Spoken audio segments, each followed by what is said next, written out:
You're on.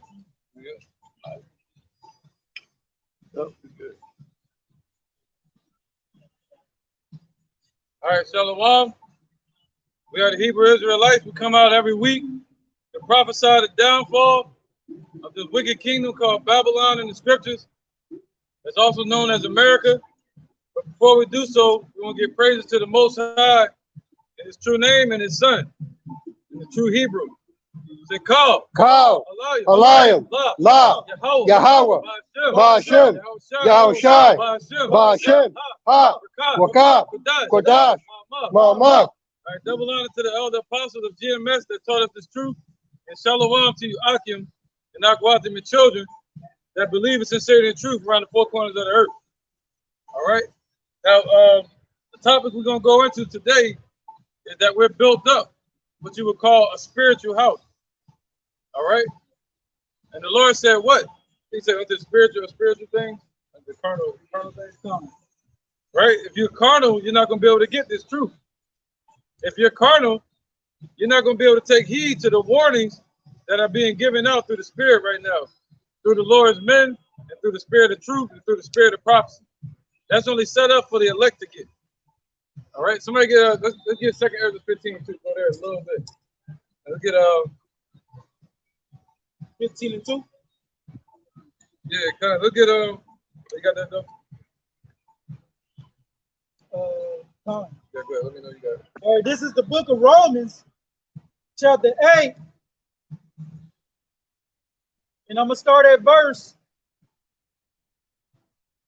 5. Yep. For they that are after the flesh do mind the things of the flesh. Right, because you got a lot of people out here walking blindly, basically walking around as zombies, man. And they're minding the things of the flesh. All right, go ahead. But they that are after the spirit, the things of the spirit. Right, but they that are of the spirit, we're minding the things of the spirit. Now, what things are of the spirit? That means what? Doing his work, studying, prayer, everything that's connected to the Father in the spirit realm. Because the Lord said what? What's it? Go ahead, get that quick. For to be carnal minded is death, but to be spiritual minded is life and peace. But the carnal mind is enmity against the Most High. There you go. For it is not subject to the law of the Most High, neither indeed can be. So then they that are in the flesh cannot please the Most High. Right, you pick on it real quick. Fine. And that's what it is, man. The ones that's after the flesh, they can't please the Most High. You know what I'm saying? Because they're going to be basically a double-minded man. You know, the scriptures let us know that no man can serve two masters. You know, either he's going to lean on to one and hate the other. You know what I'm saying? Or he's going to always be wrestling and entangled with the affairs of this life and of the spirit, man. You know, and you can't, you know, operate in that order, man. Right. You got present? Go ahead. 1 Corinthians chapter 2, verse 10. But verse 9, but as it is written, I have not seen nor ear heard, neither have entered into the heart of man the things which Yahweh have prepared for them that love him. But Yahweh have revealed them unto us by his Spirit, for the Spirit searches all things, yea, the deep things of Yahweh. So that's the only way you're going to be able to make it to Yahweh by Shem Yahushai. It's through the Spirit that was placed on his Son. That's how you get brought forth to the Father. So if you're trying to get wisdom according to the flesh, it's just like back in the time of Babylon, you're trying to build the Tower of Babel all over again, which it doesn't do nothing but create confusion. All right, verse 11. It says, for what knoweth the things of man, save the spirit of man which is in him. Right, so you got people that have carnal knowledge, so they have the spirit of man, meaning they operate according to the flesh. So they only know the things according to the flesh.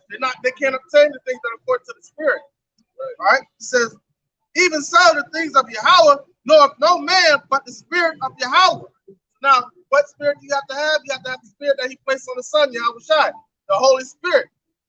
That's what Yahweh Bashem Yahushai is using to sanctify his first fruits. All right, verse 12. Now we have received not the spirit of the world, but the spirit which is of Yahweh, that we may know the things that are freely given unto us of Yahweh. So now, so we can know things that are freely given unto us of Yahweh, we got to know them through the spirit. John 17:17 says, sanctify them through that truth. That word is truth. So that's the Holy Spirit, the spirit of the discernment, the way we're going to operate according to the spirit, not according to the flesh. Right, man. Right. Yeah. Oh yeah, Khan, and just to add on that to that, Babak Shah, you know what I'm saying? And you know what I'm saying, that spirit was created with those hopeful elect from the womb. You know, he already preordained to save those men.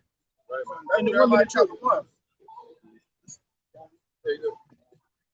First Corinthians 2:13. Verse 12. Now we have received not the spirit of the world, but the spirit which is of Yahweh, that we may know the things that are freely given to us of Yahweh. Which things also we speak not in the words of which man's wisdom teacheth, but which the Holy Ghost teaches, comparing spiritual things with spiritual. Right, man. Because the bottom line, you're not going to learn this in no damn church. You're not going to learn this in no university. All right? But we're not speaking man's wisdom. We're speaking what the Father told Yahweh Shai 2,000 years ago to warn us about. All right? That's what we're speaking. Okay? That's called what? Prophecy. All right? Go ahead. Verse 14. But the natural man receiveth not the things of the spirit of Yahweh. Right, because other than that, being natural, that means they're operating like beasts. All right, doing normal things like a natural human would do. Falling in love, partying, eating. Good example of that. Right? Learning, you know. But the Lord say what? Ever learning, but never able to come into the knowledge of the truth. So that's what a natural human would do. But the Lord said those that are spiritual, they're of the Lord. And the Lord said what? He said, I'm a spirit. Those that worship the spirit of truth. No, bro. First Corinthians chapter 3 and verse 18. Let no man deceive himself. If any man among you seemeth to be wise in this world, let him become a fool that he may be wise. Right. So what they think is foolishness, the Lord said he chose what? The foolishness of preaching to save them that believe. So what they call foolishness, the Lord said, yo, you better become a fool so that you may become wise. You got to pour out all that you learn so you can be retaught. Repent and let your mind be retaught. Go ahead up. Verse 19. For the wisdom of this world is foolishness with God. For right. It is written. So the wisdom of this world, all the scholars and philosophers that you could think of, and scientists and noblemen, all the knowledge that they've conjured up in all the libraries is all foolishness to the Most High. Because it's nothing but vanity. All right, go ahead. For it is written, he taketh the wise in their own craftiness. Right, so he's going to take them in their own craftiness, catch them in the trap, and everything that they're planning. What's that? The New World Order. All right, it's ultimately going to be their own destruction, just like the missiles. They built the missiles for World War II, and ultimately,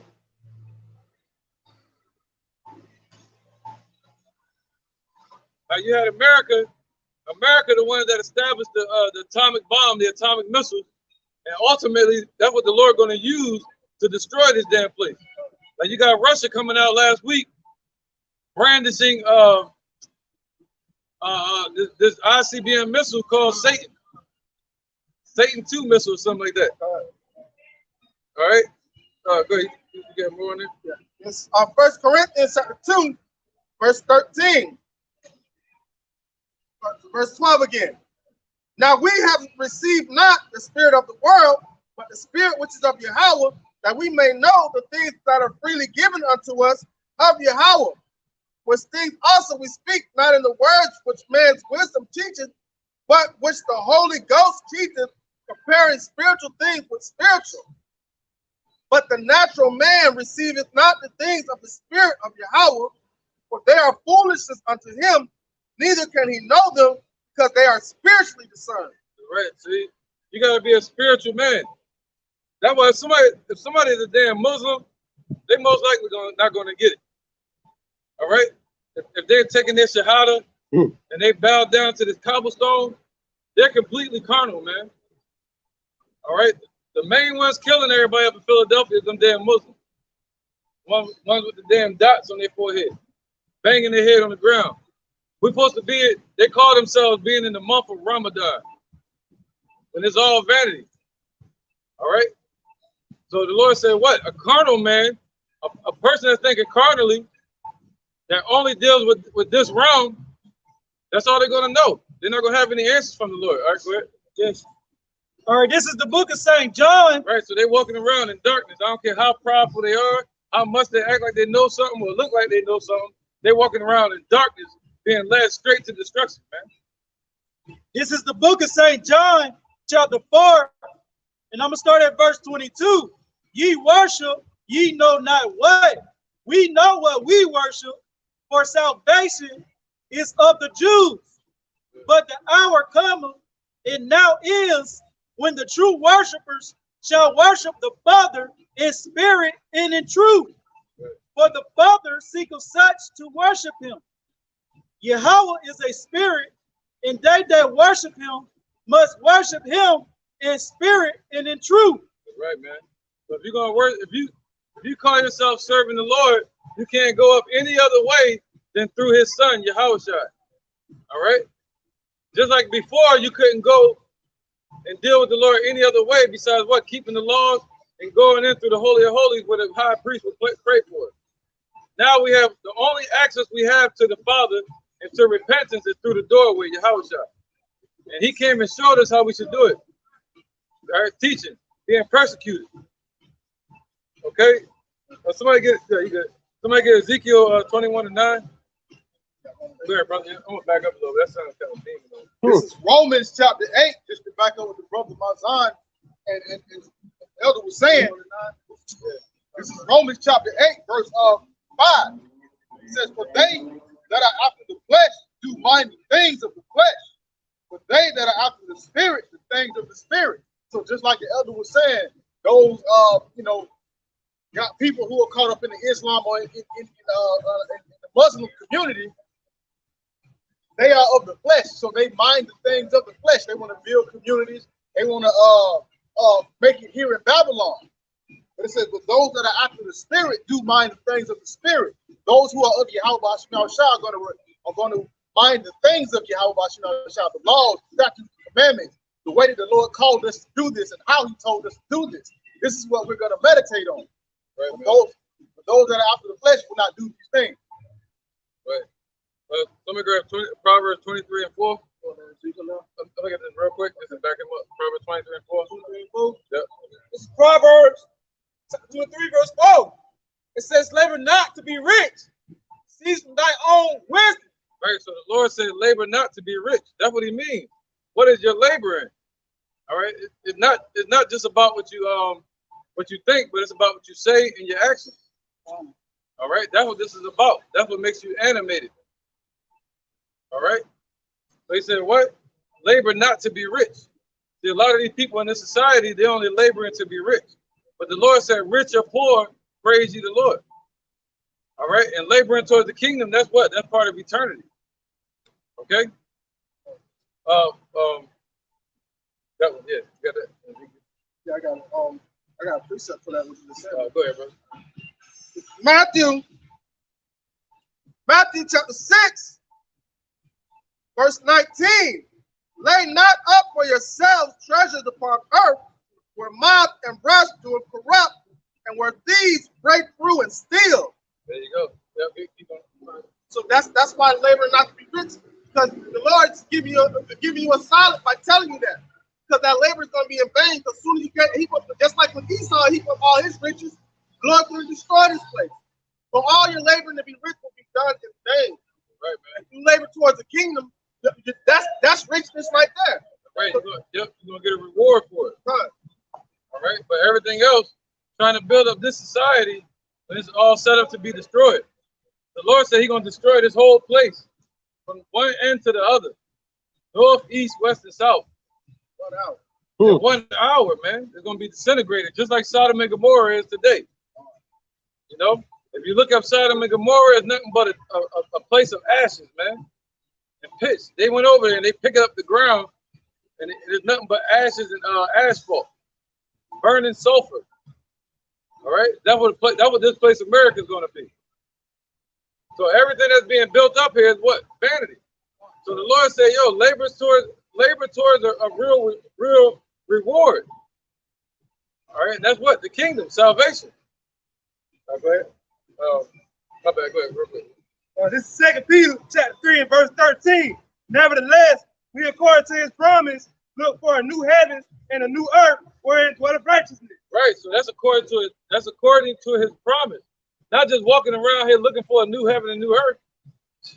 You know? Not just walking around looking for things to get better, but looking for things according to his word. Looking for things according to his promise.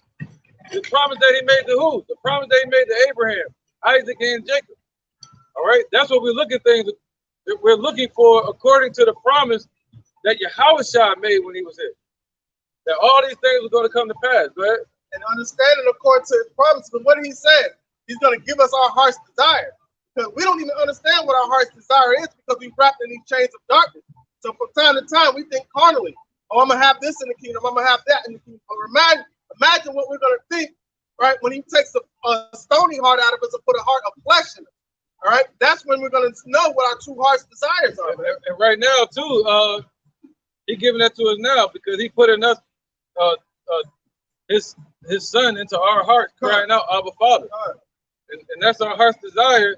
Is for what? Revelation 13. Let's get that real quick. All right. And he said, what? All our prayers going to be answered. We praying to the Father to bring fire upon this place. He's going to do that.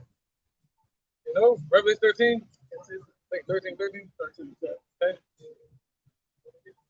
In Revelation chapter 13 verse 10. He that leadeth into captivity shall go into captivity. He that killeth with the sword must be killed with the sword. Here is the patience and the faith of the saint. Right. So if you call yourself a saint, meaning cut off from this society, then this should be in your heart. This should be meditating in your heart that the Lord is still going to bring that judgment on these heathens for what they did to us, man.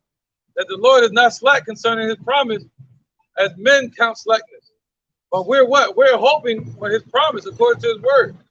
All right. The Father, whose true name is Yahweh, and his son's name is Yahushua. He's about to return. All right, go ahead. 1 second, one more. I think it's an interjection. Go ahead. This is the book of Sirach, chapter 2, verse 7. Right, that's what the Lord said. My sheep hear my voice. That's what this is about, man. Go ahead. It says, ye that fear the Lord, wait for his mercy. Right, so if you fear the Lord, that means stay patient, stay enduring in this truth, and wait for his mercy. What's his mercy? That means not destroying your ass. You know, and also freeing you from this bondage that we're here to serve, freeing you from this system. That's mercy. You know, us being put into slavery and still being here under social security number, birth certificate, that you got to go to work and dealing with their currency. They can put you on lockdown at any second. You got to get a passport to be able to leave this place. And if you stay too long, they come in and take your ass to jail because you're American property. So we got to get free from that, man. But these people walk around thinking they're free. One more Go ahead, bro. It said, verse 8, it says, ye that fear the Lord, believe him, and your reward shall not fail. Right, so believe him. How do you show you believe him? What did he tell Peter to do? He told Peter to walk out on the water. Don't look down. So the Lord is telling us to do that. All right, to walk out on faith. And how do you do that? You leave this world behind you, and you step out here and you do this work. And you believe in your spirit that it means something. Not like these cowards that don't want to serve the Lord. They got 2 legs to stand on, but they don't want to stand for shit. And don't be as those the ones that turn back, man. That's the part of looking down. Don't turn back. All right. Once we step out here on faith, when stuff is gonna get hard. Yeah. It's gonna get extremely hard. Especially for it said through much tribulation we shall inherit the kingdom of heaven. But as we all know, man, nothing comes easy. Nothing comes easy. So with that being said, the things that you go to is going to prepare you to be that perfect image of Yahweh Bashim Yahushai that he's correcting us to be. That's why gold is tried in the fire and acceptable men in the furnace of adversity. So when the shit gets tight, that's when the faith kicks in. You don't go back into the world. No, you continue going forward in faith. That's why it's a struggle. That's why the scripture says, struggle to the truth and to death, and the Lord shall fight for you, right? You know what I'm saying? So if you're looking forward and believing and trusting in the Lord, you know what I'm saying? Keep doing his work, abounding in his work, you know what I'm saying? You know, he's gonna fight for you. That's right, man. And if you're in this truth, you'll understand that the Lord destroying this place is him fighting for us. That's his mercy, him freeing us from this bondage, man. Freeing us from the grip of the chains of Esau. Just to back up what the elder was saying about for our stand and endurance. This is back at Revelations 8:6. For to be carnally minded is death, but to be spiritually minded is life and peace. So when you have a carnal mind, that's spiritual death. And eventually you lead to physical death. And you can't have a carnal mind saying you're dwelling and trying to stay solidified and established or enduring in Yahweh Hashem Yahushua. You must have a spiritual mind, because that's life and that's peace. That's what's going to keep you in the time to come, like the brother Kanat was saying, when it get hard. That's what's going to keep you solidified and keep you stable and established in Yahweh Hashem Yahushua. It's going to give you the strength when you have a spiritual mind to continually endure the things while Yahweh Hashem Yahushua fight for us, destroying this kingdom. Right, man. Go ahead, let's bring it up real quick. Go ahead, bro. This is Luke chapter 1 in verse 7. As he spake by the mouth of his holy prophets, which have seen since the world began, that we should be saved from our enemies and from the hand of all that hate us, to perform the mercy promised to our fathers, and to remember his holy covenant, the oath which he swore to our father Abraham. Right. Basically, and he has to fulfill that covenant, because he's a God that shall not lie. So that having hope in that alone, I should give you give you another boost of faith, man. So the Lord Yahweh Hashem Yahushua promised us a new heaven and a new earth. All right, wherein dwelleth righteousness. So what does he have to do? He has to cleanse the whole earth first. So first we have to see what wickedness was. Now the wickedness is being exposed, and you're seeing this place being torn down, man. The witness, man, he said he's going to turn back our captivity right before our eyes. And Russia just declared that they need to change their whole focal point and call it Biden's war, not the war with Ukraine. All right, so now the next phase of this war is aimed towards the United States, man. All right, they're moving to the next phase. They're moving to the next phase. That's why you hear about lockdowns again. You hear about masks again. You hear about China. They shut the whole damn city down again. Got people screaming out of the buildings. They're moving into the next phase, man. And they're trying to use Russia as a scapegoat once the economy crashes. That's what this is all about. All right? This is Numbers chapter 35, verse 33. So ye shall not pollute the land wherein ye are, for blood defileth the land. The land cannot be cleansed of the blood that is shed therein, but by the blood of him that shed it. Right, so that's mercy, man. The Lord shedding the blood of these heathens on his land. All right, that's what he said. It's a righteous thing for the tribulation to those that trouble you. So 1 Thessalonians. All right, read that again now. Oh, no, you guys want to go on there? Oh, no. Read that again about the now you just think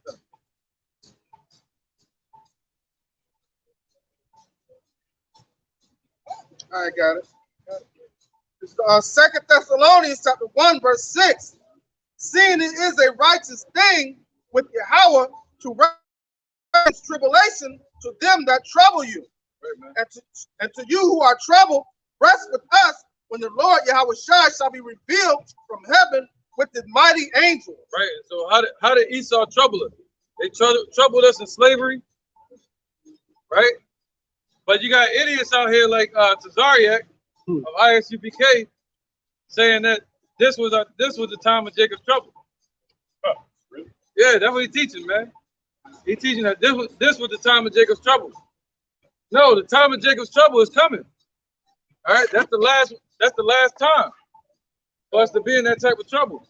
What type of trouble is Esau going to bring? Let's get Revelation chapter 6, death.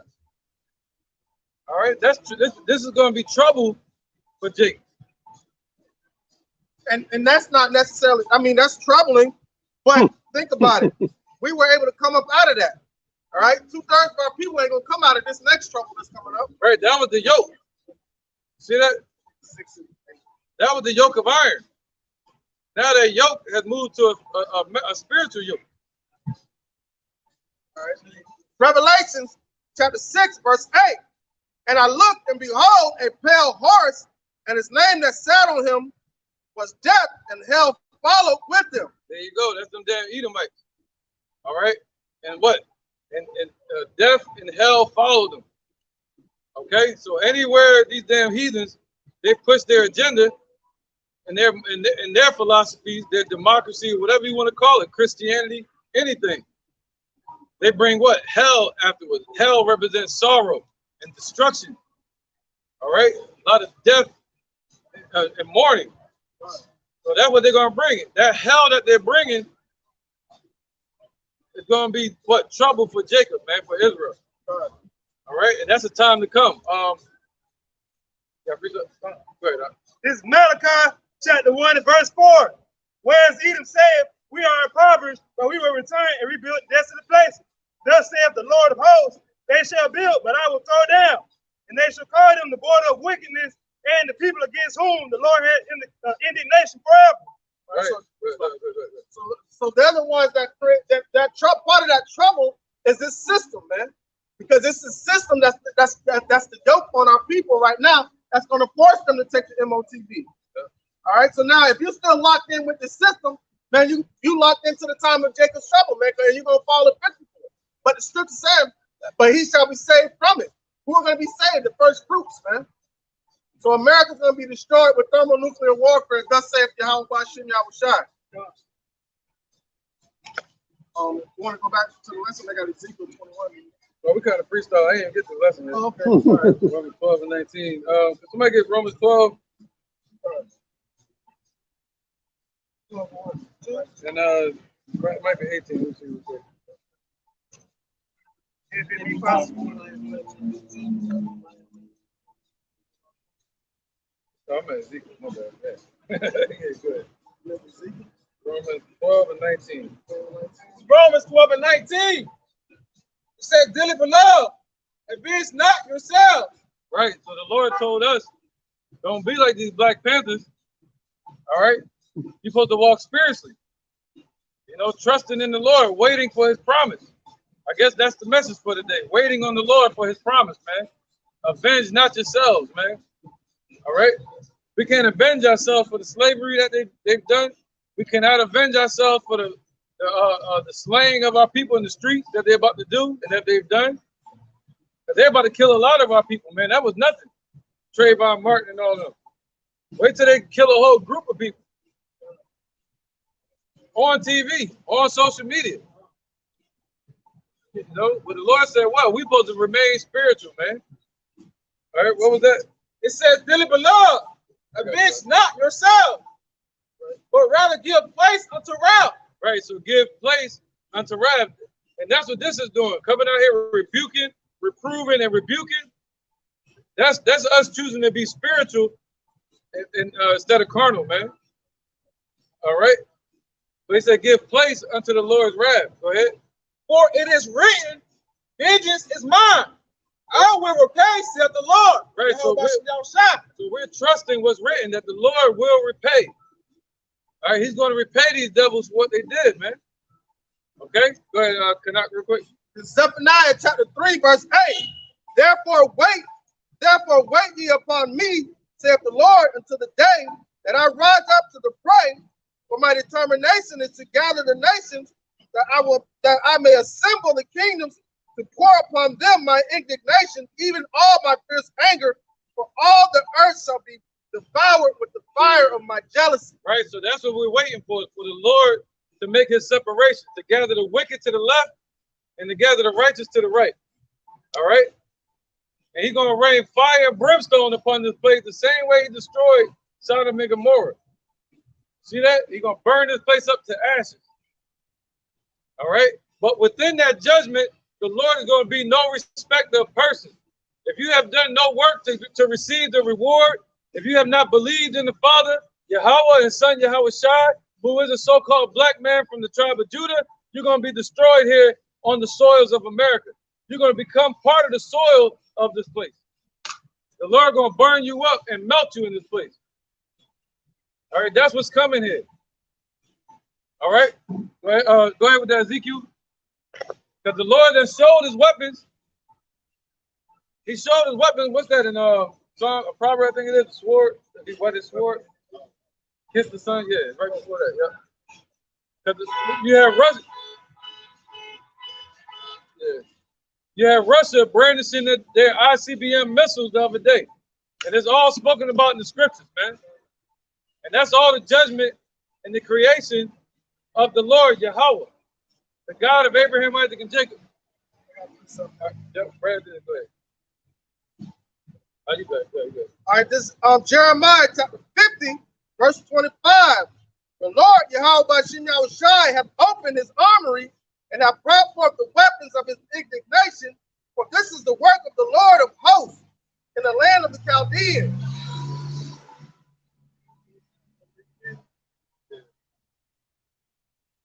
This is Jeremiah chapter 50, verse 24. I have laid a snare for thee. Right. MOTB, son. Go ahead. So the Lord, this trap that's being set for this whore America, because that's what it's known as in the scripture, the whore of Babylon. The trap that the Lord set for this place goes all the way back to the beginning of time. All right, and as far as we can know, it goes all the way back to World War I and World War II, where they established the nuclear age, which was basically a setup to destroy this place, America, called the Babylon in the Bible. Go ahead, brother. All right, Jeremiah. Right, you seen it on the Terminator. What's her name? O'Connor. When she got burned up, the Lord said that in the scripture, the eyes are going to burn in their head and their tongue's going to burn in their mouth. Old, adult, and young. And all the damn animals. All right, go ahead. This is Jeremiah 50 and 24. I have laid a snare for thee, and thou art also taken, O Babylon. Right, they're already taken in it. They're already taken in the snare. There's nothing America can do right now. Every step they take is like a walking in quicksand. Every move America makes, the Lord gonna be right there, like Bobby Brown. Go ahead. All right, it says, and thou wast not aware, and thou art found and also caught, because thou hast striven against Yahweh by Shem Yahushai. Right. How did they strive against the Lord? How did this place America strive against the Lord? By putting up stuff like that at the library, the damn owl, Molech. You see that? The owl is not the problem. It's these damn Edomites, these devils that worship the owl. It's paganism. Look at Drake. Even our people, he got around his neck. All over his album. They Masonic. How else? Washington, D.C. is built up based upon a pagan map. What else? All these damn wicked pagan folly days that everybody's celebrating going back to Babylon and Assyria. What else? Their damn president, which is nothing but a warlock, when he's sworn in, which the Bible says you're not supposed to swear, he swears in on the Bible. What else? They hold this Bible up in court, and they cause the most crime in the world by throwing the mass majority of our people into prisons for wrong reasons. And the Lord says unjust balance is an abomination to the Lord. All right, go ahead, brother. All right. So the Lord is showing everybody that the judgment is at the door. And the real revealing is by seeing his men. Because before the Lord destroyed any country or any kingdom, he raised up his men first. Somebody will get that. It's all, yep, let me know. Go ahead, brother. All right. It's Jeremiah 50 and 25. Yahweh by Shem Yahushai hath opened up his armory and hath brought forth the weapons of his indignation. For this is the work of the Lord, Yahweh by Shem Yahushai, power of hosts in the land of the Chaldeans. Right. So those ICBM missiles that you see Russia and these countries talking about shooting at America and blowing it up, those are written in the Bible. And everybody has no clue that it's talking about you walking right on this soil. All right? That's right. They don't want to hear the Lord's word. They want us to go into a church and hide in one of these buildings. Look, see? They hear that. Negative, man. Go ahead, up. This is Psalms chapter 7, verse 12. If he turn not, he will whet his sword. Right, so if you don't turn back and repent, then the Lord will whet his sword, man. Then he'll get it prepared and make it ready. So our people wouldn't turn back. when the call went out in the 60s and the 70s and the 80s, all the way to the 90s, and now we're in the 2000s, and you people still can't get it. That the Father's true name is Yahweh and His Son's name is Yahushua. We got to turn back and repent. God's chosen people, the Israelites. All right, the Lord is long suffering, man. The Negroes, Latinos, and Native Americans. That's who this message is to. And some of the Irish and some of the Italians. Go ahead, brother. This is back at Psalms 7 and 12. If he turn not, he will whet his sword. He hath bent his bow and made it ready. Right, so he's bent his bow and made the what? The missiles ready. What's the bow? The missile silo. What they call missile silos, the Lord called it the belly. All right, he said they're going to be drawn out of the belly.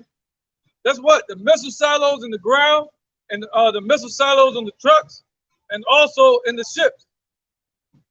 All right, and they're going to be drawn to come out of the ships or out of the ground, and they're going to be shot from one continent to the other. And they're spoken about in the Bible, man. They're going to hit their target. Go ahead. On my bird, go ahead, brother. Verse 13. He had also prepared for him the instruments of death.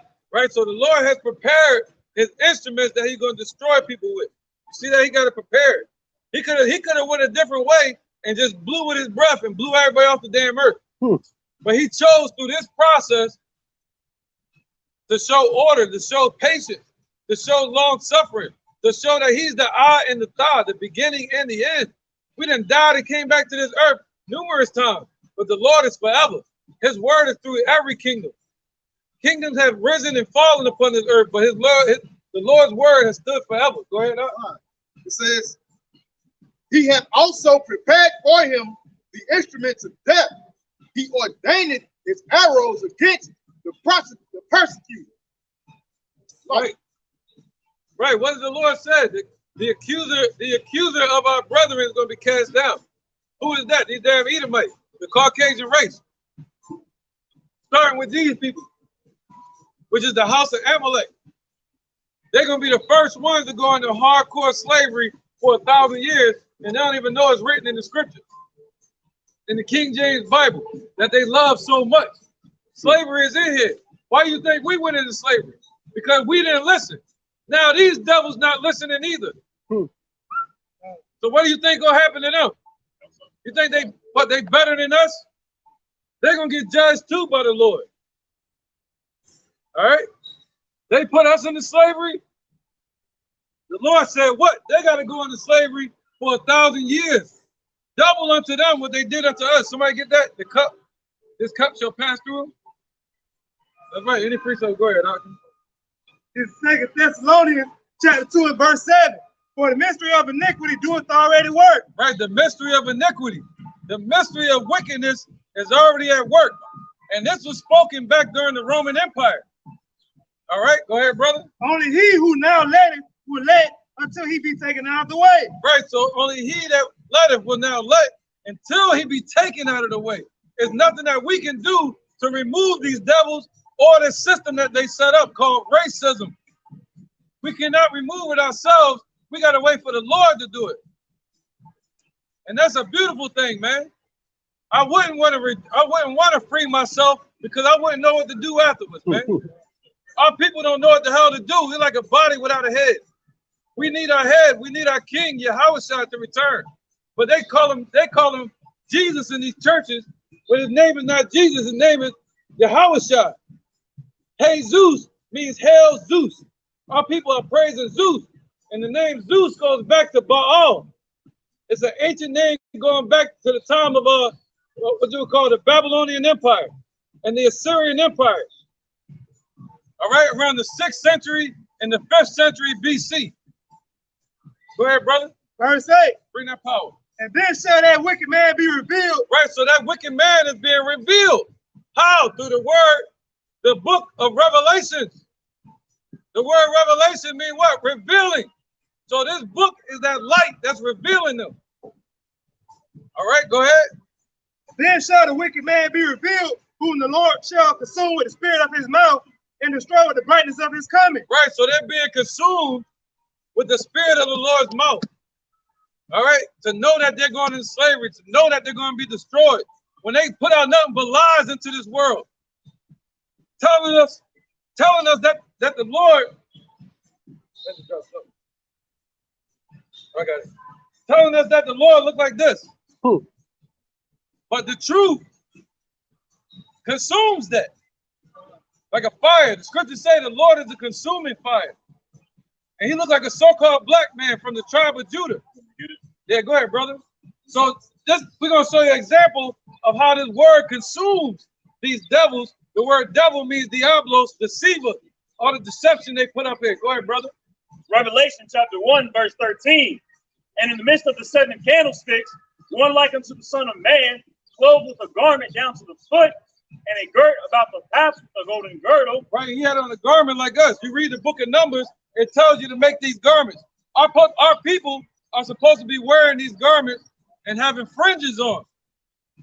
You know, with the border of blue, which represents our covenant to Yahushua. Go ahead, Doc. Verse 14. His head and his hairs were white like wool, as white as snow. Right, his head and his hairs are not white and woolly. Not like wool. This ain't no wool right there. Go ahead. And his eyes were as a flame of fire. Right, his eyes was red. Go ahead. And his feet like unto fine brass. So you look at somebody's feet, you'll see the color of their whole body. Hopefully, unless they got a discoloration problem. Go ahead, Doc. And his feet like unto fine brass, as if they burned in a furnace. Right, you take brass and you burn it in the furnace, you get the color of the Lord, and that does matter. If not, you are part of the Antichrist. You are part of this anti-messianic system. You believe in the lies and you're promoting the lies. See that? We read to our people the image of the Lord and they step on. When we told them we were giving out some hotcakes and some money, they'll be up here quick. Go ahead, Doc. It's Isaiah 29. Oh, go ahead, bro. It's Isaiah 29:13. It says, wherefore the Lord said, for as much as the people draw near me with their mouth and with their lips do honor me, but have removed their heart far from me. Right, man. They go to these churches, they hooting and hollering. They get on, they win these damn, right, yeah. They come there laying on the floor, doing the worm, crawling on the floor, crying, scratching the ground to the altar. They working the church now. They twerking out of them now. Seen that the other day on TV? Right, you know what I mean? They doing all of that, but they basically what? They remove their heart far from the Lord, man. You see that? They don't care about the Lord much. We can't discern the heart of man. I don't know if you're really sincere. You don't know if I'm really sincere. Right, and that's what. But the Lord does. So how are we judging them by saying? Yeah, I knew you were gonna say that. It's cool. You know what I'm saying? But that's what the Lord said. See, that's what the Lord told us. He said, "What? Judge every tree by its fruit." Yeah, you got to. Other than that, you're walking blindly. But the thing is, if they're worshiping God, who are you to judge and say? Yeah, that makes me a judge. That's right. No, you said that back. Yeah, that's cool. You said it backwards though. If you're worshiping God, that makes you right to judge. You feel me? You have the right to give your testimony. Hey, brother, can you stop eating pork so we can be brothers? You get what I'm saying? That's how we make things better with our people, not yours. You get me? Our people are out of order. They don't know because nobody's out here telling them. They've been told to believe the lies. They got to be told not to. They call it judging them. You feel me? But we call it a correction. We call it amendment. Well, when they shed innocent blood, no matter who they are, Yeah. that's when Christ. That's different. Yeah, that's something They different. can come on the scene and say no more. Yeah, that's what we waiting for. Yeah, but when he comes, when he shows up, he's gonna be a black man. Shed innocent blood for what? The love of money. It says, and their fear, Love of money and greed. But, it says, and their fear towards me is taught by the precept of men. right, so the fear of the Lord is taught by precepts of men. See that? That's what Jake want to do all day. But as soon as they have a lockdown, he ain't gonna be driving. Yeah, he ain't gonna be able to blast his music over everybody. You know what I'm saying? But we was up here on some church stuff. He'll hop out. He'll probably turn the music down. Yeah, that's what everybody want. Everybody want to hear smooth words and sweet words. No, man, we came to tell you the Lord about to destroy this place. When you about to get hit by a truck, you don't want nobody whispering. You want somebody to grab your ass out that fire. Yeah, get your ass. Oh, you cussed at me, man. Stop cussing at me. Why are you judging me? Get your stupid ass out. Why you call me stupid? You see what I'm saying? Come on, brother. All right, this is the book of Jeremiah, chapter 28, verse 8. The prophets that have been before me and before thee of old prophesied both against many countries and against great kingdoms, of war and of evil and of pestilence. That's right. He can never prove for all the prophet which prophesied of peace, when the word of the prophet shall come to pass, then shall the prophet be known that the Lord have truly sent him. Right, and that peace that the Lord is talking about is peace between these people and the Father. And there's nothing nobody can do about it. Nothing. Ain't nothing you can do. They done lied. They done killed our people. They done took the land from us. They done did everything to us, man. Even brought in the other nations. They still can't get rid of us. We still here in their face, still telling them that we love the Lord. Back again. And they're like, no, you're going into slavery. Yeah, you this, you know, whatever. Go ahead, brother. So what you said again? The last part? What was the last part? He said, I'm gonna start from the top again. This is Jeremiah chapter 28, verse 9. The prophet which prophesied of peace, when the word of the prophet shall come to pass, then shall the prophet be known that the Lord have truly sent him. Right. Now the first point was what? All the prophets of old have been sent before the Lord destroyed even Egypt. When the Lord was about to destroy Egypt, he sent Moses. See that? When the Lord was about to destroy Sodom and Gomorrah, he had Lot there. Every time the Lord was about to destroy a place, he woke up Ezekiel. He woke up Jonah to go to Nineveh. He woke up Daniel. You see that? To the brothers in Babylon during that time. Isaiah during the 9th century to 8th century BC. So what's the difference between now? Go ahead, brothers. So aren't we judges? The Lord said what? Rise up and be wise. Be instructed, ye judges of the earth. He said, yo, ye shall judge angels. Are you not able to judge these small matters? You see that? Go ahead, brother. This is Romans chapter 15, verse 4. For whatsoever things were written aforetime were written for our learning, that we through patience and comfort of the scriptures might have hope. That's right, man. We need some damn hope through comfort of the scriptures. All right? Yeah, we ain't got to see no more of this madness. Yeah, they keep looking back. We might get their attention. We ain't got to see no more of that. All right? That is what it is. He could be a J. He could be one of our people. We don't know according to color. We don't know. But I'm just saying, you know, just the mindset. She'll look down on us and then praise him. Go ahead, brother. We need hope, man. Other than that, what did Tupac say? If young and I'm hopeless. That's the reason I say Tupac, because he called himself speaking for the minds of our people. And that's the mindset of the people that's in the ghettos. They're hopeless. So they want to die today or tomorrow. They want to get the riches and die trying. They want to kill their own brother just to get by. Go ahead, brother. That was it? Yeah, go ahead. We still gonna get back to Ezekiel 21. It's Isaiah 58 and 1. Cry aloud, spare not. Right, that's what we out here doing, is crying aloud, and we're not sparing these damn people. We're not worrying about the feelings police. We out here to warn our people and to get the bloodshed off our hands, man, so we can get the hell out of here. We want this place to be destroyed, man. Look at Dwayne Wade and his son. You know what I'm saying? Got him sitting up there with little Big Bird. Hugged up and kissed up. Adam and Steve, you know what I'm talking about. Go ahead, huh? All right. Isaiah 58 and 1. Cry aloud, spare not. Lift up thy voice like a trumpet. Show my people their transgression and the house of Jacob their sins. That's right, man. So we got to walk into the fire to show our people their transgressions and their sins. Not the rest of these nations, but to show our people their sins. That means we got to say, hey, man, you got to stop eating pork. Stop judging me. I'm just telling you what the Lord wants. But the thing is about it, the trick is this. I can't tell a person to stop doing it if I didn't stop. I can't say, hey, I stopped eating pork, or I'm still eating pork, so I can't tell you, you know what I mean? So that's the first thing. The Lord said we got to get ourselves right first, and then we're able to judge. See the balance? It's still a balance. You can't just walk around judging people. You know what I mean?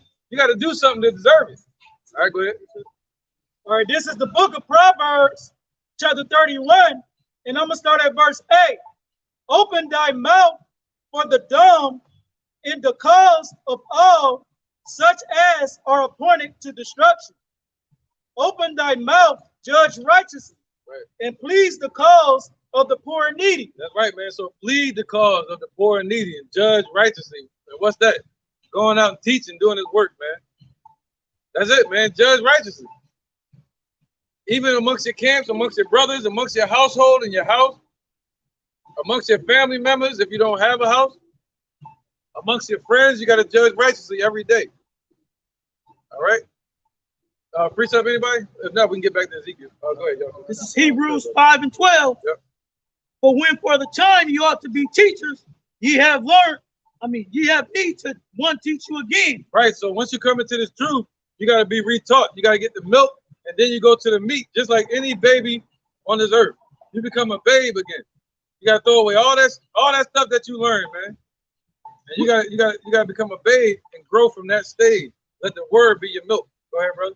Which by the first principles of the oracles of Yahweh Bashim Yahushua are become such as have need of milk, right, and not of strong meat. Right. So once you come into this truth and you forget, hey, Yahweh Bashim Yahushua, and you forget, that means you need to be taught again. You know, that this scripture is more for like Lahab and all them, the people that have walked away. All right, you need to be retaught. All right, let me get a different one.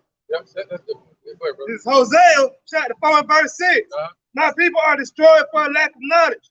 Because thou hast rejected knowledge, I will also reject thee. Right, so they reject. That means if they're here rejecting the Lord today, rejecting this truth, then that means they rejected Yahushua 2,000 years ago.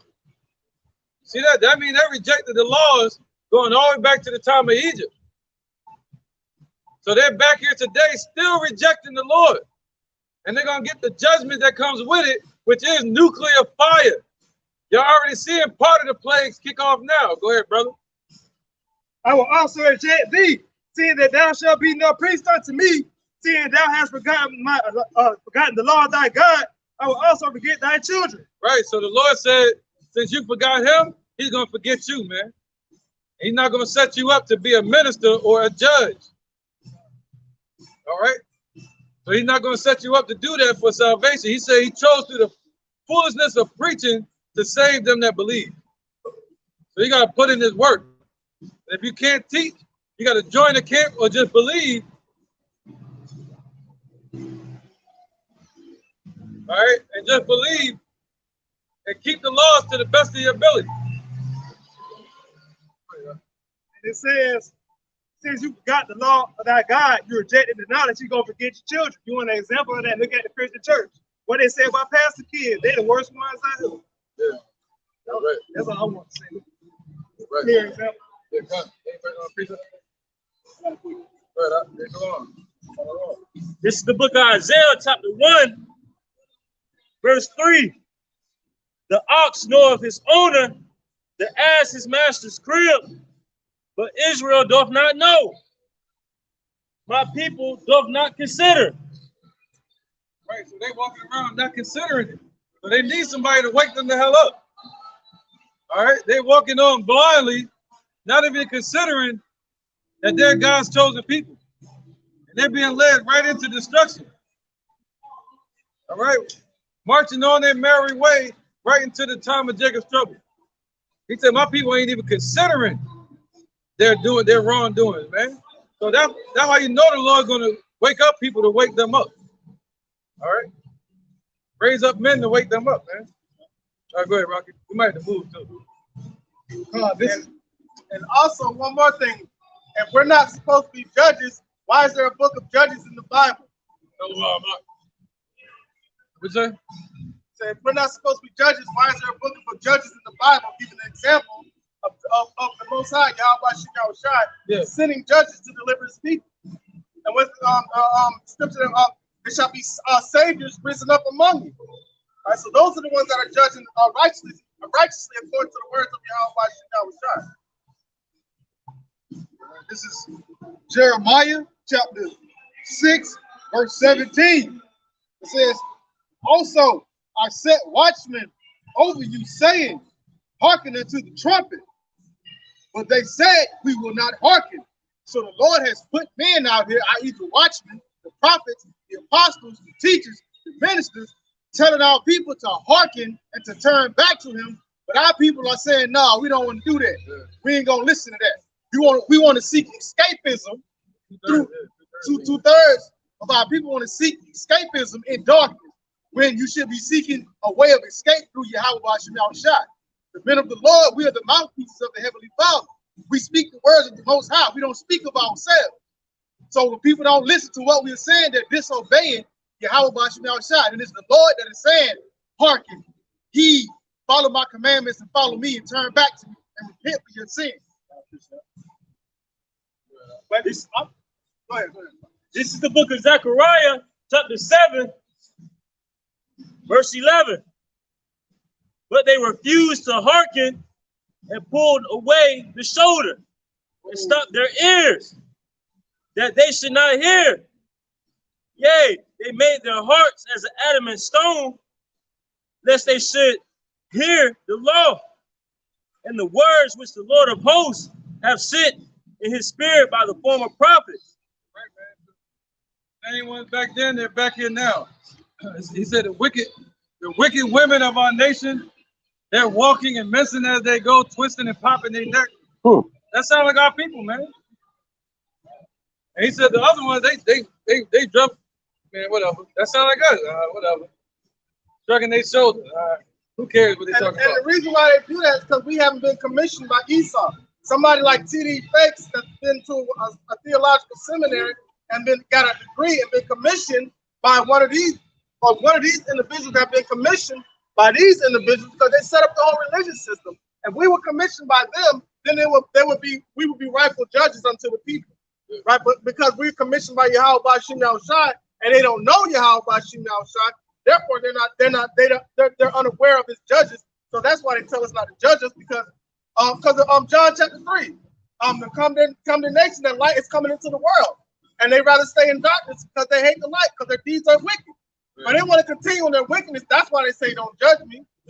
Anybody that says don't judge me, they want to continue in darkness and be wicked. They'll walk into a courtroom and see what they call a judge. Right. They'll give all honor, all respect, stand up, sit down, do everything he says. Not someone who tuck your shirt in. Right, exactly. Let me get that real quick to prove to you. Oh, now I get it.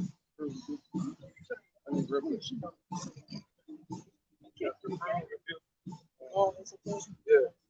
All right, this is 2 Timothy chapter 4, verse 2. Preach the word, be instant in season, out of season, reprove, rebuke, exhort with all long suffering and doctrine. That's right. So that means you're supposed to be out here every season, every year, all year, teaching our people, the Negroes, Latinos, and Native Americans about our Lord, man. All right. He said what? Reprove.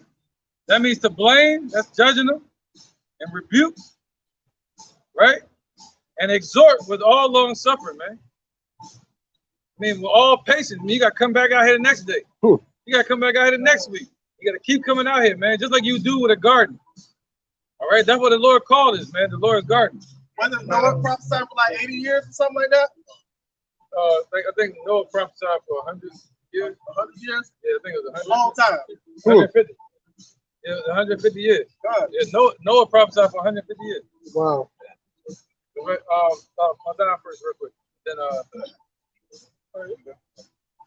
This is the book of Proverbs, chapter 15, verse 10. Correction is grievous unto him that forsake the way. right. So if somebody is forsaking the way of the Lord, which is the righteous way, and they love wickedness and evil, they're gonna hate correction. They're going to hate being corrected. That's why I told this man here that what we're doing is more so correction instead of judging. See, the Father is the judge. We're just out here giving our testimony and a warning to our people. See that? But the Father is about to judge. Okay, go ahead. And just to add on real quick with Bobby Shaw, and the correction that we giving unto our people is restrictly from the scriptures. It ain't nothing how we feel. Yeah. That's right. Thus saith the Lord. Sorry. And he that hateth reproof shall die. Woo. And he that hateth reproof shall die. As the brother just said, we're supposed to go out and reprove and rebuke our people. And those that hate that blame, and that the Lord is blaming them, saying you're being wicked, they're going to die in that wickedness, man. All right? Go ahead, Daria. This is Matthew chapter 9, verse 35. And Yahushua went above all the cities and villages, teaching in their synagogues and preaching the gospel of the kingdom, and healing every sickness and every disease among the people. But when he saw the multitude, he was moved with compassion on them, because they fainted and were scattered abroad as sheep having no shepherd. Then saith he unto his disciples, the harvest truly is plenteous, but the laborers are few. Pray ye therefore the Lord of the harvest that he will send forth laborers into his harvest. Same way the elders just said that you have to come out here day in, day out, in season and out of season, just like a gardener with a garden. You constantly have to trim, constantly have to prune it, you constantly have to water, you constantly have to make sure if it's cloudy that it's still getting a little bit of sunlight. When it's wintertime, you have to cover up your plants. You have to make sure the soil is good. You have to keep. Say again. Oh, patience and long suffering. Come on. No, that was it. That was it. All right, okay. Go ahead, brother.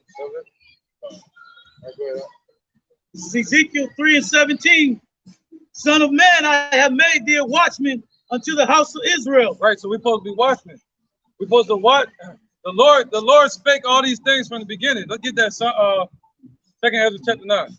Real fast. Right, because the Lord gave the word. Somebody know what it is? Psalm 68.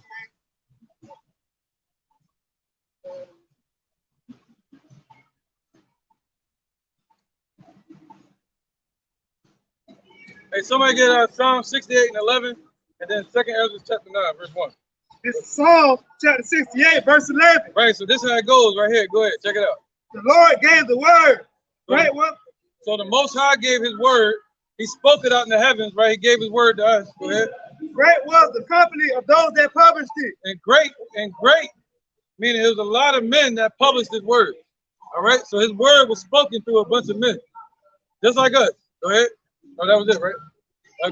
Go ahead. Second Ezra chapter 9, verse 1. Then saw I a dream, and behold, there came up from the sea an eagle, which had 12 feathers. Second Ezra chapter 9. Second Ezra chapter 9 and verse 1. He answered me then and said, measure thou the time diligently in itself, and when thou seest part of the signs past, which I have told thee before, then shalt thou understand that this is the very same time wherein the highest will begin to visit the world which he made. Therefore, when there shall be seen earthquakes and uproars of the people in the world, then shalt thou well understand that the Most High spoke of those things from the days that were before thee, even from the beginning. So now we see all the prophecies coming to pass. We see everything happening that the Father spoke from the beginning. All right, and we're supposed to hold on to that. Go ahead, Son of man, this is Ezekiel. So now in these times, we're supposed to be watching for what the Lord said is going to come to pass.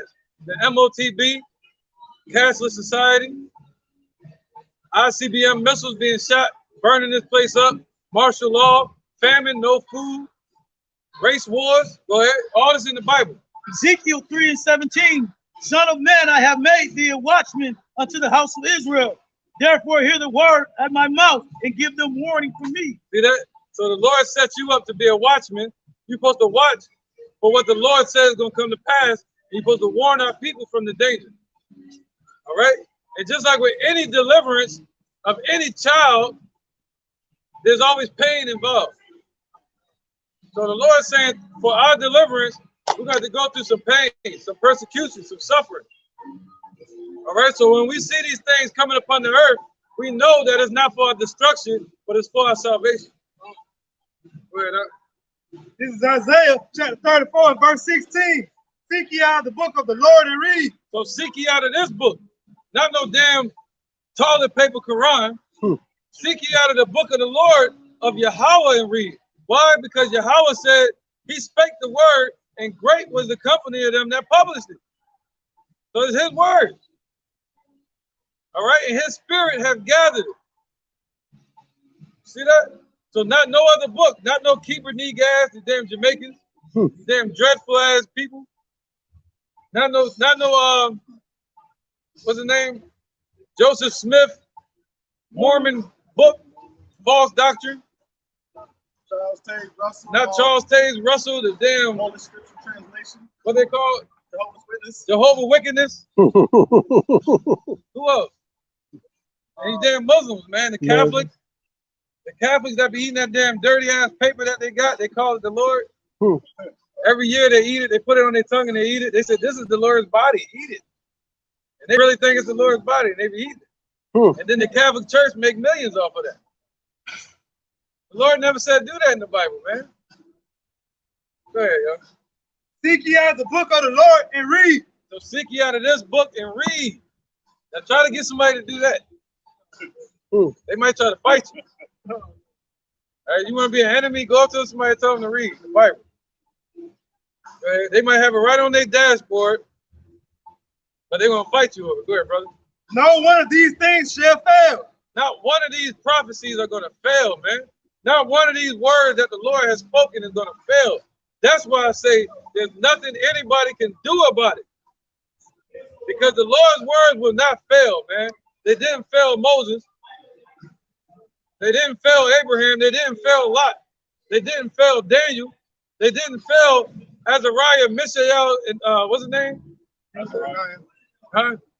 Azariah. Hananiah. It didn't fail them. It didn't fail Paul when he was bitten by a serpent. It didn't fail Peter.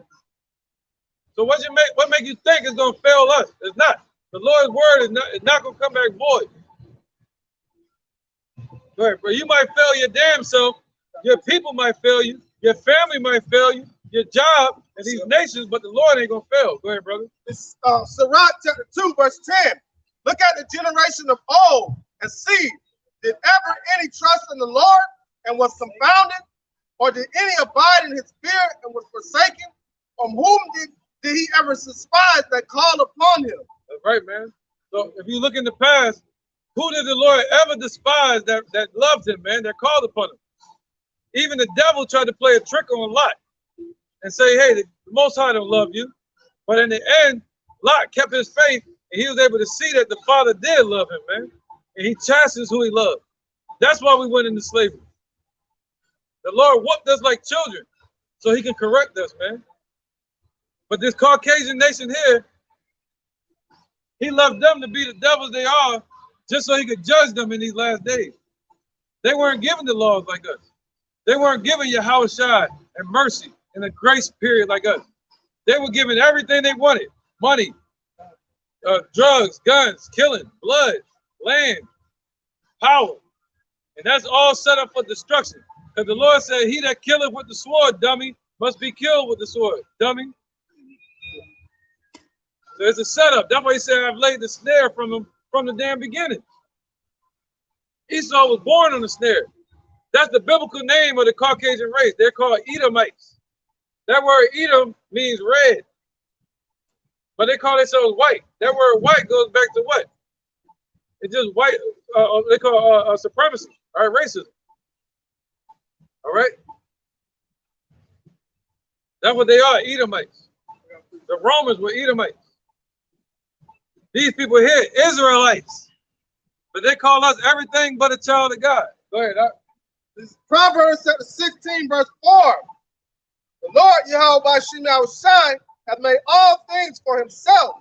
Yea, even the wicked for the day of evil. Right, so don't be mad at me. Don't kill the messenger. the Lord created these people for the day of evil, like the movie Predator. Remember the one with the big predator?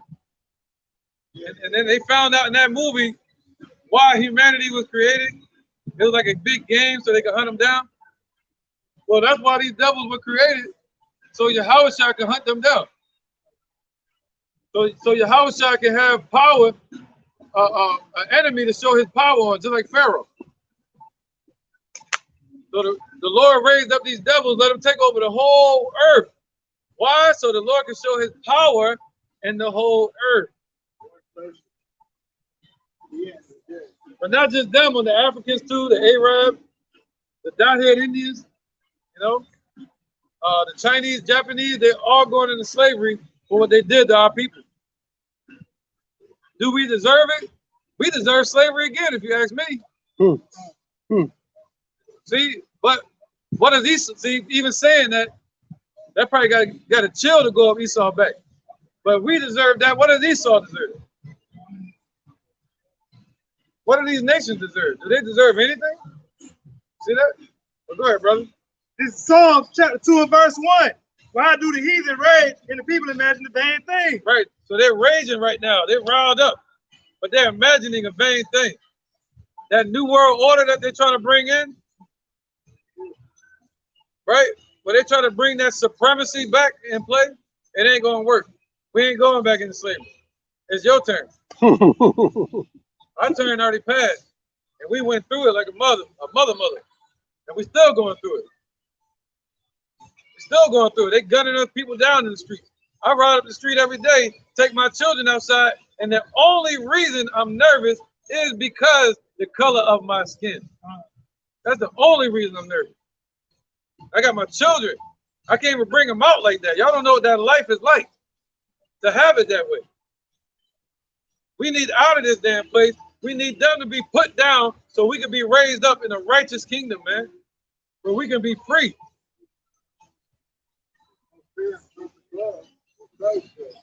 Yeah, but this ain't love. Putting us in slavery is not love. This is not love. He really protects me from both really fires me and my kids. Really, That's only just to preserve you for judgment. I don't want to feel it. Why should I? When I got Christ in my life. Yeah, his name ain't Christ, but I got you, man. It ain't the devil protecting. Could be. Think about it. It wouldn't be the devil giving me comfort. Oh, yeah. Never know, man. That's Jesus. Now, you see, Alexander won a lot of battles. Yeah. Read Revelation chapter 11 about the two witnesses. Jesus is the first great witness, and I'm the second. Hey, what was that? And guess what? We're going to be able to cast. All right, this is Sirach, upon the earth to put the fear of God chapter in people, which we all need. 33, verse 10. All men are from the ground, and Adam was created of earth. And much knowledge. Wait, we all family. I'll get that second. I got one. That's how it's from. All comes from Adam. Yeah. This going, I'm telling you, this right here going right into that. Trust me. Bring that up to come right behind it. Right into that front. Wait, he said we all family. Go ahead. This is Sirach chapter 33, verse 10. Right. All men are from the ground, and Adam was created of earth. And much knowledge the Lord have divided them and made their ways diverse. Right, so all men come from the ground. We all come from the ground, right? We all come from the ground. Go ahead. They got more on it? It says, some of them has he blessed and exalted, and some had he sanctified and set near himself. But some of them had he cursed and brought low and turned out of their place. As the clay is in the potter's hand to fashion it at his pleasure, so man is in the hand of him that made him. Right. Surrender to them as him he liketh them best. Good is set against evil, life against death. So is the godly against the sinner, and the sinner against the godly. All right. So basically, he created a vessel to honor and a vessel to dishonor. All men come from Adam. Yeah, that is true. But like he created two types of creatures in to different diverse ways. So you have good set against evil. 2/3 of our people have been on the wicked side, following after your nation, right? Having Stockholm syndrome, right? Not being able to turn to the light. I bring that up 2 Ezra 6:56. Second Ezra chapter 6, verse, you want me to go straight 56? Or you can start at 54, it doesn't matter. Verse 54. And after these, Adam also, whom thou madest Lord of all thy creatures, of him come we all. Right. He said we was all family. But he said what? Of him come we all. Right? But guess what? We said shame shall cover thee. Violence is that brother Jacob. All right, we are family, but what is that over? That's an Obadiah, right? Yeah, we'll get this real quick. 1 second.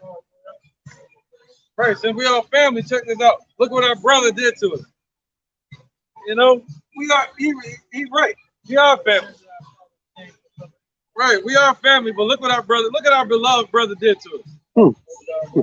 Look what our beloved brother nation did to us, man. Jacob and Esau. We are Jacob and they're Esau. That's our brother, our evil twin brother. Right, go ahead, you got it, brother? This is Obadiah 1 verse 10. Right, let's see what our family did. Go ahead. It says, for thy violence against thy brother Jacob, shame shall cover thee. Whoa, ain't no shame covering these people now. They on some all we need is love stuff. They should be shameful for what they did. But why are they not shameful? Because they haven't met the judge yet.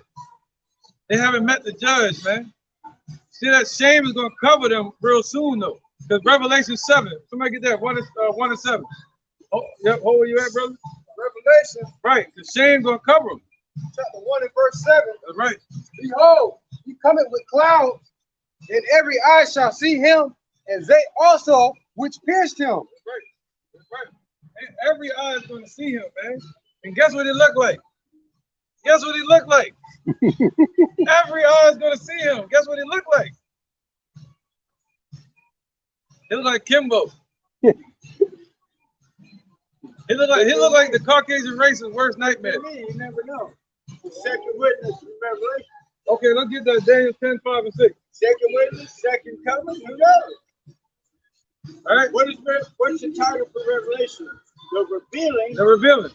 of who? St. John the Divine, which is the second witness. No, man. Think about it.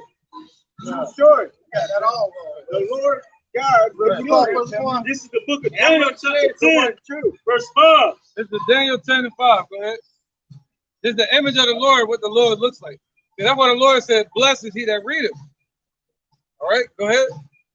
Then I lift up my eyes and look, and behold, a certain man clothed in linen, Right, he had a garment on like this. Go ahead. whose loins was girded with fine gold of Uphaz. He got gold and Uphaz like a warrior. Go ahead, brother. Or like a royal, more like a royal person. A warrior, they would wear their girdle around their waist to block their loins.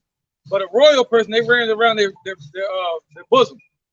Okay, that means they reached the level of royalty. So Yahushua, he was born as a commoner. And he was raised up to the level of a high priest and royalty. Go ahead.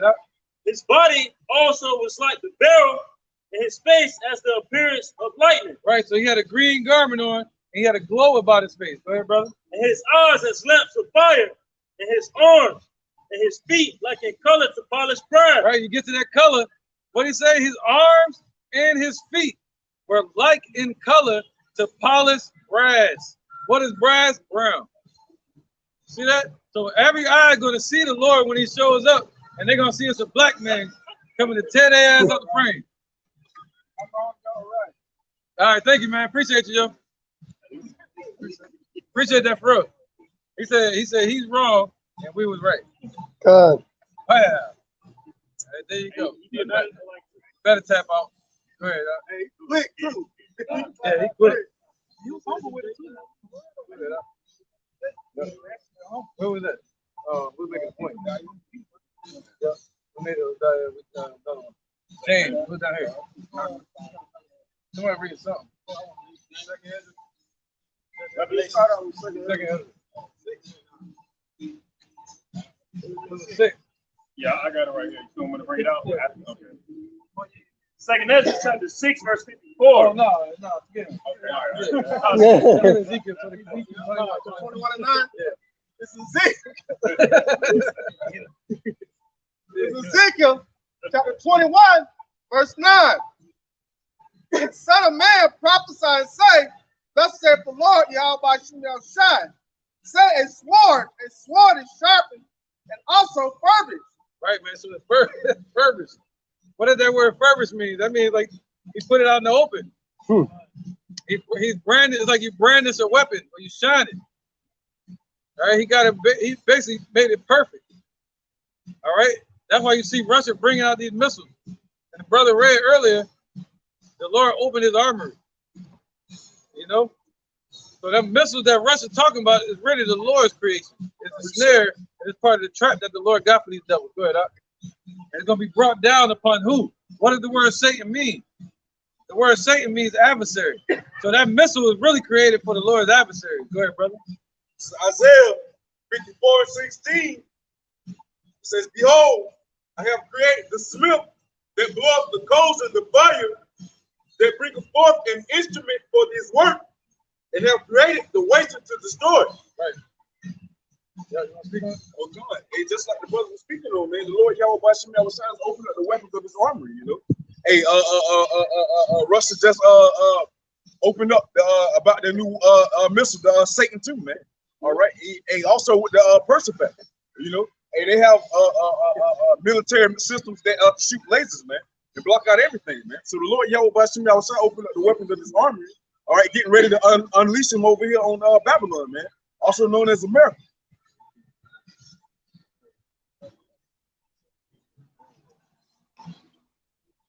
Hey, where we at? Where, bro? Oh, we got more? Yeah, go ahead. I'll play with that. Just maybe like two, 3 verses. Okay. All right. I got a precept after this. It's Ezekiel chapter 21, verse 10. It is sharpened to make a sword slaughter. Right. It's sharpened, meaning what? Perfected. To make a sword slaughter. That way you're going to have nuclear fire, man. People don't know what that means. They're going to cook people on the earth. And not only that, the blast is going to be like the Lord's breath. See that? The Lord set it up that way. And you got to blow your way with it, bro. He's going to create a missile to do it. Say something like a speaking vessel across the earth. Yeah, a vessel of destruction. Yep. Like a broom sweeping across the Ezekiel 21 and 10.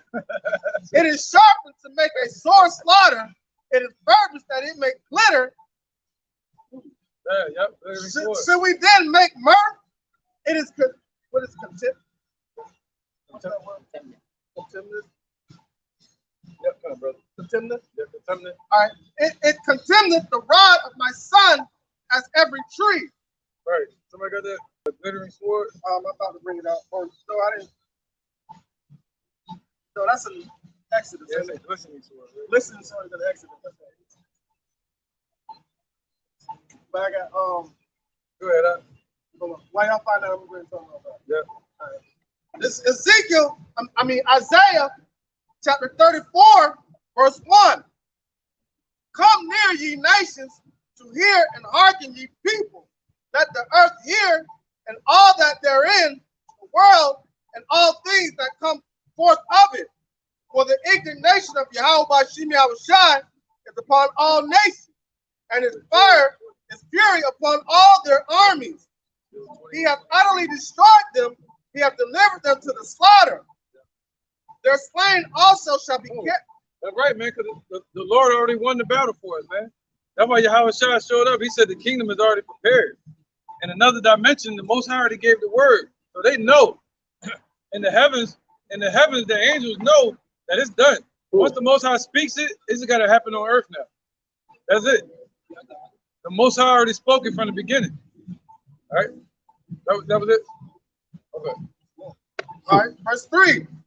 Their slain also shall be cast out, their stink shall come up out of their carcasses, and the mountains shall be melted with their blood, and all the hosts of heaven shall be dissolved. That's why I said that earlier. I said they're going to become part of the soil. That the mountain's going to be, melted with their blood. That's what that means. That means what? All right, so the government, right? So the governments are going to be destroyed with them in it. Okay, with their power in it. Everything they built up in this place is going to be destroyed too. Go ahead. Oh, you got more? Go ahead. All right, verse 4. And all the hosts of heaven shall be dissolved, and the heavens shall be rolled together as a scroll, and all their hosts shall fall down as the leaf falling from the vine, and as a falling fig from the fig tree. There you go, man. Yep, all the damn satellites. Elon Musk, Muskie. He just sent another one off the other day. Yeah. All right, verse 5. Yep. For my sword shall be bathed in heaven. Behold, it shall come down upon Idumea and upon the people of my curse to judgment. Right. So today, modern day Idumea is America. Okay. Where the founding fathers were people like Andrew Jackass, all these rest of the Edomites. All right. So Idumea is this place, Babylon, which is about to be destroyed. All right. Go ahead, brother. Verse 6. Oh yes. Oh yes. It's coming. The sword of the Lord is filled with blood, and it's made fat with the fatness and with the blood of the lambs and goats, with the fat of the kidneys of rams. For the Lord hath a sacrifice in Bozrah and a great slaughter in the land of Idumea. There you go, man. So yep, basically, the Lord going to destroy them all from the top to the least. And the fat parts of the lamb and the goats, if I'm not mistaken, after you do the sacrifice, you take those parts and you burn them. All right, so now that's what's going to be happening in this place. Everybody in this place that does get delivered is going to be a representation of that being burnt up. Yeah. Doesn't Esau have the fatness of the earth? Yep. It's going to be made. They're going to be made fat with fatness, meaning all their riches, their blood. Yep. So it basically goes into the land being dressed in their blood again. Because that word blood represents increase. I mean, that word fat represents increase. So that means it's going to grow fat with fatness. So everything the mountains being dressed in their blood is going to be increased in that. See that? So everything they've done and all these damn heathens here, their blood is going to be part of this damn soil. They're going to go wax fat, and fatness is going to grow bigger and bigger, more and more. Yep. Somebody got that sword? I got it. Yep. You want to Go ahead. I just told. Chapter 20, verse 23. It says, when he is about to fill his belly, Yahweh shall cast the fury of his wrath upon him, and shall rain it upon him while he is eating. It says he's gone. So it says what? It says when Esau is about to fill his belly, pretty much, you know what I'm saying, with his enterprises, you know what I'm saying, his policies he's pushing out or whatnot, you know what I'm saying, right before he feel like he's gonna get the last trump or that last hurrah, Yahweh is gonna smite him, right? Right? It says he shall flee from the iron weapon, and the bow still shall strike him through. It says it is drawing and cometh out of the body. Yea, the glistening sword cometh out of his gall. Right. That's the glittering sword, the glistening sword, however you want to call it. You know, it's gonna be all of that. It says terrors are upon him. Yep. Terrors are upon him, man. Terrors are upon him. Ain't that something? And we in that time. Go ahead. It's Deuteronomy chapter 32, verse 41. If I wet my glittering sword and my hand take hold on judgment, I will render vengeance to my enemies and will reward them that hate me. I will make mine arrows drunk with blood, and my sword shall devour flesh. There you go. It's going to devour the flesh. And we're praying that the Lord takes hold on judgment. That's what we're praying that the Lord does. Rise up from your throne and let the mercy seat be empty. Rise up from the throne and come into the earth and deliver us and judge our enemies. Make our enemies his enemies. Make his enemies our enemies and destroy them. They're going to enemy right now. Go ahead, All right, it says, trying to make his way over here. Hope he don't get hit by a car. Deuteronomy 32 and 42. I will make mine arrows drunk with blood, and my sword shall devour flesh. Right. So the Lord loves violence. The Lord loves destruction. So he said what? He said his sword going to devour flesh. How's it going to devour? Is it going to hit him with the metal? No. Is it going to just squish him? No. But it's going to devour him with the fire of it, man. The fire of his jealousy, man. That's how mad the Lord is. He's as mad as nuclear fire. It says, and that with the blood of the slain and of the captives from the beginning of revenge upon the enemies. Right, man. So good. Basically, that's it. From all the enemies from the beginning all the way to the end are going to be gathered here today to get their judgment. Yep, that's right, man. And that's why he said he's going to be what? He's going to have upon his head many crowns, all the way from the beginning. All right.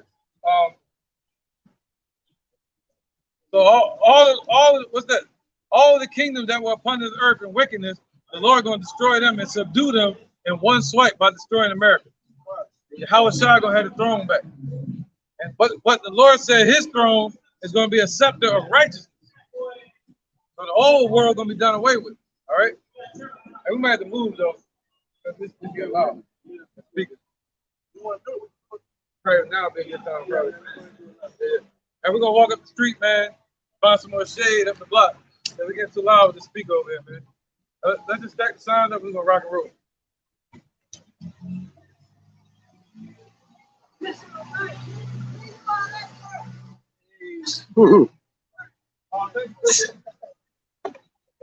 Long time no see.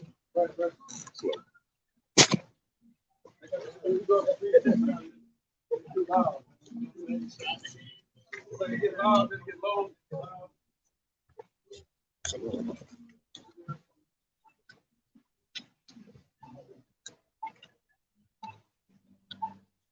And we'll be right back.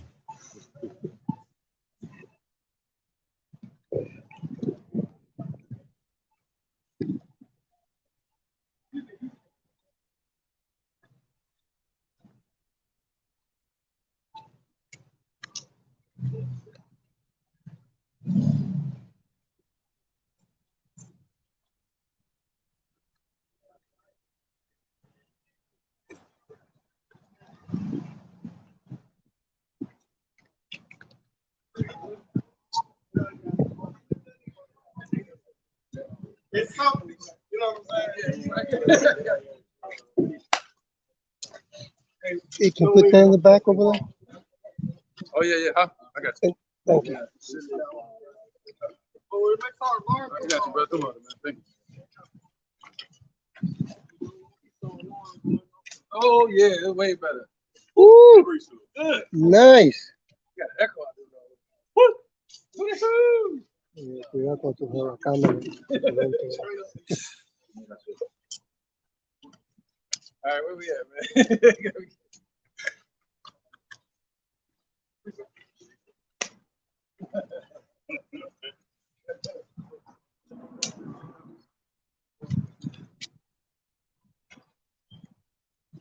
All right, yeah, let's get it. Nothing, man. Since y'all cluttered up down there, somebody will come down this way, we can spread out. They probably a couple more. Yeah. Yep. So we got some room here too if y'all want maybe double up between sardine effect going on. You heard the butterfly effect, you didn't hear the sardine effect. All right, let's get it, man. Where we at? You want to bring that up? This is Ecclesiastes chapter 39, verse 28. There be spirits that are created for vengeance, which in the fury they on sore strokes. In the time of destruction, they pour out their force and appease the wrath of him who made them. That's right, man. So the Lord is holding back all of those spirits that he created. One of those spirits is that ICBM missile. And the Lord said his spirit is going to be in the fire and in the missile. He's going to make sure he hit his target. All right. So the Lord is holding all that back. But now when the Lord is ready to render his judgment, they're going to appease him, man.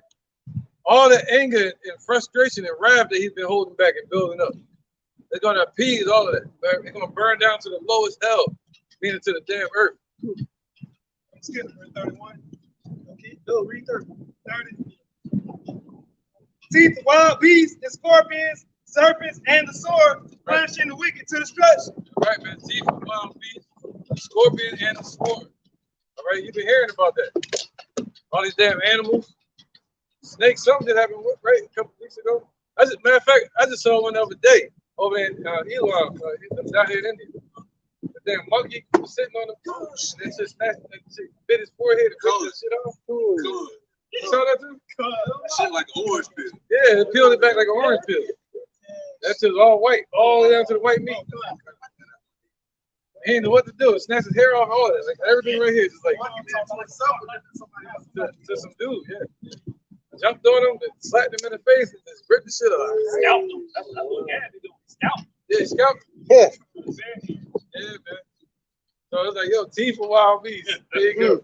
Don't get more teethy than that. Go ahead, bro. Verse 31, they shall rejoice in his commandment, and they shall be ready upon the earth when need is. There you go, like that big giant crocodile. What's bigger, alligator, crocodile? Crocodile. Crocodile. I think it might have been an alligator though. It was out there in Florida, walking around the alligator. Yeah, man. There you go, brother. Descendants of Esau. Hey, look at that. Look at that. Most hated. That's right, brother. That's right, brother. See that? See that? Nobody like Esau. He said, look, he tight. He said, you ever heard of everybody hates Chris, everybody hates Esau? Yeah, he walking with one of our people. He's mad. She's telling him chill the hell out. You think she was saying that? Yo, chill your ass out. Hey, she don't know nobody. Keep going, yo. Oh, somebody got anything? Okay, bro. Obadiah 1:16. For as ye have drunk upon my holy mountain, so shall all the heathen drink continually. Yea, they shall drink, and they shall swallow down, and it shall be as though they had not been. Right, man. They got drunken off of our destruction. You know? So the same way we had to drink of the Lord's cup. The same way we had to drink of the Lord's cup, they're going to drink of the Lord's wrath as well. All right? And just the thing about that is the Lord He's gonna enjoy it a little bit more having them drink. You know? He had us drink it too, but he didn't really like it doing that. But with them, He's gonna enjoy it. All right, precepts. Go ahead, All right, this is the book of Proverbs, chapter 14, and I'm gonna start at 11. The house of the wicked shall be overthrown, but the tabernacle of the upright shall flourish. Matter of fact, that's right, the tabernacle of the upright. What's that? The spiritual house. That goes into the topic of the lesson. All right, the spiritual house. What's that? The men of the Lord, and the believers, the men, women, and children that the Lord is calling out from the world right now. That's the spiritual house. And He said, your house will not fall. What did He say? Read it again, brother. All right, this is the book of Proverbs, chapter 14. Right, but the house of the thief is going to fall. Verse 11. The house of the wicked shall be overthrown, but the tabernacle of the upright shall flourish. There you go. The tabernacle of the upright shall flourish, man. It's going to start from you. It's going to grow all the way to the kingdom, man, to a glorious kingdom. A never-ending kingdom. See that? Oh, go ahead, brother. This is the book of Nahum, chapter 1, verse 7. It said, the Lord is good, a stronghold in the day of trouble. Right, man, but this kingdom is going to be overthrown. But He's good to our people. He's good. He's going to be our stronghold in the day of trouble. Not the Black Panthers, not your gun at home. You know, nobody but the Lord is going to be our stronghold. Go ahead. It says, and He knows them that trust in Him. Right, and the Lord said He knows them that trust in Him. You can't walk up to Him and say, I'm an Israelite too. He ain't gonna care. He gonna say, nah, I've been watching this whole time. I know those that are mine. Depart from me, ye workers of iniquity. All right. So the whole path they've been walking their whole life has been doing nothing but walking contrary to the Lord. All right. Walking in iniquity. Any more precept? Joel, chapter 3, and verse 6. Right. The children also of Judah and the children of Jerusalem have ye sold unto the Grecians, that ye might remove them from far from their border. Right, right. Yep. They removed us far from our border. So Esau going to be removed from his. Even that land of Edom going to be given to our people. See that? So first we're going to start, the Lord going to start from removing them from their power seat. You know, That's why he said to America, sit down in the dust. There is no throne. You know? Lamentations chapter 1, verse 21. They have heard that I sigh, there is none to comfort me. All my enemies have heard of my trouble. They are glad that thou hast done it. Thou will bring the day that thou hast called, and they shall be like unto me. Oh. Let all their wickedness. Oh, so yeah, so they have heard. They know the poverty that our people in, not just the spiritual poverty, but the actual physical poverty that our people are in. Every place upon the face of the earth that there's a ghetto, our people are in that place. We probably was laughing at Esau in the 8th century BC. Laughing at them in the caves of Petra and all that. The Lord like, oh yeah, I'm gonna raise up the base man over you. You know what I mean? Don't be so prideful. Right. That's right, brother. But they're gonna be like unto us. That's right. They're gonna have even more worse portion. The so-called Negro, Latinos, Native Americans are the Israelites that the Bible speaks of. The father's name is Yahweh, and the son's name is Yahushua. America's about to be destroyed, so we have to turn back and repent unto those names, unto those beings who made the heavens and the earth. And this is Lamentations chapter 1, verse 22. Let all their wickedness come before thee, and do unto them as thou hast done unto me, for all my transgressions. For my sighs are many, and my heart is faint. That's the size of these people.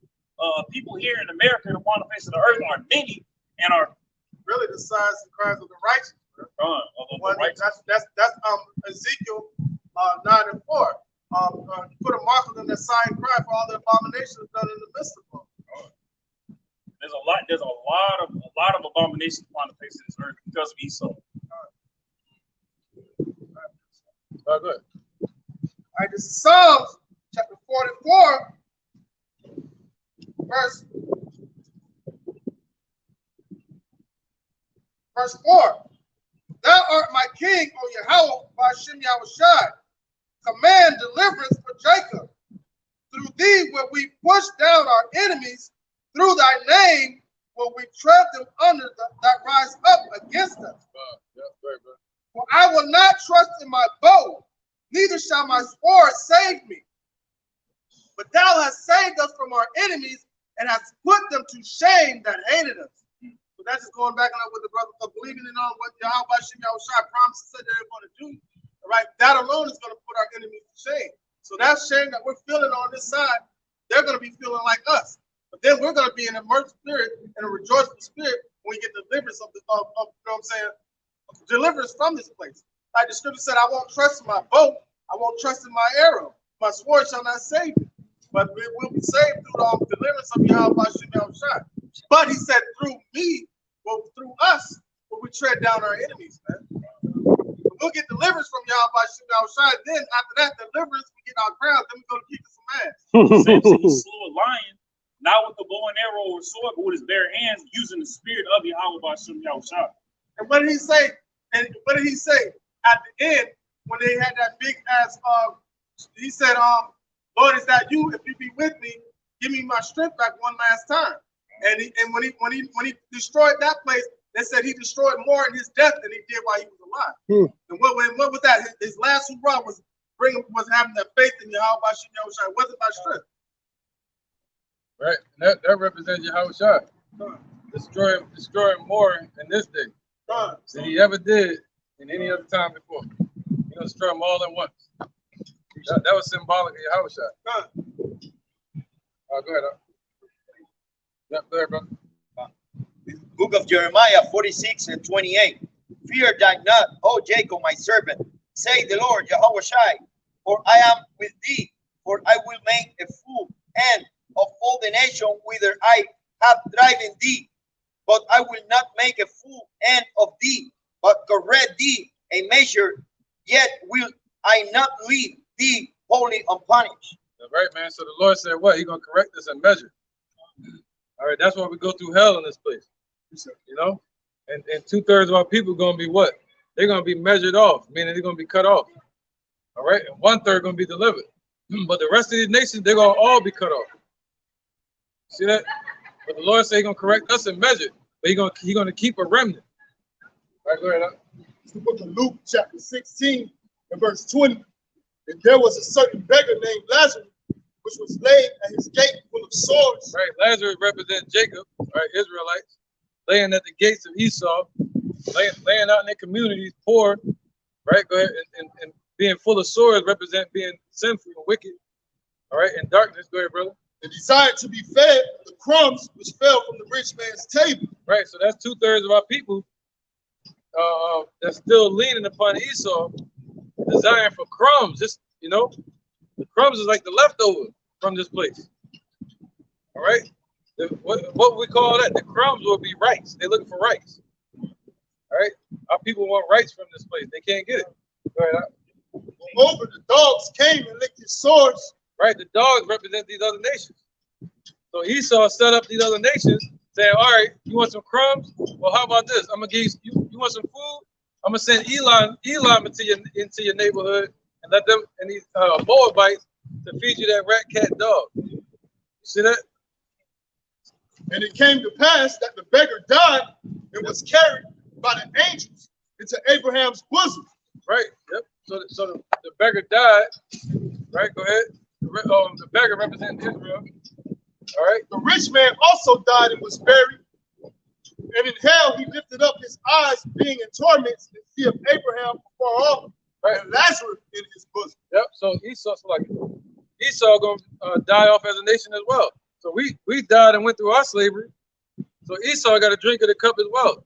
And he said, what? He said, carried into Abraham's bosom. So that means what? The elect gonna be carried into the promise, into the salvation. That's Abraham's bosom. All right, but he said, but the rich man died. But the rich man also died and was buried. But what the Lord say? Esau gonna be cast out as an abominable branch. All right.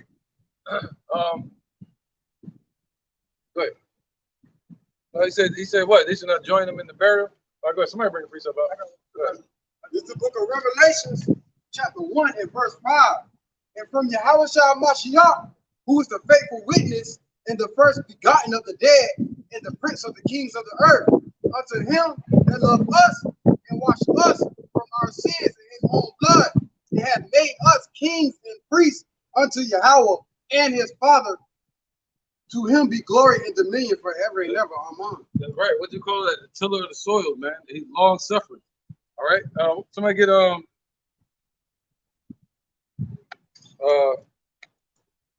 Corinthians 15 to 23.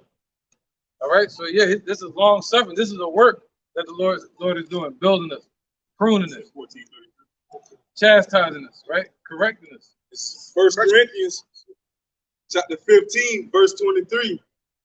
It says, but every man in his own order, the Mashiach. 22? 22? Yeah. This is 1 Corinthians chapter 15, verse 22. For as in Adam all die, even so in the Mashiach shall all be made alive. See that? So through Adam we all died. All right, the way was made narrow. And through what? Through Yahushua, who was the first Adam, the Son of God, we all have a chance at life. We all should live. How? He's going to deliver the first fruits first, and then the rest of the children of Israel in the kingdom, they're going to be born back as babies in the kingdom. They're going to be born righteous. Thus the Lord will what? Destroy death. Destroy sin in our people, which cause death. All right? The wages of sin is death. So the Lord is going to destroy sin from among our people, thus destroying death. Okay? Go ahead, interjection. All right, this is the book of Zechariah, chapter 13, verse 8. And it shall come to pass that in all the land, saith the Lord, 2 parts therein shall be cut off and die. Right, not around the world. But when you say 2 parts therein, in this place is what? Going to be cut off and die. 2/3, I mean. Go ahead. But the third shall be left therein. But the third is going to be left therein. All right. But the 1/3 is going to be left in safety. All right, go ahead. And I will bring the third part through the fire, and will refine them as silver is refined, and will try them as gold is tried. Right. So that pulling through the fire starts now. The Lord said he's going to reach you with a stretched out arm. He's going to bring you all the way to himself. All right. And this is when the pulling starts at. pulling us all the way through the fire. What's that? Affliction, persecution, all the hell you got to go through in this place, and then ultimately the missiles. Right? They shall call on my name, and I will hear them. So the elect are going to call on the Lord's name, okay? But the rest of these damn heathenites, they're going to be calling on every other name besides Yahweh and Yahweh Shai. But the Lord said they're going to call on his name, he's going to hear him. Go ahead. I will say, it is my people, and they shall say, the Lord, Yahweh Ba'ashem Yahweh Shai, my power. It's my power. So this is going to happen. That's just like the other day, Zariah, you said the moon and the stars. He said the moon and all the planets lined up. That was this morning. So this month is a special month. It's like two new moons this month. Yeah. That's April. Last month had 2 March. Yep. This month it got 2 new moons. What does that mean? That's like saying when the stars align. So when we're saying this on the earth, calling Yahweh Ba'ashem Yahweh Shai our power in the time of Jacob's trouble, there's going to be a moment, literally, when Yahweh Shai is going to say, "It is my people," and we probably going to be saying it at the same time. Reset. All right, like an echo. Reset. I have an injection. Go ahead, bro. This book of Joel 3:14 and 15. Multitudes, multitudes on the valley of decision, for the day of the Lord is near, and the valley of decision, right? This is decision. Yep, valley of decision. The sun and the moon should be darkened, and the stars should withdraw their shining. Right. That's talking about the battle of Armageddon. Armageddon, which is ultimately the battle of Armageddon, which means mountain of gathering of troops. For all the world's troops are going to gather in what they call the Middle East for the war. And that's going to build up to a hot war where they're going to be shooting missiles everywhere. All right, just like over in Ukraine. All right, so that's what that means. Go ahead, brother. This is Luke chapter 21, verse 25. And there shall be signs in the sun, and in the moon, and in the stars, and upon the earth, distress of nations. Right, I'm glad you brought that up. That was in my spirit earlier. Because there are signs in the sun and the moon and the stars. All right, that the Lord is about to return, man. That's why they had the whole the planets and the stars aligning last night. The Most High called that into being. They got real loud out of nowhere. And there shall be signs in the sun, and in the moon, and in the stars, and upon the earth, distress of nations, with perplexity, the sea of waves roaring, men's hearts failing them for fear. Right, because when things happen out in the heavens, with the sun, moon, and the stars, you've been having like four solar flares last week, man. It's not supposed to be like that. And the reason it's happening is because they messing with the sun with these chemtrails, reflecting the sun rays back at itself. Now letting the sun do what it's supposed to do and giving off its proper pressure and heat to the earth. And he said, what? There's going to be signs in the sun, moon, and stars. Then it's going to affect the earth. On the earth, you're going to see perplexity of nations, sea and the waves roaring. What's that? The tide, floods, earthquakes, hurricanes. Got it damn snowing. It's damn almost summertime. Yeah. It's snowing up north right now. Philadelphia, at least. You got a point? Oh, I was just gonna say I was reading an article where they say they feel like they see that the moon has its own moon. Yeah, forget them on that. Yeah, well, that's them just adding, you know what I mean? Yeah, forget Esau on that shit. But the thing about it is, why are they doing that though? Why are they using the chemtrails to reflect the things back to the sun? All right, it was the pandemic first, and what are they going into? Global warming. So that's them. That's another reason for them to do another lockdown. We need to get the carbon emissions down. So they're doing all this on purpose to promote their little global warming campaign, man. It's all a setup. It's all a preliminary for it, yeah. Hey, if I may add on, I was reading an article this morning where they said global warming is the reason why they want to get rid of communism. You know, that's what it said. Global warming They want to get they using that to get rid of communism. No, I got a video I got to do tonight. It says man caught his first case of global warming. I got the video on it, like the video. Fever? You got a fever? He got the first case of global warming. Oh boy. Yeah, it's like how do you tell somebody that? You got to show somebody that. Go ahead, bro. Revelation chapter 12, verse 12. That's right, man. America about to be destroyed, man. Get ready. Therefore rejoice, ye heavens, and ye that dwell in them. Woe to the inhabitants of the earth and of the sea, for the devil is come down unto you having great wrath, because he knoweth that he have but a short time. That's right, man. Any points on that?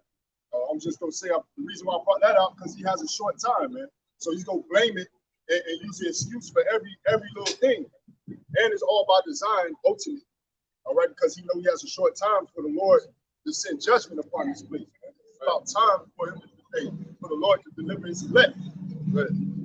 That's right. That great wrath, that great wrath that Esau is coming down with, their last hurrah, that's gonna be hell for Jake, man. See that? At their rising, it was hell for us, and at their fall, it's gonna be hell for 2/3 of our people. But they're gonna fall with him. Esau type, you fall, he fall, he gonna drag you with him. He gonna grab the closest one to him. You don't want to be near him. Hey, what does the scripture say? And 2/3 of our people hold the hand. Oh yeah. The wicked shall not go fight. So he ain't gonna be able to swim out them deep waters of destruction. So he's gonna fight. He's gonna put him down right. He's gonna pull him down with him. Yep. Well, you better get far away from this Edomites as possible. Or the wicked, I should say. Even 2/3 of our people. Yep. Because when they come down with that great wrath, that's gonna be hell for Jake, man. Thus going into Jacob's trouble. All right. Yep, them that trouble. Chapter 10 and verse 18. And he said unto them, I beheld Satan as lightning fall from heaven. Right, so it's gonna be quick, it's gonna be fast, man, when these devils fall. Right? Right. So just that being said, just getting straight to straight to the point of scripture. Hey, you're not going down without a fight. Yeah. You're sore loser. And what the scripture also said, they shall see him, they that see him shall say, where is he? So if it was a slow process, you can see him appreciate. But when something just disappears like that, you're like, where is he? That's how fast they're gonna be brought down. Yeah. You see, it said you're gonna catch Esau off guard. Sure. Something catch you off guard, you try to grab something. That's what's gonna happen, man. That's the first thing you do is grab whatever's next to you. Yeah, Precept. Yeah, go ahead, brother. This is 1 Peter chapter 5, verse 8. It says, be sober, be vigilant, because your adversary, the devil, as a roaring lion, walketh about, seeking whom he may devour. As the elders in the house was just speaking on, man. Hey, Esau's trying to bring down, whoever we're closest to him, man. They're trying to bring you down right with him, It's talked about in Revelation 12 and 12, they're coming down with great wrath, shit. They don't want to go down alone, so shit. That's why they're spewing out wickedness everywhere. Hey. And think about how that wrath is going to be. That wrath is going to be, he's the master of subtlety. Going all the way back in the garden, he was the most subtle of all creatures on the field. Right. So he ain't going to just be, He's going to do subtle shit to keep your mind up and think about what's about to come. Right. That's him bringing you down. Yeah, they want to take the blessing back. Right. That's the whole goal. They want to take the blessing back from Jacob so they could be in good sights in the sight of the Most High. They want the Most High to replace Jacob with Esau. So it ain't gonna happen. This is Psalms chapter 52, right, verse 1. Why boastest thou thyself in mischief, O mighty man? The goodness of Yahweh endureth continually. So the Lord is asking, why are you boasting yourself, Esau? You boast in wickedness. You boast in mischief. Don't you know the Heavenly Father endureth forever? He see you. And it is plainly stated in the scriptures numerous times that the Lord is going to take you down. He's going to get you out of the way. Verse 2, thy tongue deviseth mischiefs like a sharp razor working deceitfully. So Esau out here, he lying, like the elder was saying, to do the first ever to catch a case of global warming. That's a lie. You know what I'm saying? That ain't nothing but a cunningly devised fable, and it's mischief. It's a lie. It's deceit. You can't catch global warming. that happens when we gonna go. But long story short, Esau he liked to dwell on lies, and he right here boasting, and the Most High is sitting there with the Matumbo hand waiting on him. So as soon as he pop up, the Lord gonna smack him down and say, no, no, no, not in my house. What's the rejection?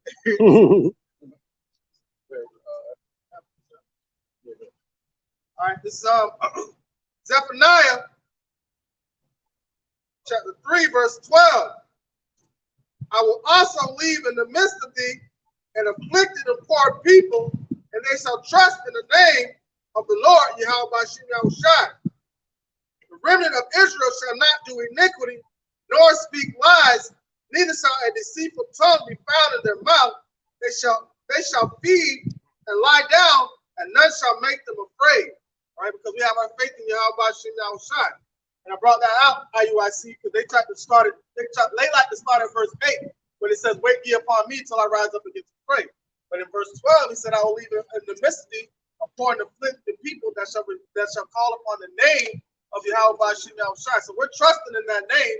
All right. And according to Isaiah chapter 10, verse 20, they shall no longer stay upon them that smote them, but they shall stay upon the Lord. And that's that remnant left in the midst that's going to focus on Yahweh Bashim Yahushai in these times. So what type of mindset are you on? What type of mindset are you on, knowing that all this place is going to be destroyed, man? So that's another way that the devil Esau could bring you down by your mind not being in the right place. Now you see the Edomites and those two Jakes walking with them, playing some Pokemon. All this destruction and all this calamity is going off in the world, and they trying to catch some fake stuff that don't even exist. Spend hours out of a day doing that. Right. Hey, can you bring that up again? This is Zephaniah chapter 3, verse 12. Right. I will also leave in the midst of thee an afflicted and poor people. Right. What did the Lord say? What did it say? He said, not to take them out of the world. John chapter 17. Somebody go there real quick. No, chop it up. There's a lot of research came to me. Yep. Somebody get it. Whoever get it quicker.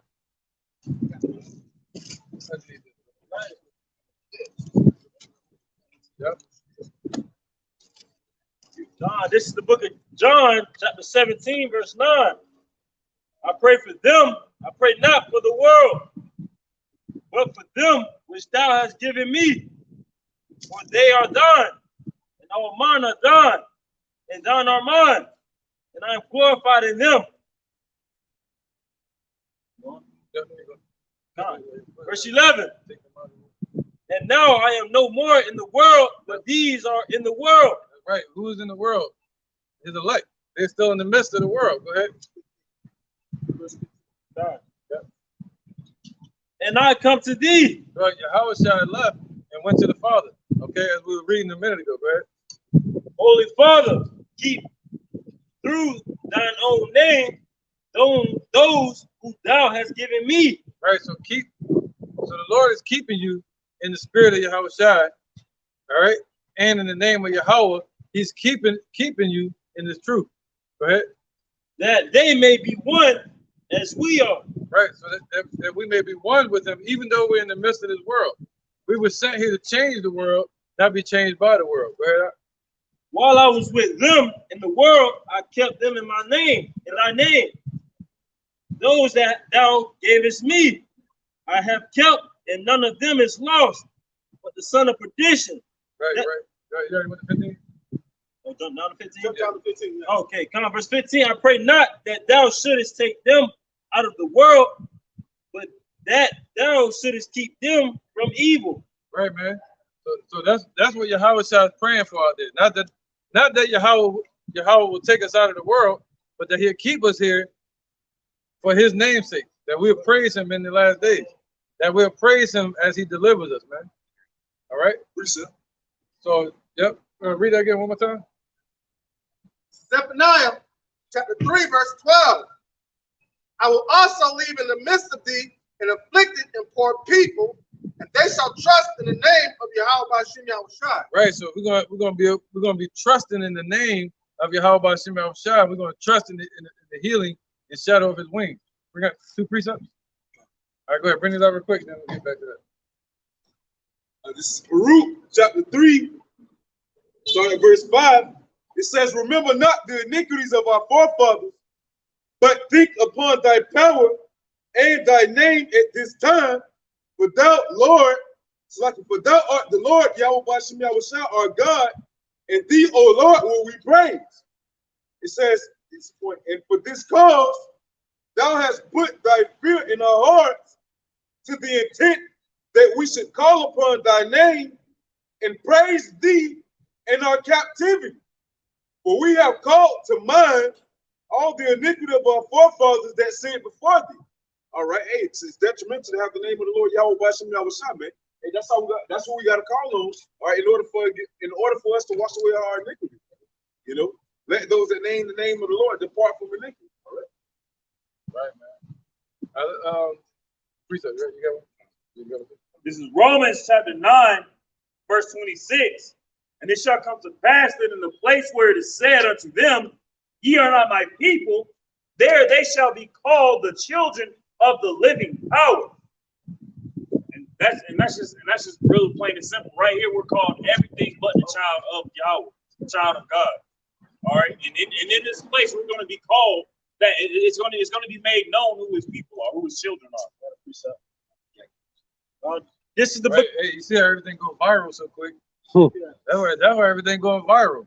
They're getting prepared for the manifestations of the sons of God. Because what does the scripture say? The whole world waiting for the manifestation of the sons of God. Yep. It's gonna go viral in a second. That viral speeding up now. It's gonna go viral in seconds now. Yeah. So if the Lord manifests his power through a man of the Lord, it'll go viral in a second.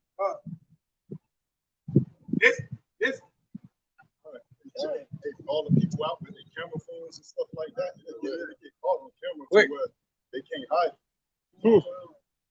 Somebody moving to and fro like lightning. You won't be able to even hide it if you wanted to. If it's you, the Lord said you ain't gonna be able to hide if you're a man of the Lord. You're gonna be brought out to the open whether you like it or not. He about to brand his us before the world, man. Go ahead, This is Jeremiah chapter 51. Oh, you wasn't done yet, was you? Good reading, wasn't you? Oh, no, go ahead. This is Jeremiah chapter 51, verse 19. The portion of Jacob is not like them, and he is the former of all things.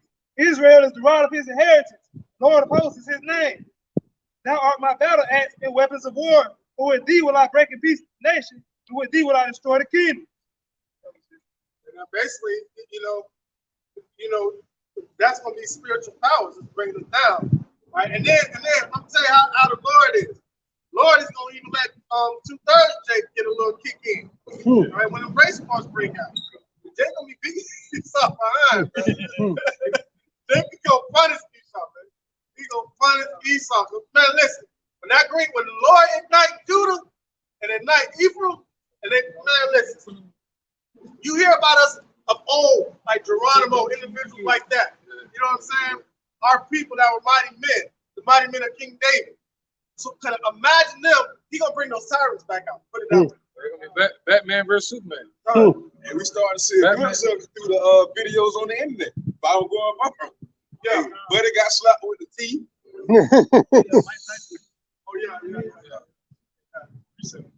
Batman had all that technology. Right. Esau was Kal-El. He had spiritual power. Yeah, and we ain't got no kryptonite. Well, our kryptonite was sin. Sin. Gone. Right, man. Right. Esau, Lex Luthor, he knew our weakness.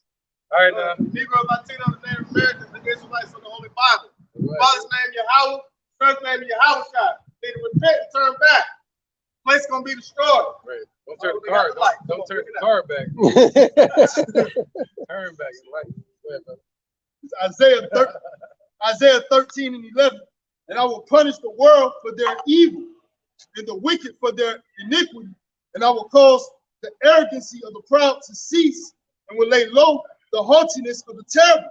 I will make a man more precious than fine gold, even a man than the golden wedge of gold fur. And the Lord is establishing that, making a man more precious than fine gold. How? By us overcoming affliction and adversity, man. Being cleansed, man, in the word of Yahweh part of spiritual power right there. Being able to tap into the spirit of Yahweh Shem Yahushua and get understanding. It's the book of Hebrews, chapter 7 and verse 19. For the law made nothing perfect, but the bringing in of a better hope did, by the which we draw nigh unto Yahweh. So just like the elder and the brothers were speaking on, going back to that first Adam, all right, that's why Yahweh Shai being made lesser Lord than the angels, man, and ultimately swallowing death, man. You know, swallowing death and sin, all right, being that sacrificial lamb, all right. If we haste and search in His mercy and His promise, we'll inherit the same thing, man. Because the first Adam was made of flesh, and the second Adam made of quickening spirit. So what that quickening spirit means to revive, to ignite, to give life, right? To give life. Quickening just means life. So now we become dead to sin according to the law, because we can't uphold the law in these bodies. We live according to the spirit of Yahweh Shem Yahushua. So we live.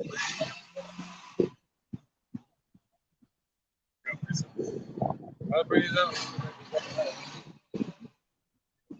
Isaiah chapter 10. All right. And this is Baruch chapter 2 and verse 35. And I will make an everlasting covenant with them to be their God, and they shall be my people. And when I will no more drive my people of Israel out of the land that I have given them. All right. And that land also has to be cleansed also. Talking about the land of Israel. Because America's going to be totally destroyed, never happening again. It's going to be worse than it's, man, scripture say it will be more tolerable for Sodom and Gomorrah. So Sodom and Gomorrah is just pitch and ash right now. Pitch and ash. Anyway, but imagine what America's going to be like, man. A lake of fire is going to forever be, have smoke sitting from it, being a memorial of not how of what wickedness is going to get you. And there's an example of that. I forget where it's at, but they were digging a pit and they hit a natural gas, pocket from the earth, and so they lit it on fire, thinking that it was gonna burn out sometime. It's been on fire for like 50 years. So, hey, that's America. An example of what's coming to America. Not Eddie Murphy. Stuck.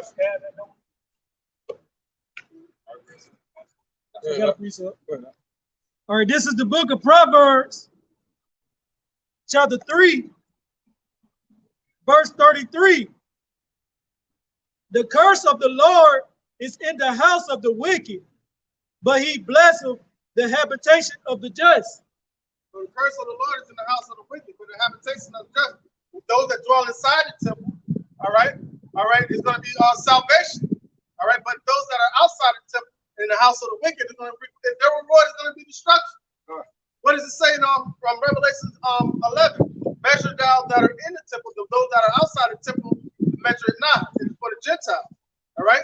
And 2/3 of our people have become are still in that Gentile state of mind, and they're not going to turn back to Yahweh Shem Yahushua, because the Lord don't want them. They were set up as to be examples of what the wicked of our nations are going to get, falling behind these other nations. Somebody get 2 Corinthians 4 and 11. Go ahead. 2 Ezra chapter 9 and verse 11.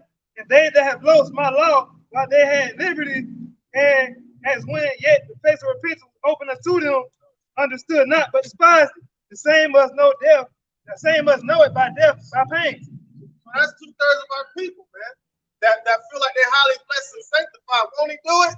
Because they got riches on this side. But they don't understand that's going to lead them all the way to their destruction, just like Esau.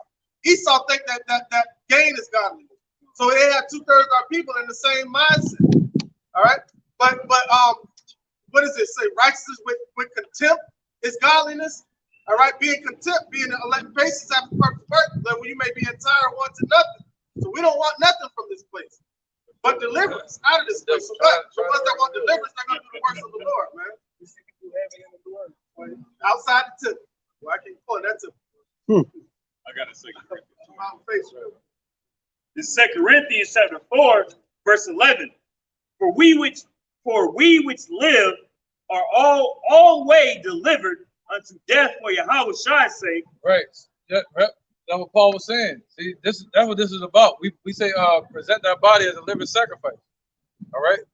And when we teaching, we're putting our life on the line, not only for ourselves, but for the subverting of the hearers. All right, for the ones that hear this word. See that? So we step into danger, right? And the Apocrypha say that those that enter into danger. Yeah. 2 Ezra 13. Yep. He said those that enter into danger. For what? More blessed. That's right, man. You're more blessed, man. In 2 Ezra chapter 13 and verse 23, he that shall endure the peril in that time have kept himself. They that be fallen into danger are such as have works and faith toward the Almighty. And that's beautiful right there, because that's showing the power of Yahweh by Shai. All right, if we were just to walk in the kingdom and then the destruction is happening and then nobody see that's nothing. But to see like when Hananiah, Azariah, and Mishael were pulled through the fire, man. That's the glory. That's the recognition that Yahweh Shai wants. That's why everything, when the Lord shows up, said, all eyes shall see him. Why? Because the Lord's coming in his glory. The glory of his Father, for his glory, and the glory of the holy angels, man. And he wants the whole work. That's going to go viral. And that's going to be stay in the minds of everybody forever, man. Nobody's ever going to forget Yahweh Shai. That's what he said. Y'all think y'all forgot? I ain't been to the earth in a minute. Y'all think I forget? Y'all, okay, I'm going to show you something.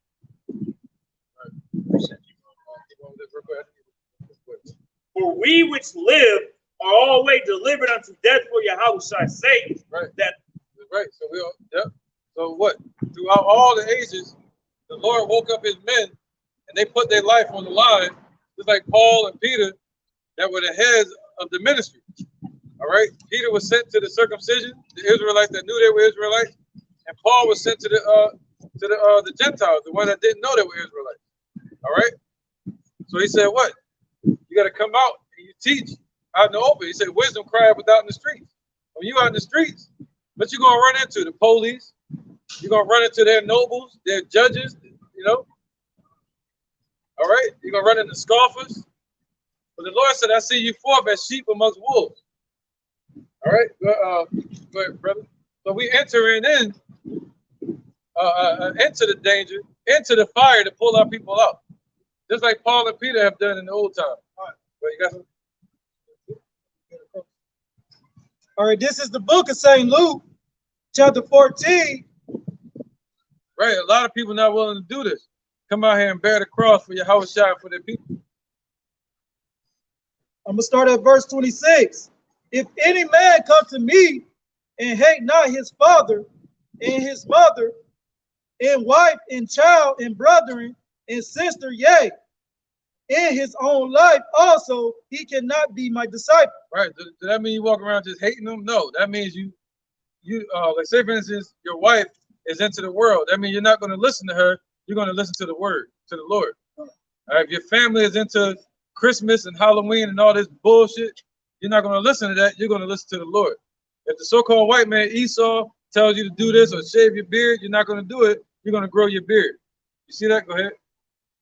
And whosoever doeth not bear his cross and come after me cannot be my disciple. Right. So if you don't want to bear your cross and follow after the Lord's footsteps that he left you in the sand, then what? You cannot be his disciple. And he said he chose through the foolishness of preaching to save them that believe. He said you will be no priest to him. All right. So you'll have no works to show, and you'll get no reward. Okay, the women and children don't have to worry about that. It's about the men. The women need to cling to a man of the Lord, or they're going to have no excuse. Go ahead. This is the book of Sirach, chapter 2 and verse 7. Ye that fear the Lord, wait for his mercy and go not aside, lest ye fall. Right, Yahweh, that's his name. Yahweh Shai is the son's name. All right, he's coming to save the Negro, Latino, and Native American, man, woman, and child. Not according to color, we're scattered amongst many nations. So it's not about that. All right, go ahead. My bad. I missed the point. Go ahead, brother. Ye that fear the Lord, believe him, and your reward shall not fail. That's it, man. Believe what he said. That's running the race righteously, man. Yeah, our righteousness is as filthy rags. We can keep the laws to the best of our ability, but the Lord gave us the way to be righteous, a path to walk, a door to walk through to be clean. All right, a name to call on. You know, a way to be righteous, man. He said, in that day, Yahweh, by Hashem Yahweh Shai, will be our righteousness. He set it up that way. So we can't say we did anything. We just did what we ought to do, what we were told to do. No man make glory in the flesh. That's right, man. Go ahead, go ahead, brother. This book of Romans 8 and 30 all the way to 33. Moreover, whom he did predestinate, then he also called. Right. And whom he called, then he also justified. And whom he justified, then he also glorified. What should we then say to this? Read that again. Who we call and he justified, then from the justification he glorified. So it starts with the calling in the beginning. All right, many are called, a few are chosen. The ones that are chosen are justified, and from that place, from that point, from justification, you get glorified. That's that pulling out of the fire. Good. All the way out of the fire, from the depths of hell, from the ground, not fire in the ground, but affliction, and pulling us all the way up to the heavens, to him. Yeah. Romans 8 and 31. What should we then say to these things? If Jehovah Hashem Yahweh Shai be for us, who can be against us? He that spared not his own son, but delivered him up for us all, how should he not with him also freely give us all things? So if he's willing to give his only son as a way for us to turn back unto him, his only begotten son, all right? What more should we fear? We shouldn't fear anything. If he's willing to do that, then he's willing to deliver us, to send him back to deliver us.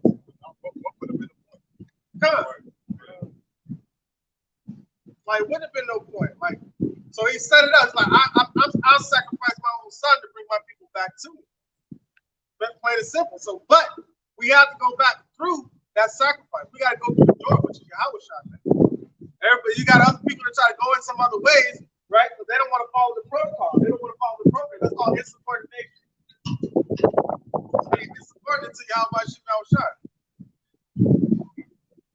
Romans, 2 Corinthians chapter 4, verse 11. Start from the top one more time. For we which live are always delivered unto death for Yahweh Shai's sake, that the life also of Yahweh Shai might be made manifest in our mortal flesh. Right. So then death worketh in us, but life in you. Right, man. You going? Right. So I just basically said that though. Like, you know, okay, a way to sum that up is John saying, I must decrease and he must increase. You know what I mean? We die daily, but the spirit is growing perfect daily. You know what I mean? Being renewed day by day. That's better, right? What it said. All right. So yeah, man, the spirit is increasing while we're decreasing in this world. We might even be put to death out here, but the Lord's work is being done. All right. His kingdom is expanding. Go ahead. Verse 13. We having the same spirit of faith, according as it is written, I believed and therefore have I spoken. We also believe and therefore speak. Right, just like us. We believe and therefore we speak. That's just it. Very simple, man. Go ahead. Verse 14. Knowing that he which raised up the Lord Yahweh Shai shall raise up us also by Yahweh Shai, and shall present us with you. Right. So this was during the time of Corinthians. All right. And Yahweh Shai was killed around 37, 38 AD. All right. And Paul was speaking this at least around 50 something AD. So this was after the dead had been risen during the book of Matthew. All right. So he's talking about a future event. You know, I think Paul was killed around 66 to 67 AD. So it's talking about a future event. Where he said he gonna what? He said what he said he gonna raise him up again. Read again. Yep. So Paul is on this earth, or he's about to be raised up again. 2 Corinthians chapter 4, verse 14. Knowing that he which raised up the Lord Yahweh Shai shall raise up us also by Yahweh Shai, and shall present us with you. There you go, man. So we all gonna be here in these last days. That's what Paul was saying, man. he knew about reincarnation. And he knew that we will all be presented together. All right, and some gonna be martyrs, some gonna come back with Yahweh Shai, you know, and some gonna be raised out of the grave. You know, and the ones that are alive, they're gonna be raised up. All right. So ultimately, what Paul was talking about is us being resurrected as a nation. He knew that he was gonna be back on this earth again, just like Job did. Be back in the flesh, basically stand up again. So he knew that they were gonna put him to death. You know. Go ahead, bro. This is Job, chapter 5, verse 22. Verse 15 of chapter 4, 2 Corinthians. For all things are for your sakes, that the abundant grace might, through the thanksgiving of many, rebound to the glory of God. For which cause we faint not, but though our outward man perish, yet the inward man is renewed by day. Day by day. The outward man is what got us put into got us in these chains of darkness. Then he did something to sin. Right. That basically saying Adam. God. All right. The old flesh, this flesh is perishing. God. All right. We're gonna have a new flesh from the heavens, from the second Adam. You know, and starting with the spirit being renewed. Go ahead, brother. Verse 16. Out with the old, in with the new. Verse 17. For our light affliction, which is but for a moment, worketh for us a fair, more exceeding and eternal weight for glory. Right. Of glory. That's right. That's right, man. Because if you look at it on the weight of scale, what we're going through now cannot compare to what the Lord got for us in the kingdom. You see that? So it cannot compare to it. All right. And there's more in the heavens than there is upon this earth. You know? So cousins. Right? So he said working for what? Can you read that part again? Gone. For our light affliction, which is but for a moment. Right, right, just for a moment. It's just for a moment. Because what did he say? Satan was loose for a little season. And that little season is hell for us. That little season that Esau has been loosed upon this earth, it's been hell for us, man. All right? So this is our light, this is a light affliction compared to what the Lord says, compared to the kingdom. All right, come on, brother. Bring that power. Verse 17. For our light affliction, which is but for a moment, worked for us far and more exceeding an eternal weight of glory, while we look not at the things which an eternal weight of glory, man. You know, so what we got coming for us, slavery was just for a moment. But what we got in the kingdom, once we get them in our grip, we're gonna have them for eternity. Well, we're gonna have them for 1,000 years. We're gonna have a grip on their power seat for eternity, man.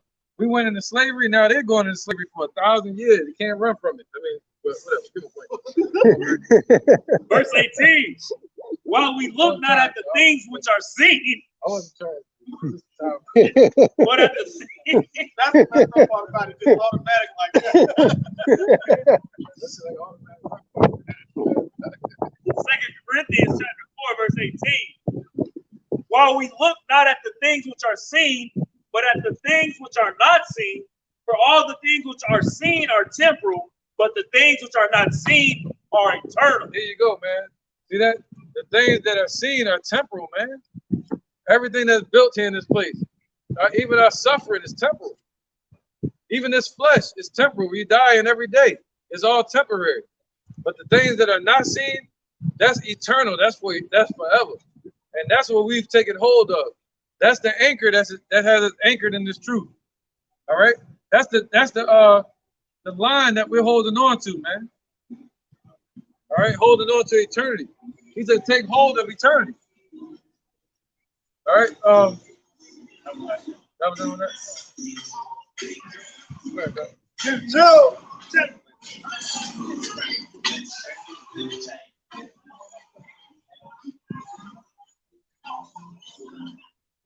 Job chapter 5, verse 17.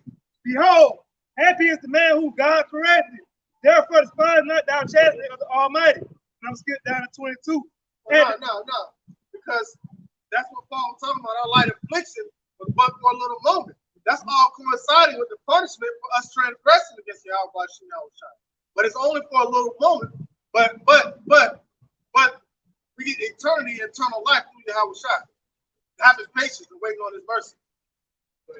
So verse 22, at destruction and famine thou shalt laugh. Neither shalt thou be afraid of the beasts of the earth. I think about it. We gonna laugh. Why? Because that's destruction and famine. We gonna know, oh, this is our captivity being turned back before our eyes. We're looking forward for these days, man. You know, because that we're watching our persecution being cut off, and our deliverance being at hand. So when we should see these things, so look up, because your salvation is nearer than what you once believed.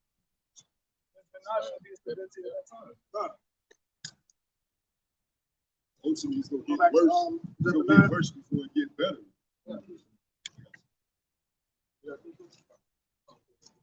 This is the book of Jeremiah, chapter 31 and verse 31. Behold, the days come, saith the Lord, that I will make a new covenant with the house of Israel and with the house of Judah, not according to the covenant that I made with their fathers in the day that I took them by the hand. All right, so now all these Christians talk about a new covenant.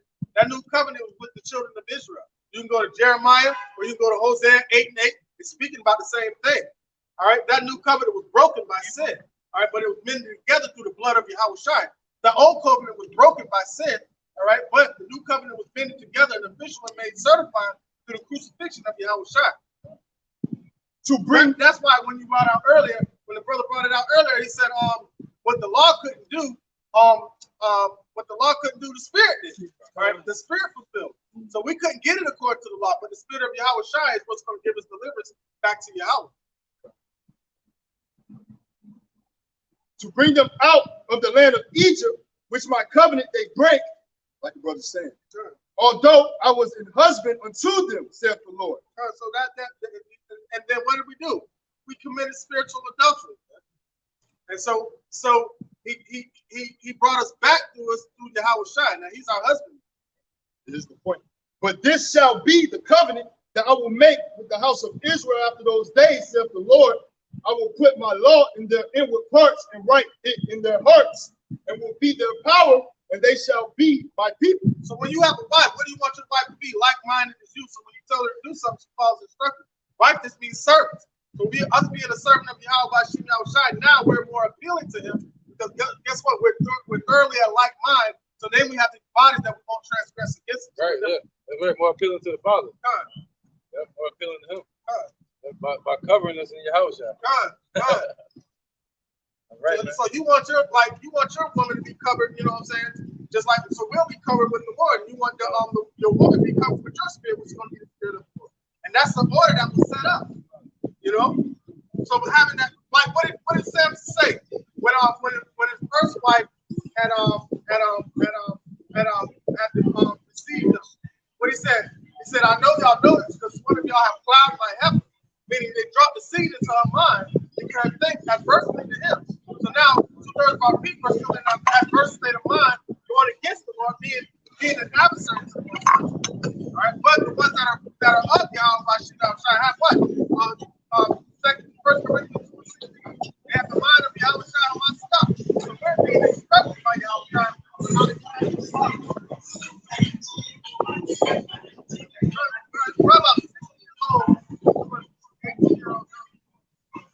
That's what he was agreeing. Yeah, ain't just circling the block. Right.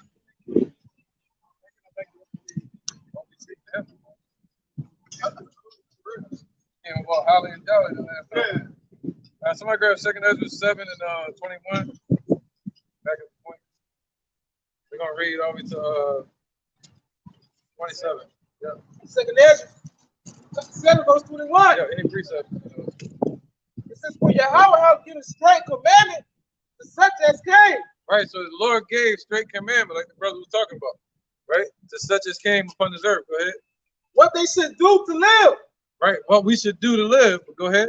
Even as they came, and what they should do, and what they should observe to avoid punishment. Right, to avoid the punishment. That goes into Deuteronomy. All right, when the Lord gave us the laws, he said we didn't keep those laws, he was going to raise up these nations over us, right? And we were going to be the bottom, and they were going to be the head. They were going to be the head, we were going to be the tail. The damn get the ass under the damn stick, right?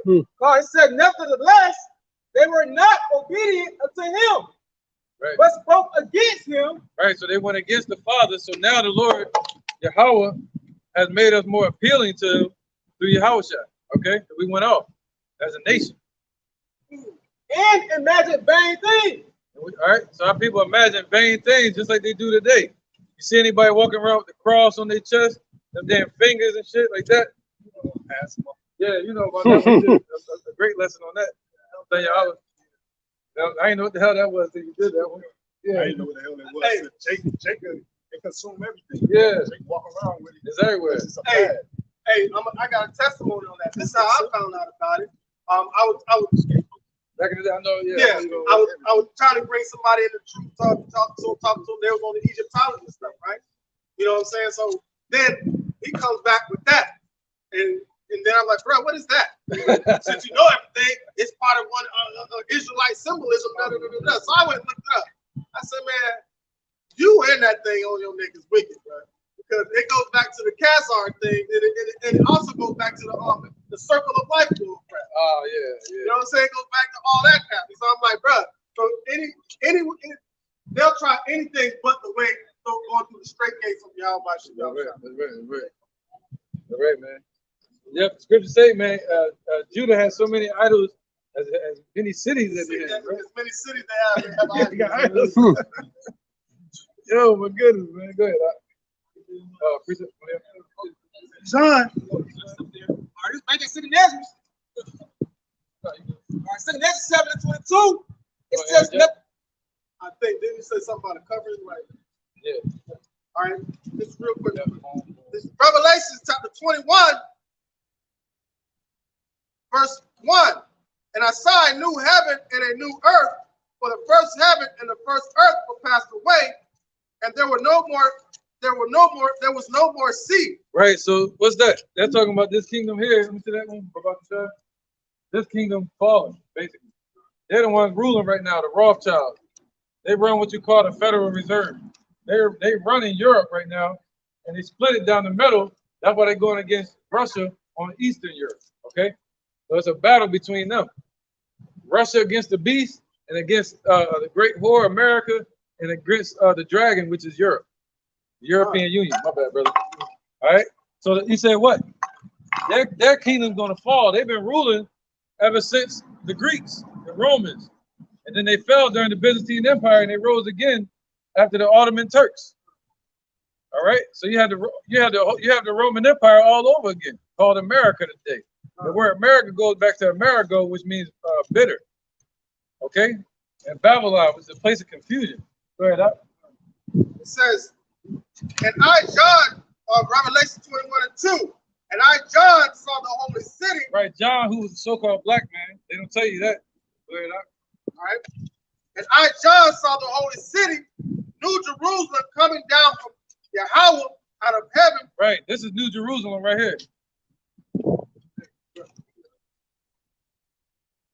Yeah, we better give it to him because he already around. Yeah, he already came up with one of the brothers. All right, this is New Jerusalem right here, man. These brothers and sisters and their children being renewed and refreshed. Okay, being refreshed as a nation, being made over, like Tina Turner said. Right up. It says, and I, John, saw the holy city, New Jerusalem, coming down from Yahweh out of heaven, prepared as a bride adorned for her husband. There you go. So they're gonna be taking. We came over in slave ships and we leaving out of here in style. We came in slave ships, but we're leaving in chariots, swing low, sweet chariots, coming forth to carry us home, man. And where is home? Our home is where the Father is. Our home is where our heart should be. All right, and that's just it, man. We're gonna be taken up into the chariots and brought back down to this earth, man. You know.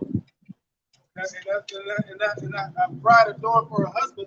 That's the white garments. That's that covered that covered up Yahweh. That's right. That's right. We being adorned right now because you decorate a man, you know, like a priest or a general. get decorated, but you dress or you adorn a woman. You adorn it. Right? So that's why the Lord called us like a woman. We're being adorned with His Spirit. Like He would, He said, "Let my love adore you." Like that. You would adorn ornaments on something. Oh, it got me there, right? Like you put ornaments on something. All right. Yeah, man. Look what's behind them. All right, let's keep going. Yeah, Christmas tree is wicked too, man. Book of Person. I just asked him to read the book. Yeah. It's 2 Ezra 7 and 23 or 22. It said, nevertheless, they were not obedient to him, but spoke against him and imagined vain things, and deceived themselves by their wicked deeds. Right. So our people, even today, are still deceiving themselves by their wicked deeds. Like just now, what just passed? Easter. They had everybody chasing around the damn bunny with eggs. What bunny do you know lay eggs? They ain't one. You know. Go ahead. And that goes back to Babylon and Assyria. That's the worship of Ishtar. That's the word for Easter. Ishtar. It means star. So our people are worshiping the stars and honoring the stars in those days. All right, go ahead, brother. It says, and deceive themselves by their wicked deeds. Right, honoring the spring equinox, eating pork, eating lobster, shrimp, all these things that kill our people and give them inherited diseases. And said of the Most High that He is not. And right. Yep, and they became diseased in sin, saying to the Lord that He is not. That's why they walk by you and you say, hey, the Lord's name is Yahweh, and they say, whatever. They don't believe the Lord exists. So that's why they continue in their iniquity. Go ahead, and know not His ways. That's right, man. So they walk on in blindness and they know not the Lord's ways. And we are here to tell our people the Lord's ways. You know, the Father's ways, whose name is Yahweh and His Son named Yahushua. Go ahead, brother. It says, but His law have they despised and denied His covenants. Right. So our people still despise the Lord's laws, man. Our people still despise it. They still living in adultery, spiritual and physical, sleeping with other men's wives. You can't walk up the street with your wife without another man looking at her. You know, robbing, stealing, and killing, selling drugs to each other, to push the poison of these devils that they put in our community. You know what I'm saying? So our people continuing in it, man. Why? Because Esau's still making money off of it. So as long as these devils are in power, our people are going to continue in their wicked ass way. So the Lord got to bring down their power system, bring these devils down, the deception, and then to exalt our people again. Go ahead. It says, but His law have they despised and denied His covenants and His statutes. Right. So they denied His covenants. That's plural. So they denied the old covenant with Moses, and they still denying this covenant today that Yahushua is hoping to make with our people, with the elect of our people. But they don't want better. But you got three here that probably do want better. Just like us, we want better. Right? And you out there that believe y'all want better. That means you got eyes to see this damn world Z that we're living in, the zombie world. This prison planet. Look at those damn agents walking in the street. Look like fucking Matrix. Man, I'm just joking. But, Matrix, Mr. Smith. That was it, right? All the way 27? All right, it says, have they not been faithful and have not performed His works? It says, and therefore Ezra for the emptiness. For the empty, yeah. It says, for the empty are empty things, and for the full are the full things. Right, that goes back into the lesson. For the spiritual are spiritual things, and for the empty are going to be empty things. So those that lack the wisdom, the Lord going to take more from them and going to also ultimately push them into outer darkness, meaning cut them off from their salvation. But the ones that have, the Lord said they should have more. The ones that have a little bit of the wisdom, you're going to be given more wisdom to continue all the way to the end. All right, to know not to take this right here. You see that down there, the MOTB? You gotta know that, man. Because they coming with it, whether you know or not. It's one of them fights where you wake up in the boxing ring and you get punched, don't even know it. But you gotta make a choice to fight or not. And they're about to push this. This gonna be the new money. All right, they're trying to put that in your hand or in your forehead. And you gotta know to say no to it, man. You know what I mean? You gotta know to call on the Father's name, Yahweh, his son named Yahweh Shai. Don't go and pick up your gun and just shoot everybody, like Black Panthers wanted to do. You know, try to free our people that way. Go ahead. Verse 26. Yeah. It's the book of Romans, chapter 8 and verse 1. There is therefore now no condemnation to them which are in Yahweh Shai Mashiach, who walk not after the flesh, but after the spirit.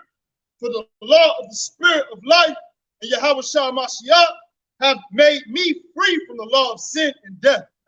Go ahead, brother. You got to speak on it. So ultimately, oh no, might be spirit, man. Go ahead. But ultimately,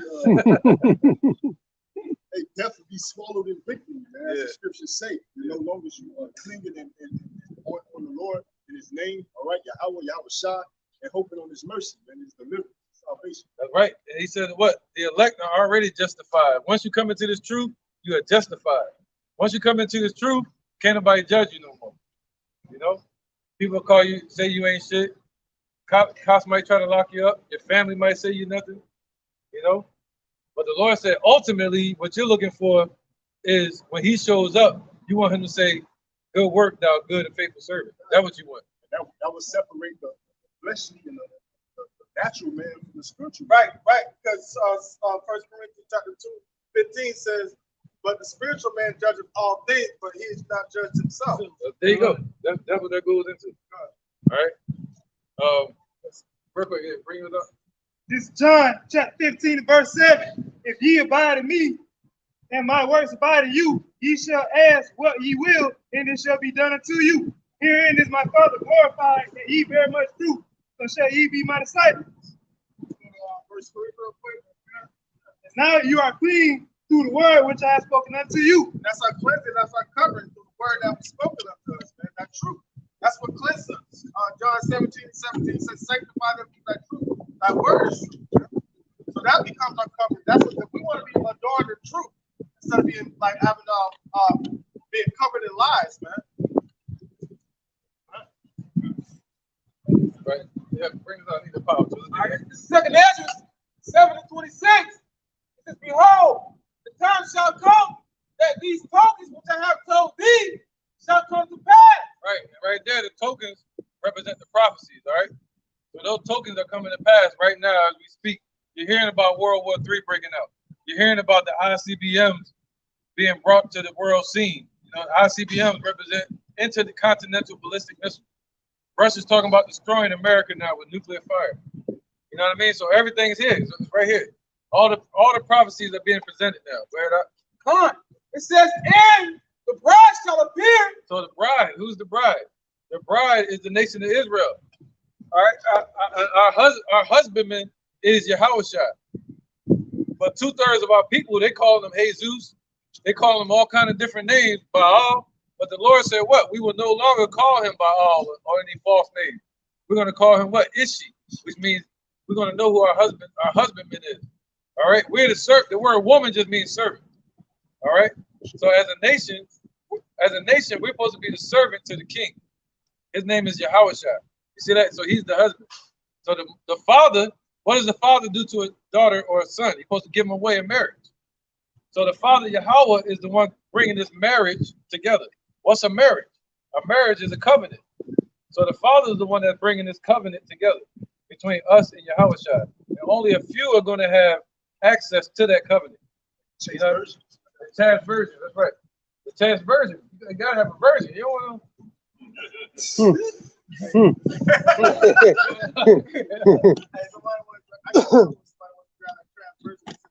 I can bring him out. Yeah, can I speak on all of it?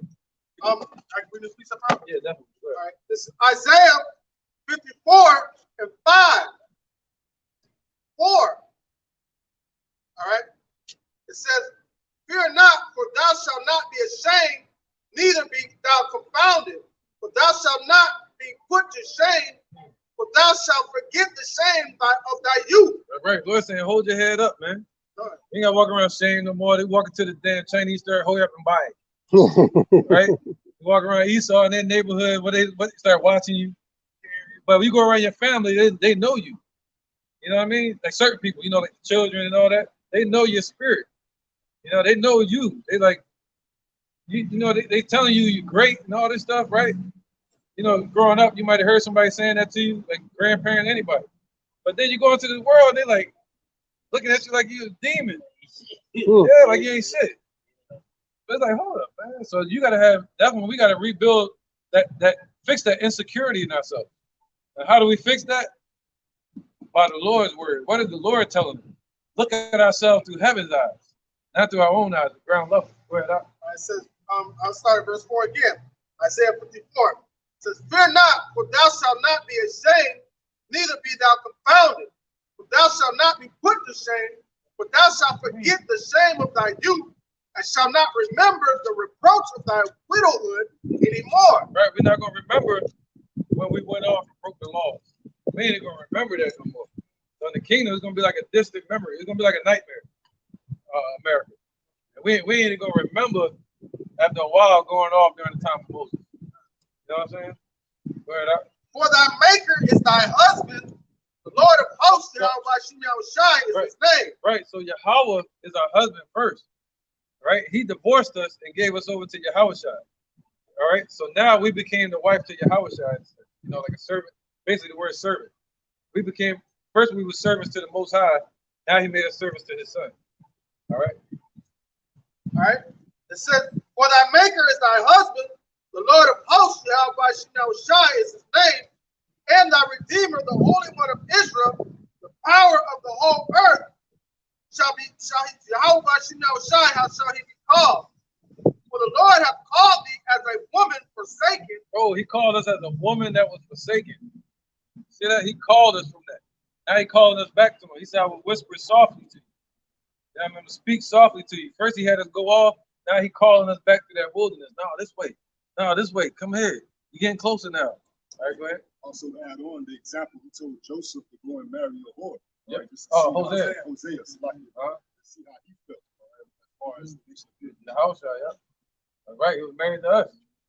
So we became the whore by dealing with false gods. All right. Isaiah 54:6. For the Lord hath called thee as a woman forsaken and grieved in spirit, and a wife of youth when thou wast refused, saith the Lord. For a small moment have I forsaken thee, right, but with great mercies will I gather thee. Wow, man. So come on with it. And these people don't want to hear that, man. That's why they walk by scoffing and laughing and talking trash. But the Lord said, for a small moment, has he what? Says forsaken. Forsaken, right? Yes. Read that again, Babak said that last part. All right, this is Isaiah 54:7. It says, for a small moment have I forsaken thee, right, but with great mercies will I gather thee. But with great mercies he gonna gather us, man. Why? Because we need that mercy. We need all the mercy he got. You know? And basically grace and mercy, that's basically what? Forgiving us and giving us a gift, even though we don't deserve it.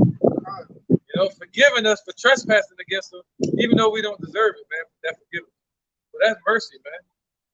You know, him coming to take us up out of this captivity and out of the way of the New World Order and the missiles and the MOTB and the famine, where there's going to be no food, the race wars and death itself. The Lord said he can redeem us from that. That's mercy, man.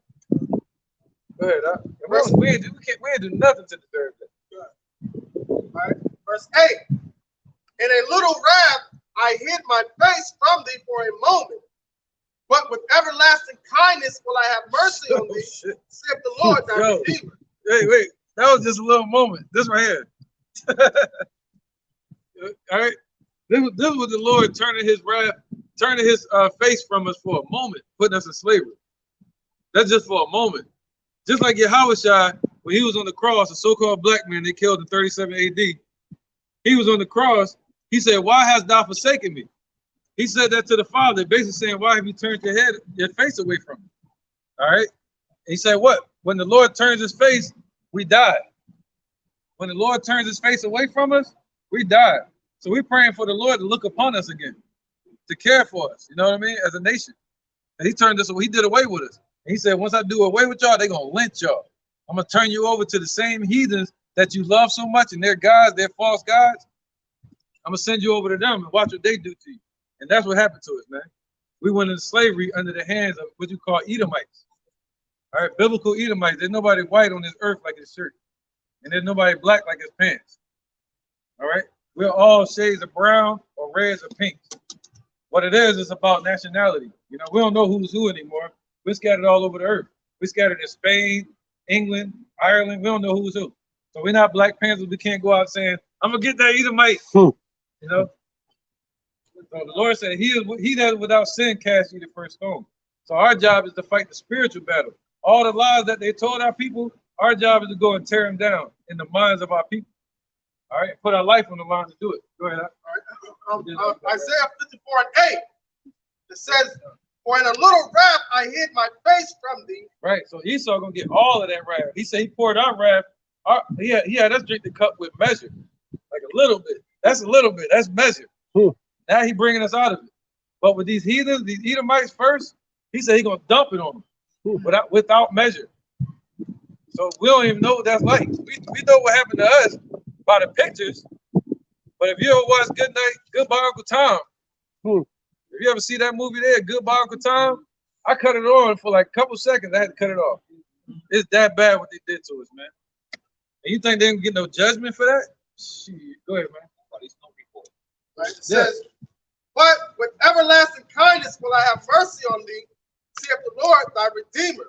Right, man. The Lord gonna care for us, man. That's right. Go ahead, For this is as the waters of Noah unto me, as far as for as I have sworn that the waters of Noah should no more go over the earth, right, so have I sworn that I would not be wroth with thee, nor rebuke thee. Oh, wow, man. Yep. And what did the Lord leave in place as a symbol for Noah? He said he would never destroy the earth again with the flood. He left the rainbow as a symbol that they use for their little letter community now. You know, they use it for that now. But the rainbow was originally for a sign that the Lord wasn't going to destroy the earth with the flood. So what did he leave for us to show that he wouldn't destroy the elect? Yahushua is our rainbow. And he's out in the heavens just like a rainbow. And he's an ark, just like a rainbow. See that? So he's the archangel. Right? His name is Yahushua. He's a so-called black man from the tribe of Judah. All right, the so-called Negroes here in America, they're not Negroes, they're Judites. All right, right here, let's go through it real quick.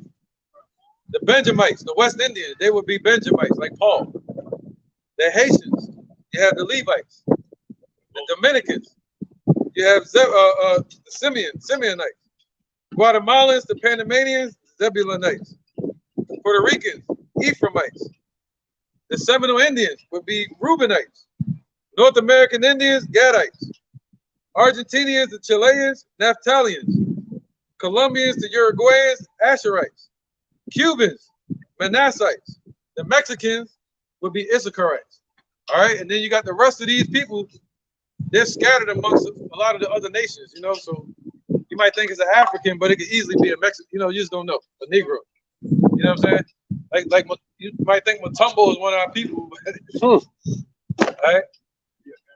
But yeah, Hamite, yeah. You would think Joel and Hamite. Yeah, that's right, man. All right, or you might think it's an Edomite, but it really be one of our people.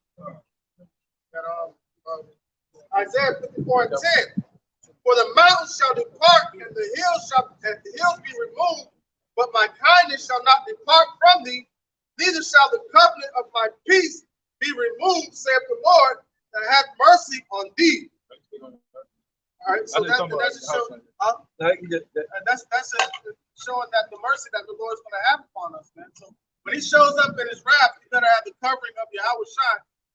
That he better see a reflection of himself when he approaches you, man. Same, the same way that in the times of Egypt, when the death spirit went over, and you had to have the blood post of the lamb upon the door, he we should have the blood post of the Lamb upon our bodies as well. Right? Blood of Yahushua, the Spirit. Who's up? Just to land back to husband, how we are humbly and adoring woman to the Lord, and how Yahushua being only his only begotten son is the mediator that's going to bond that marriage to the Father. And it's 2 Corinthians 11:2. For I am jealous over you with godly jealousy, for I have espoused you to one husband, that I may present you as a chaste virgin to Yahushua Mashiach. So just like the elders and the brothers and the bishops were speaking on, as far as how we are going to be presented back to the Father, man. You're going to have that spirit of Yahushua upon us, all right, as that chaste virgins, man. Our eyes being single, not tossed to and fro from every wind of doctrine, man. The names is Yahweh, and his son name is Yahushua, all right, only sticking with the truth, all right, and keep your eyes single towards the Lord. And that's how, and that's a representation of the virgin in Revelation chapter 14. And in their mouth was found no God. All right, so those are the ones that had hope in the name and in the word of Yahweh Shai standing tall on it, because they, hey, if the Lord tells me this is true, then that's what I stand on, as the truth. And that's how you get your separation through the truth. That's what sanctifying is. That's how being set apart and being holy, having the spirit of truth, man. Add on to dumb it down a little bit. Just think of it as like how they teach you in grade school or sex education. When you was to sleep with somebody like a physical, you can take it out as a physical adultery. You sleep with somebody, you take upon everybody who they slept with. That's the same thing with mingling with these other doctrines. Having itched ears, being tossed to and fro with every wind of doctrine, man. And that's the spirit that our people, is set in the division of nations. The Lord set a ruler over every people, but Israel was the Lord's portion. But our people chose to go thinking the grass is greener on the other side, and then found out they ended up with weeds and thorns over there. And he put us in beautiful green pasture with in a good olive field or vineyard, all right, to bring forth fresh grapes. What happened? We looking at seeing what's going on across the field and brought forth wild grapes, man. So we became a degenerate plant unto Yahweh Shai. Imagine going 14,000 years with no praise. The earth has been around for almost 14,000 years. They say millions, but really been 14 years. We counted back to the time of creation. 14,000. So he went all that time and no praise on the earth. Man, when it come his time, he's shutting it down. He ain't trying to hit nothing, man.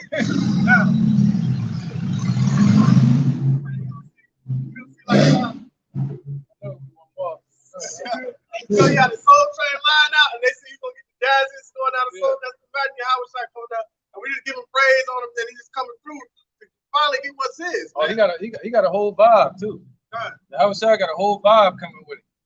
The trumpets blasting. He got King of Kings, Lord of Lords written on him in Hebrew. You know, he gonna have bands of angels with him, people that have died in the truth. Chariots, giant chariots with him, shaking the earth. Imagine how he's gonna feel when he's able to just come up to us and both of us in our glorified form, all of us in our glorified form. He's able to hug us and embrace us. Right. He said he's not gonna drink of the fruit of the vine. They say he was a wine bibber. He loved to drink wine, but he said he's not gonna drink it no more until he's able to drink it with us in the kingdom. So he's sitting there waiting. He's already been glorified, but he loves us that much that he wants us to see us glorified also. Right, man. And that's showing the true balanced power, man. You show favor to the wicked, they will not learn righteousness. They gonna persecute. You know. Right. Yep. 2-3 people fall under that umbrella, under that title. Right. We got a precept. I got one. Right. This is the book of 2nd Ezra, chapter 14, verse 14. It's lucky. 2nd Ezra, chapter 12, verse 46. It says, "Be of good comfort, O Israel, and be not heavy, thou house of Jacob, for the highest have you in remembrance, and the mighty have not forgotten you in temptation." So I'm just going back to the point where Akim was speaking of where Yahweh had turned his face from us temporarily, it was for a moment, Right. But Scripture says to be a good comfort, you know, because he has us in his remembrance. You know, What you do when you get out, you know, get mad at your wife? Get out my face, or get mad at your children. Get out my face, and you know, or you'll leave. You know what I'm saying? So what did he do? He exiled us out of our land and turned his face from us. So we became without our husband. So we became out here lost.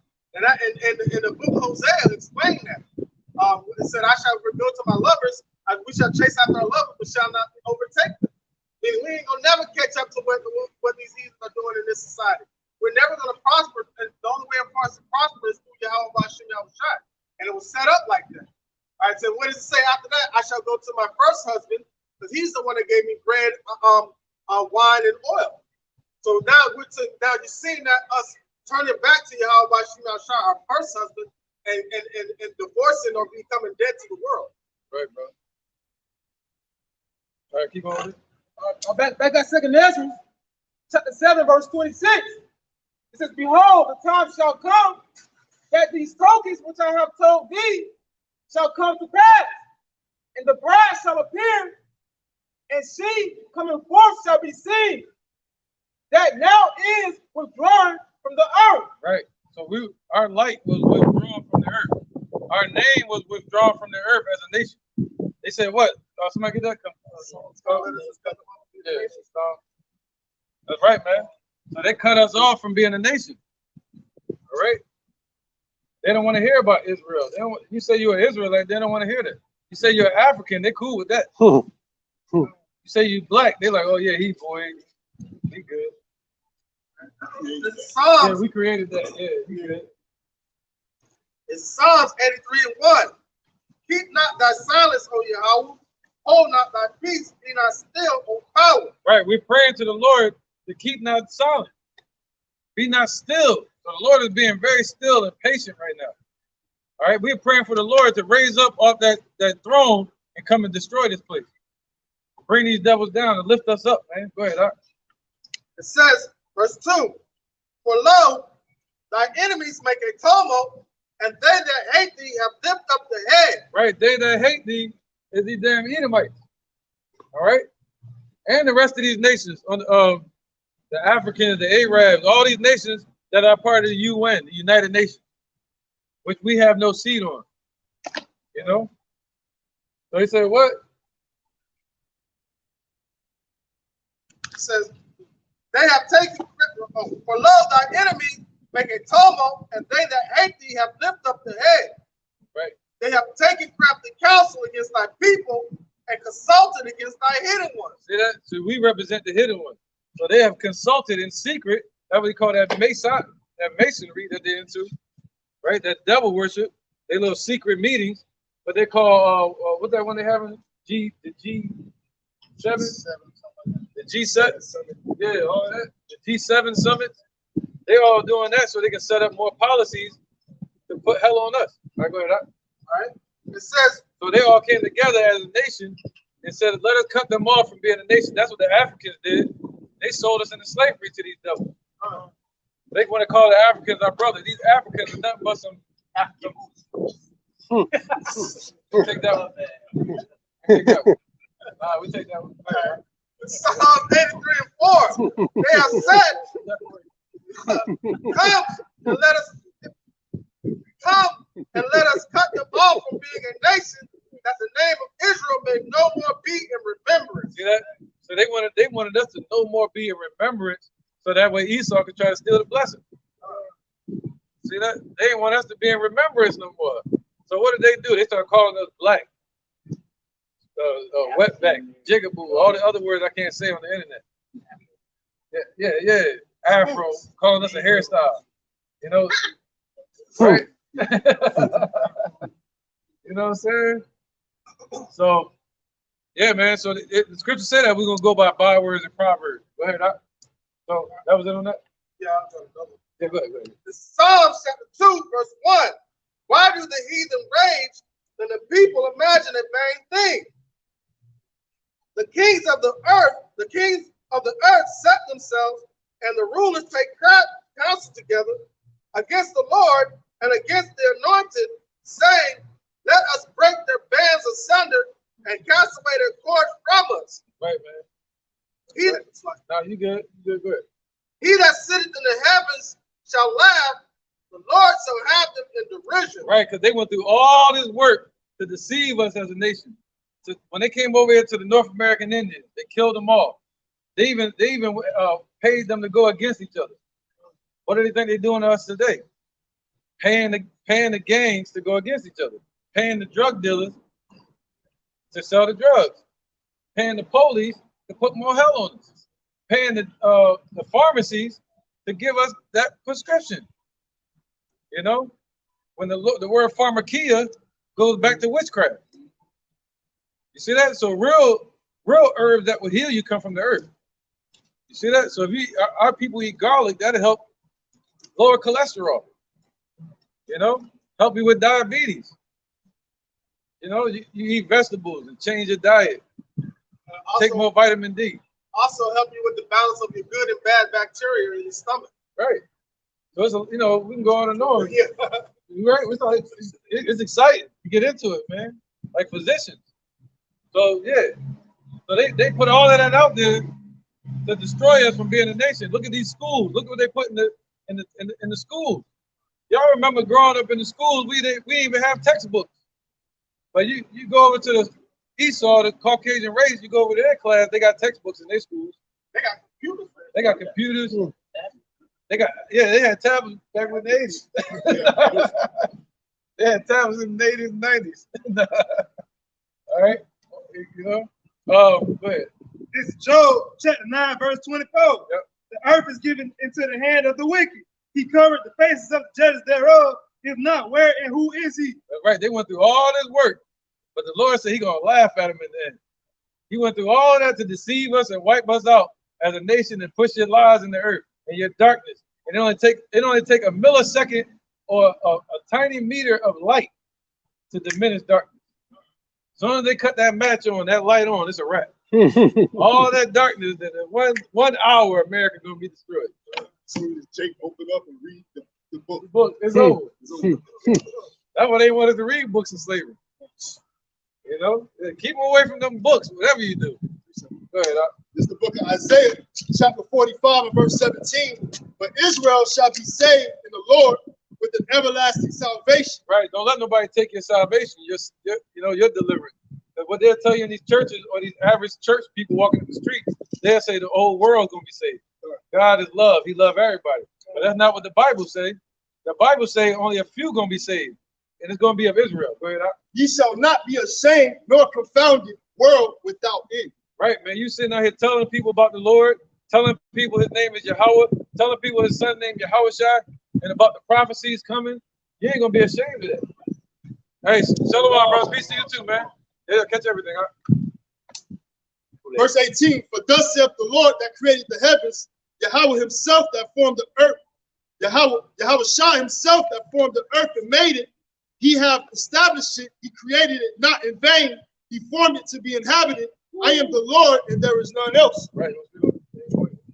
Hey, it's ultimately for Israel, man. You know, He created the world for their sakes. Come on, wait, you said it. You know, and the world, that world to come is that world in the equanimity sense. Those who dwell in that same mindset, that same mindset.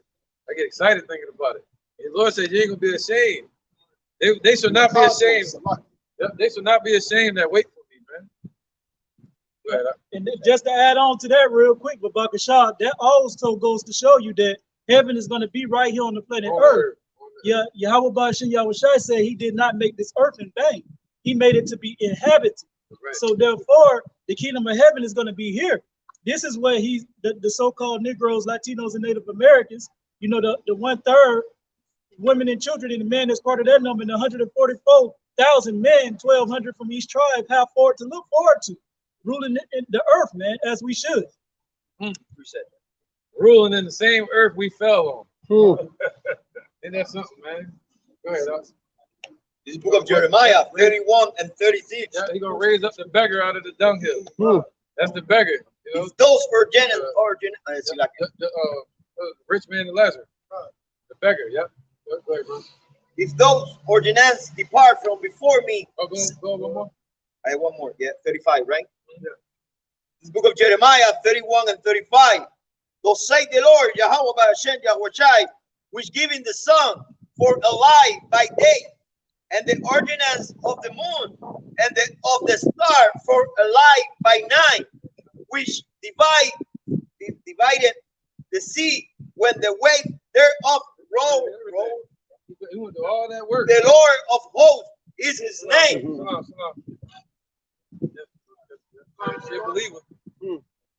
Number 36. If those ordinances depart from before me, say the Lord Yahweh Ba'ashem Yahushai, then the sea of Israel also should cease from being a nation before me forever. All right, so now if you wake up in the morning and the sun don't come up no more, then he'll cut Israel off from being a nation. But the ordinance of the sun, stars, and the moon are never going to stop. That's why Bill Gates tried to destroy the sun. Yeah. Yeah. he read up. Oh, yeah. All right. It's on. Yeah, that would explain why he's trying to destroy the sun, man. Lord, like, nah, you gotta go through more than that. Go ahead. This is Revelation chapter 3 and verse 10.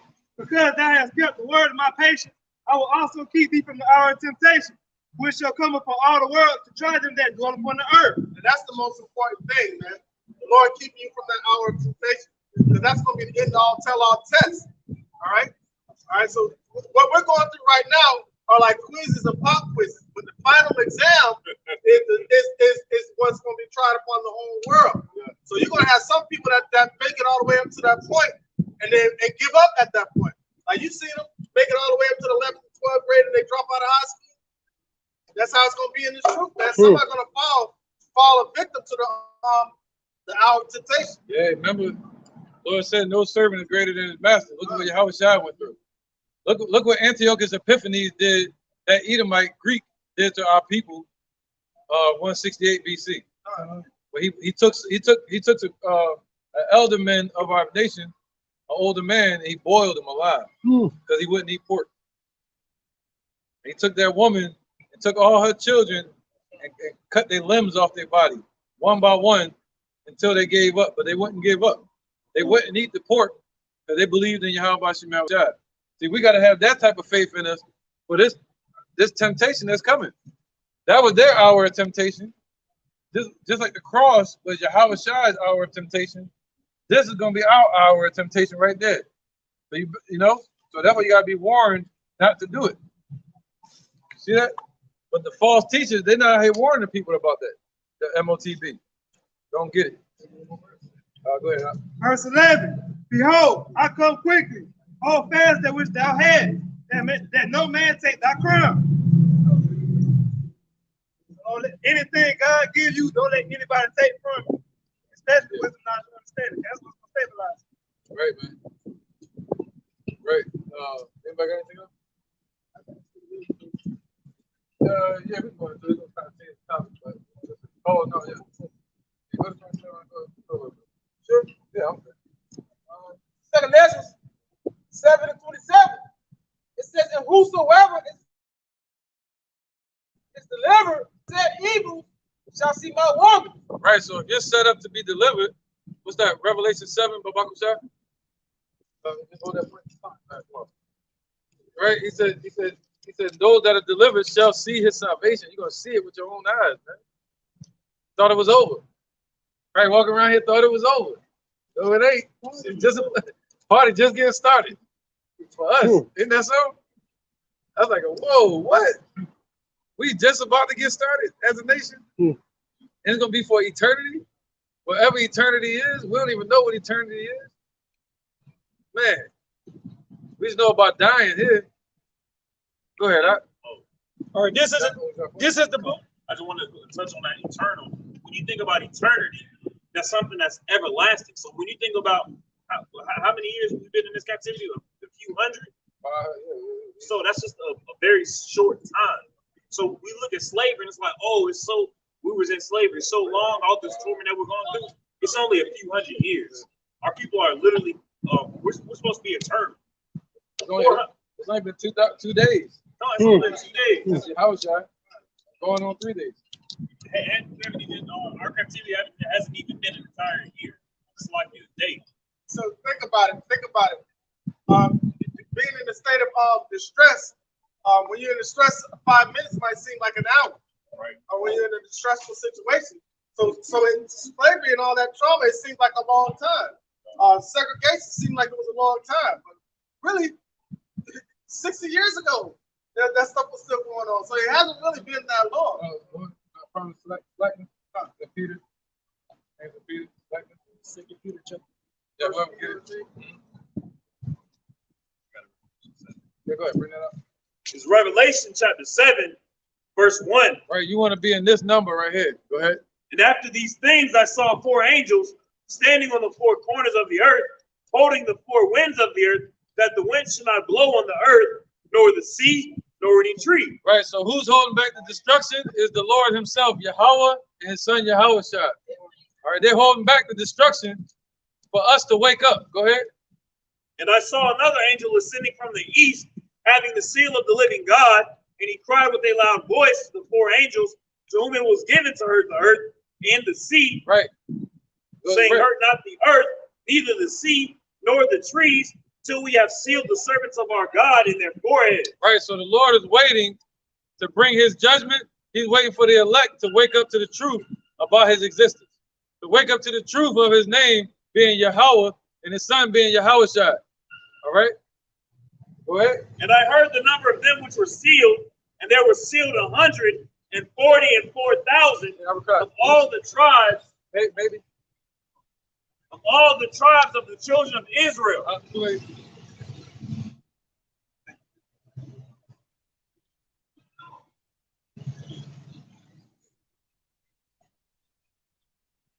So they were sealed.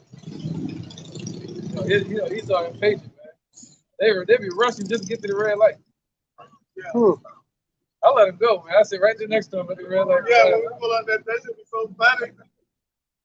Go ahead, man. Verse 4. Yeah. And I heard the number of them which were sealed, and there were sealed 144,000 of all the tribes of the children of Israel. Right, so that's what we're looking for, man. 144,000 men, and 1/3 of the men, women, and children. That's it. We ain't looking for everybody. All right, the Lord already got his number sealed. If you're of the elect and the Lord knew you from before in your former life, you're going to be back here in this life to get your reward. You're going to be back here to hear his word again. You're going to receive it. All right, you're going to be delivered. Ultimately, man, you're going to be with Yahushua again because you was with him before. All right, go ahead. All right, verse 28, the 2nd Ezra 7. It says, for my son, Yahushua shall be revealed with those that be with him. Right, and that's happened. Oh, that's perfect. That's what I just said. Because that happened then. This scripture really talking about when Yahushua first came on the scene. All right? When Yahushua first came on the scene, that's when he was revealed with those that should be with him. Talking about John, Elijah, Peter, all of the believers. And those same ones, they're going to appear with him again. All right, go ahead. So it says, and they that remain shall rejoice. Right, somebody get Malachi 3:1 just for proof. All right. Malachi chapter 3 and verse 1. Behold, I will send my messenger, and he shall prepare the way before me, and the Lord whom ye seek shall suddenly come to his temple, even the messenger of the covenant whom ye delight in. Right, out of nowhere, read that again a little slower. Behold, I will send my messenger. Bro, so he's going to send his messenger. Who is his messenger that the Lord sent? He sent Elijah. All right. And the Lord promised to send Elijah again in the Old Testament. He sent him again in the New Testament as John. All right. The book of John. In the Bible, John is basically Elijah coming back in reincarnation. Okay. That's in the Bible. We can prove it. Go ahead, Doc. And he shall prepare the way before me. So he's going to prepare the way. What was John teaching? John showed up teaching repentance. He showed up teaching the baptism, being baptized in the water. But Yahushua showed up to baptize us with what? Fire. Word.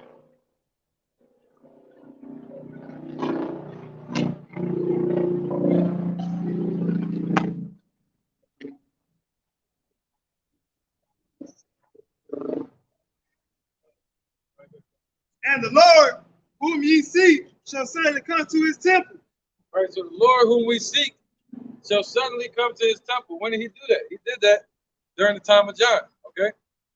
Suddenly, out of nowhere, he just popped up, according to prophecy. That was it, right, on that verse? That's the smoke. All right, all the way to 3? To 2? Even the messenger of the covenant, whom ye delight in. Behold, he shall come, saith the Lord of hosts. Right, it's talking about Yahushua. All right, behold, he shall show up. So, all right, so him and the one that was going to prepare the way. All right. So him and the one that was going to prepare the way. So Yahushua and the believers. No, that was it. Go ahead, brother. Come on, back at 2nd Ezra 7:28. This is for my son, Yahushua shall be revealed. Those that be with him. Right, with them. With those. Read that again. God, it says, for my son, Yahushua shall be revealed with those that be with him. And they that remain shall rejoice within 400 years. Yep. After these years shall my son, Yahushua, die, and all men that have life. That's right. Yep. That already happened. Yep. Read again. God, it says, my bad. I was doing some math in my head. You good? Yes. All right, go ahead. It says, after these years shall my son, Hamashiach, Yahushua, die, and all men that have life. Right. So when Yahushua gets revealed this time, he's not going to die again. All right. So what this is talking about is when Yahushua was. This is talking about the prophet Ezra. All right. The prophet Ezra was speaking right here. All right. And this was around the 4th century BC. And when I think 432 BC, if I'm not mistaken. But when he was speaking about a future event that was going to happen around 4 BC when Yahushua was going to be born as a child. All right, a little so-called Negro baby. That was Yahushua around 4 BC, and they killed him around 37, 38 AD.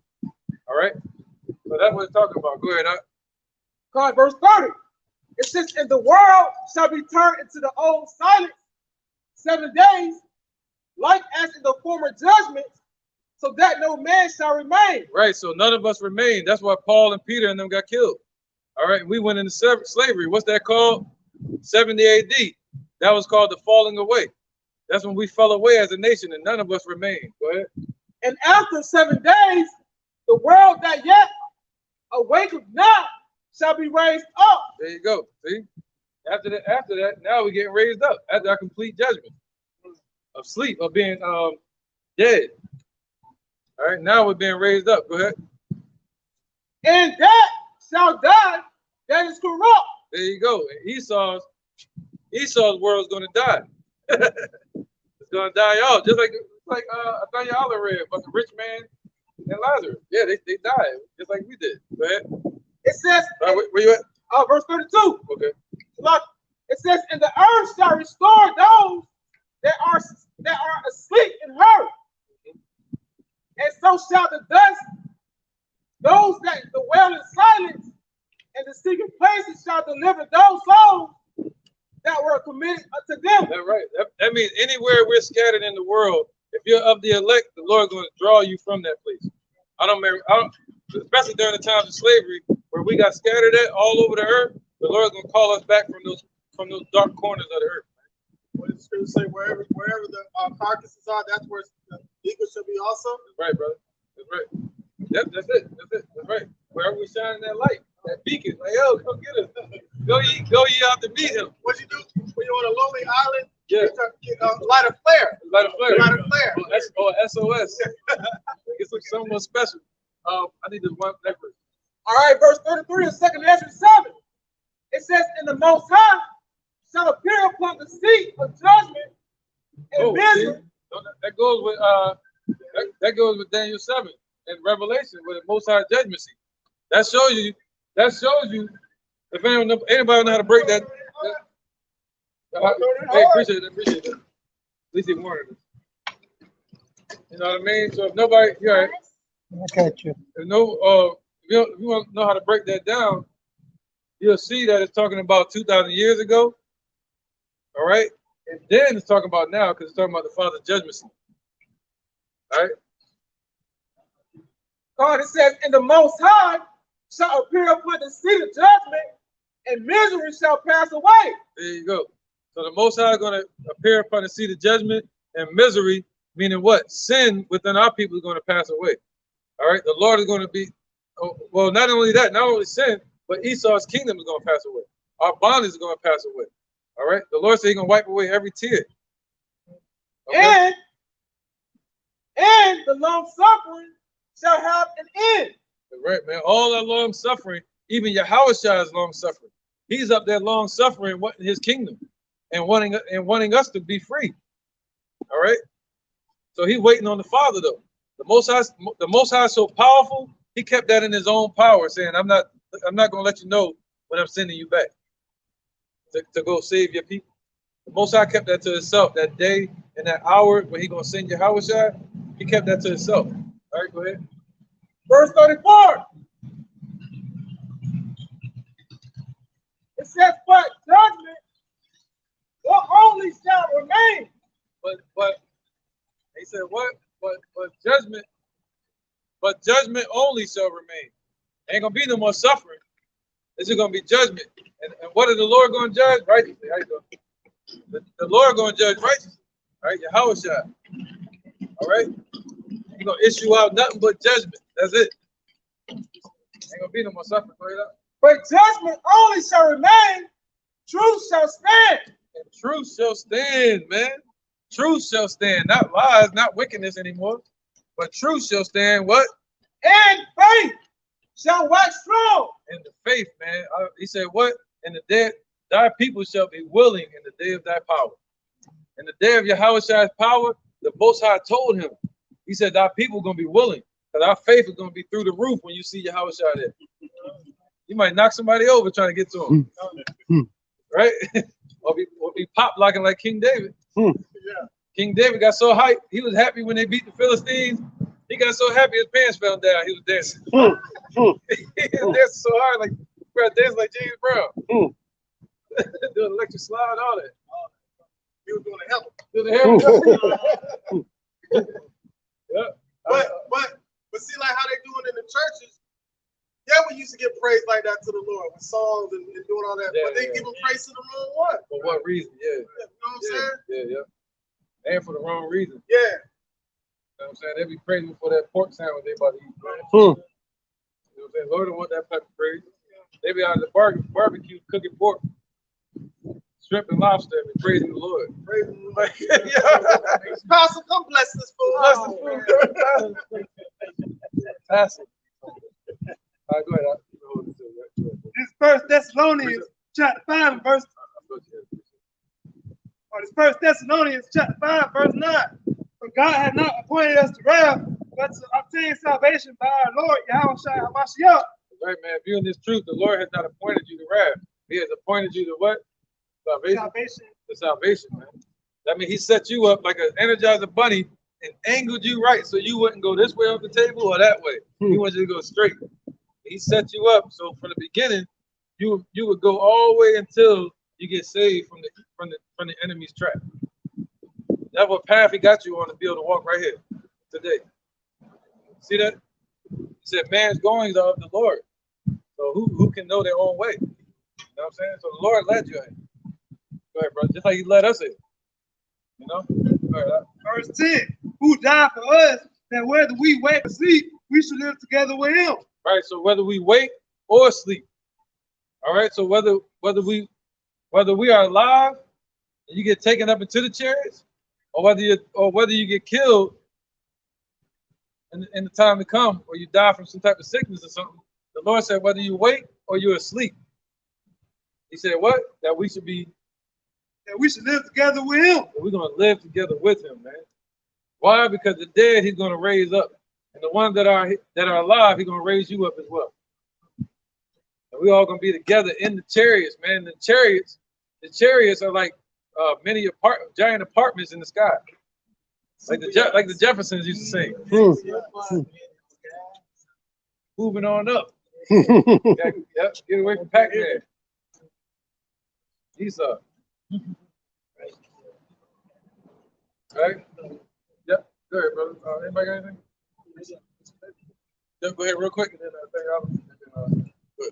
All right, this is the book of St. Matthew, chapter 19, and I'm going to start at verse 28.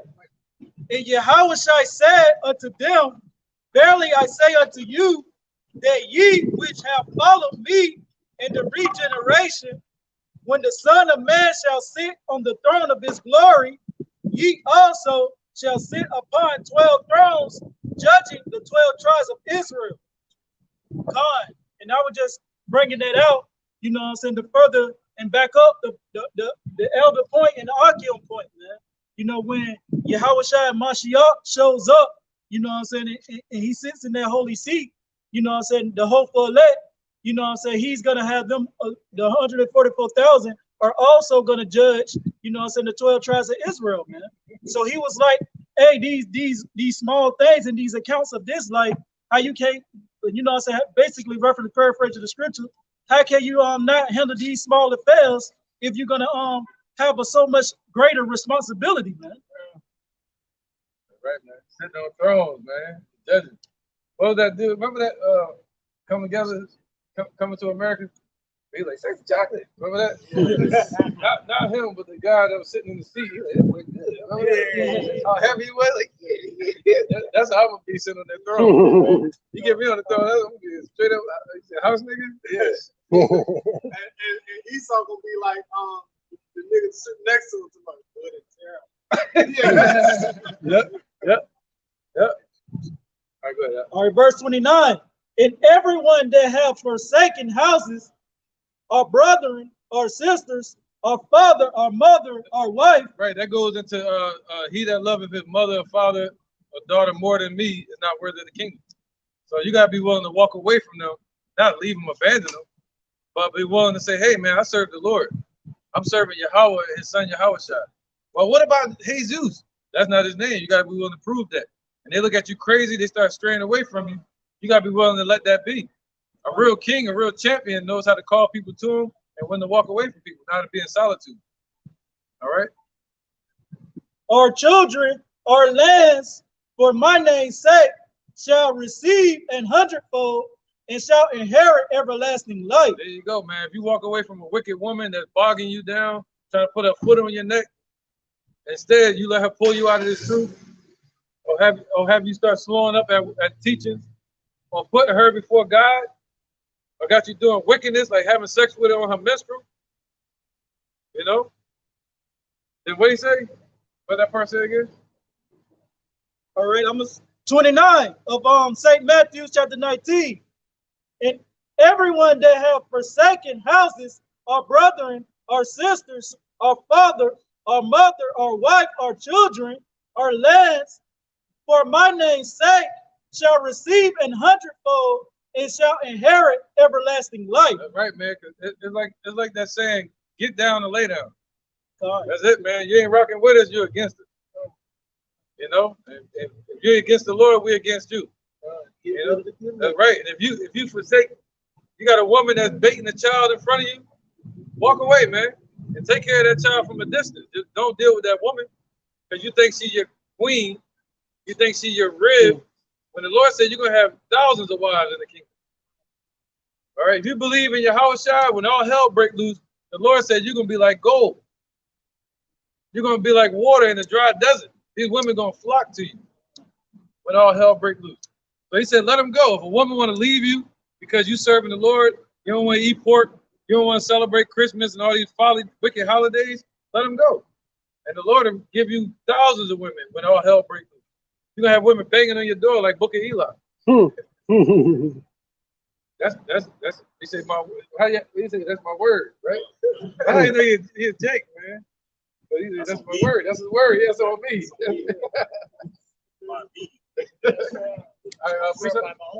Right, man. This is Exodus.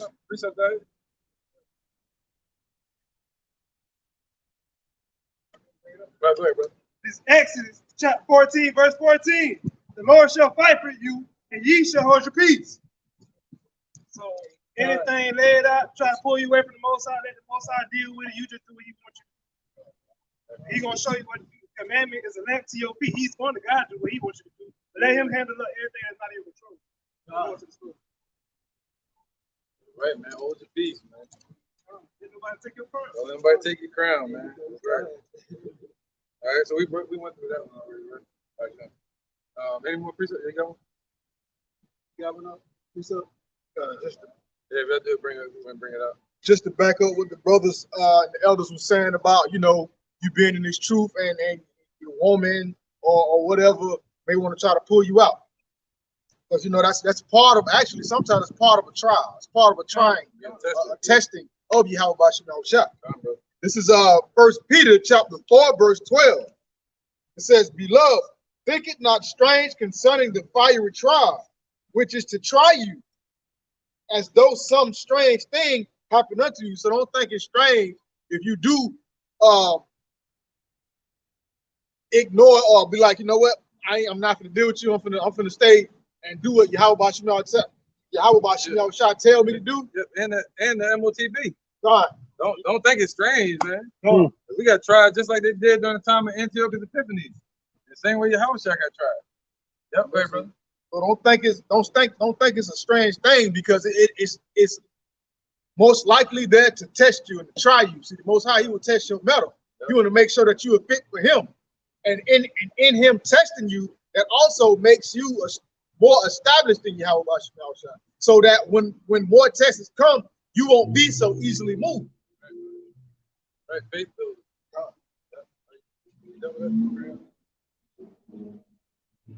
Verse 13.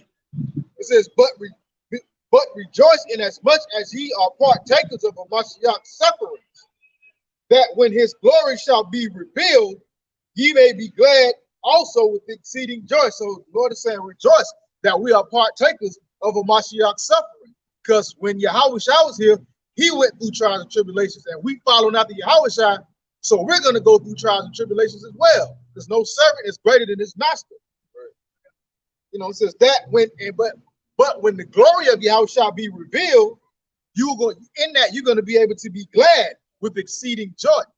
You're going to be glad when you see Yahweh shall come back. You're going to be glad when you see the Lord increasing you in this truth. Giving you more wisdom, giving you more patience, more understanding. Verse 14 says, if ye be reproached for the name of Yahushua or Hamashiach, happy are ye, for the spirit of glory and Yahweh resteth upon you. On their part, he was spoken of, but on your part, he is glorified. So the Lord says, if you are reproached for the name of Yahushua or Hamashiach, happy are ye. But people want to talk trash to you and want to talk trash about you because you believe in Yahushua, because you believe in the name of Yahushua and not Jebus Christos. And it said, happy are ye for, and in that, that's how you know that the spirit of Yahweh, Bashim Yahushua, is resting upon you. And also in that, Yahushua will be spoken good of on your part, but when it comes down to 2/3 of our people, Yahushua is going to be evil spoken of. Right. Somebody grab Mark 13 and 24. If anybody got any precepts before that, they bring it up. I want to bring this out the end of it. We can mark it right after that. It's St. John chapter 16, verse 33. It says, these things I have spoken to you, that in me ye might have peace. Oh, there you go. Hold your peace, right? Right. So that's our peace that surpasses all understanding. Yahushua. Okay, go ahead. It says, in the world ye shall have tribulation. So in this world we're going to have tribulation. All right, it comes with the territory, man. That's just it. Once you're born into this flesh, you're in danger. That's just it, man. Up under there, right up. It says, but be of good cheer. But be of good cheer. That's why he said, what? Though the outward man perish, the inward man is what? Renewed day by day. In the Lord. All right, go ahead. It says, but be of good cheer. I have overcome the world. Right, so be of good cheer. Yahushua has overcome everything that we can go through out here. Yahushua is on the right hand of the Father. There's no higher seat than that. So he's saying, no, don't worry. Even though you're going through hell down here, know that Yahushua is on the throne. Go ahead. That's it. But you know, just like how it says in John 15, it talks about, it says, or if ye abide in me and I in you, right? You can do the same thing that I do, right? So it's pretty much, you know, if we are invited in your house shot, we can overcome the world as well, you know, right? Through the Spirit. I always say, greater is He that is in you than that is in the world. That's right. Greater is He that is in you than he that is in the world, man. All right. So, bring this one out, then we get Mark and we wrap it up. This is John chapter 15 and verse 18. If the world hates you, ye know that it hated me before it hated you. If ye were of the world would love its own.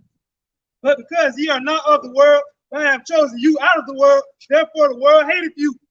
Remember the word that I said unto you, the servant is no greater than his Lord. If they have persecuted me, they will also persecute you. They're gonna hate you. If they have kept my sayings, they will also keep yours also. Right. So if they're gonna listen to us, that means you were around to listen to Yahushua back then. See that? But the ones that hated him, they're back here today. They don't even know who they are, and they still hate the Lord's message that he was giving back then. And they don't even know it. They're set up to get their judgment from Revelation. Look at that one more time, just to make the point. Revelation 1:7. Because everybody that was there during the crucifixion of Yahushua, so-called black man, all right, everybody that was there to crucify him, he's going to return and crucify their ass. Go ahead. All right, this is the book of Revelations, chapter 7, verse 1. And after these things, I saw 4 angels standing on the 4 corners.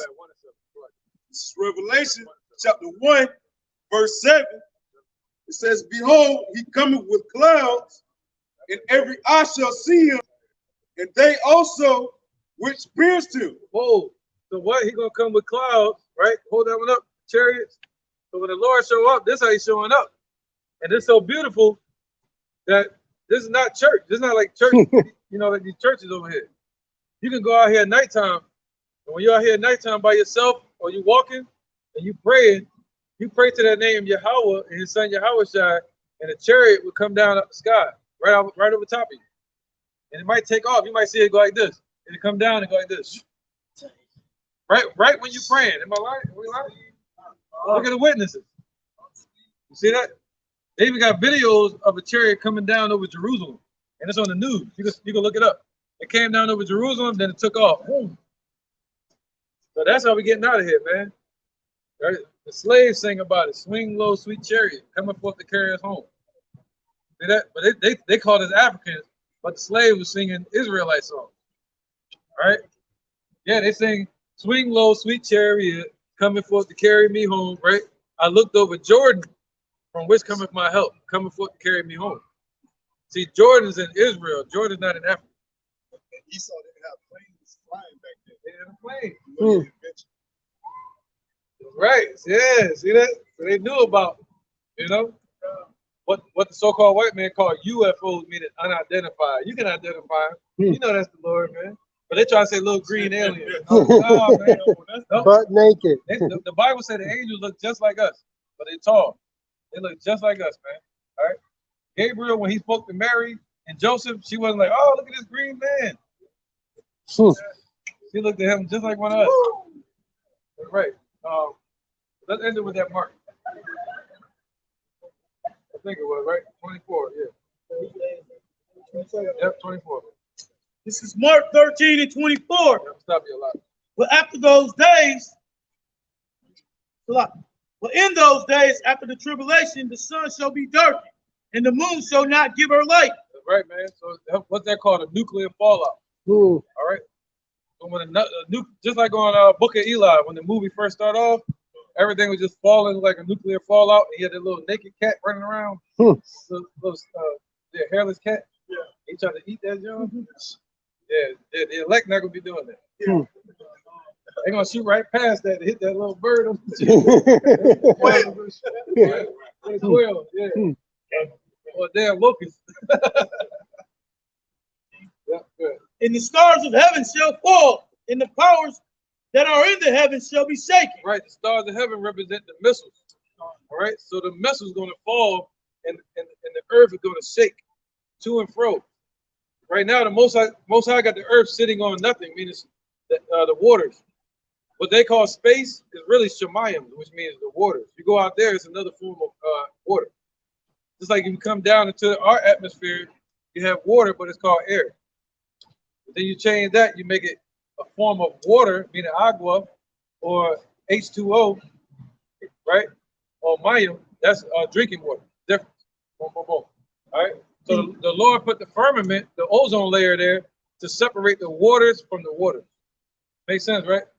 You got it, man. You got it. Go ahead, brother. And then shall they see the Son of Man coming in the clouds with great power and glory. Oh, we just read that. Revelation 1. He said, then, after all the nuclear missiles or nuclear missiles start getting shot off different places, there's going to be a buildup. It's not going to be one. There's going to be missiles in different places, a world war. When them missiles start flying, then we're going to see the coming of the Lord. Yahweh shall come in great glory. Trumpets blasting. Garment is up, man. Power. Coming to give us our reward. Go ahead. I'm going to step on somebody's back to get to him. And then shall he send get out my way. And then shall he send his angels and shall gather together his elect from the four winds, from the uttermost parts of the earth. Right, so Yahweh Shai is going to do it. Yahweh Shai is going to show up. Look at Mr. Giggles over here. But Yahweh Shai is going to show up. Now, you all right. Yahweh Shai is going to show up. Our people like to giggle. They see us and they start giggling. It's like, ain't that funny, man? But Yahweh Shai is going to show up, and then he's going to send his angels out to gather the elect from around the four corners of the earth. So he said what? In Psalms 91, he's going to give his angels charge over thee to keep thee in all thy ways. That you don't even dash your foot against a stone. You won't even be able to trip on the rock. He's going to make sure that you don't fall when he take you up into the chariots. You're going to trust him, and you're going to be like, yo, I'm going up. All the way up. Right, man. We're going to a little meat, but that's cool. They get the milk. To the outermost parts of heaven. Now learn the parable of the fig tree. Right, this is a parable, meaning a mystery. All right, just like a fig tree. Right? When her branches yet tender and put forth leaves, ye know the summer is near. That's right, man. So you know that the summer is coming near. You see a fig tree, you start seeing the fig, not the figs, but the leaves budding, you know that it's summertime approaching. So ye go ahead. No, go ahead. So ye in like manner, when you shall see these things come to pass, know that it is nigh, even at the doors. Come on with it. So other people, when they see the martial law troops, when they see this right here is about to happen, but you know, the whole lockdown and stuff like that, it's gonna move into this soon. When this happens, they're not gonna know that this has to do with the Lord's salvation. This is how we're getting out of here. All this gotta happen. But no, don't worry about that. Don't worry about that. She good. She probably like one of y'all. Yeah, she probably like one of y'all. Go home and look at the picture. All right, so our people, when they see this, they're gonna bow down to this. You see that? I don't want to die. I'll do whatever. But when we see this, we're gonna be like, yo, you wouldn't be here except my Father sent you. Same thing Yahweh said. You ain't got no power to be doing this except the Most High did it. Do what you got to do so we can get the kingdom. What's the next thing? The MOTB. That one down there. So when we see that, we know that has to do with our salvation. We know that's a test. You see that? That's a test that we got to pass. They're going to present us with death. They're going to say you either die or take that. You either go to jail or take that. Go to sleep. That's it. But we know through the scripture that sleep is just, death is just sleep. And you'll be with the Father. You'll be with Yahweh Shai. You know? So to be in these bodies is to be separate from the Lord. So that's what we really should fear. You know, that's death. This is death. That's life. All right. What else? Verily I say. No, my bad. There's one more. The chariots. That's another sign. When you see that happen, they're gonna think it's aliens. You feel me? They're gonna think it's little green aliens when the Pope put it out there and said it's aliens. When you know what did Ronald Reagan say? We need some outside force to come in. Right. Ronald Reagan said that. They're gonna try to say it's aliens, man, or they're gonna try to say it's fake. But it's gonna be it's really the Lord showing up to deliver us, man. And when we see World War III break out, You know, World War III is in the Bible. When World War III breaks out and they shoot the missiles, the ones of our nation that are asleep, they're not going to know that that's our salvation at the door. All right? So they're going to run and stick their head in there in a hole like a fucking ostrich. All right, man. Go ahead, brother. Verily I say unto you, that this generation shall not pass till all these things be done. Right. When you start seeing all the prophecies that we're telling you about, when we start seeing them come to pass, that lets you know that this generation ain't going to pass. It ain't going to be like another Roman Empire, you know. He's saying this is the one. That's the one you win. If you'd have met us, or we'd have met you, you was out here teaching, and we were telling you, or y'all were telling us, right? Hey man, y'all about to fall away, and the prince of this world is coming, and you're going into slavery. We'd be like, oh shit, we about to go into slavery. That happened. You feel me? That's what the Lord came to tell us. Like, yo, y'all about to go into slavery soon. It happened. Now, so if you heard it then, that means that generation shall not pass until that prophecy happens. You feel me? So now we in this time hearing the prophecies, but we hearing about salvation.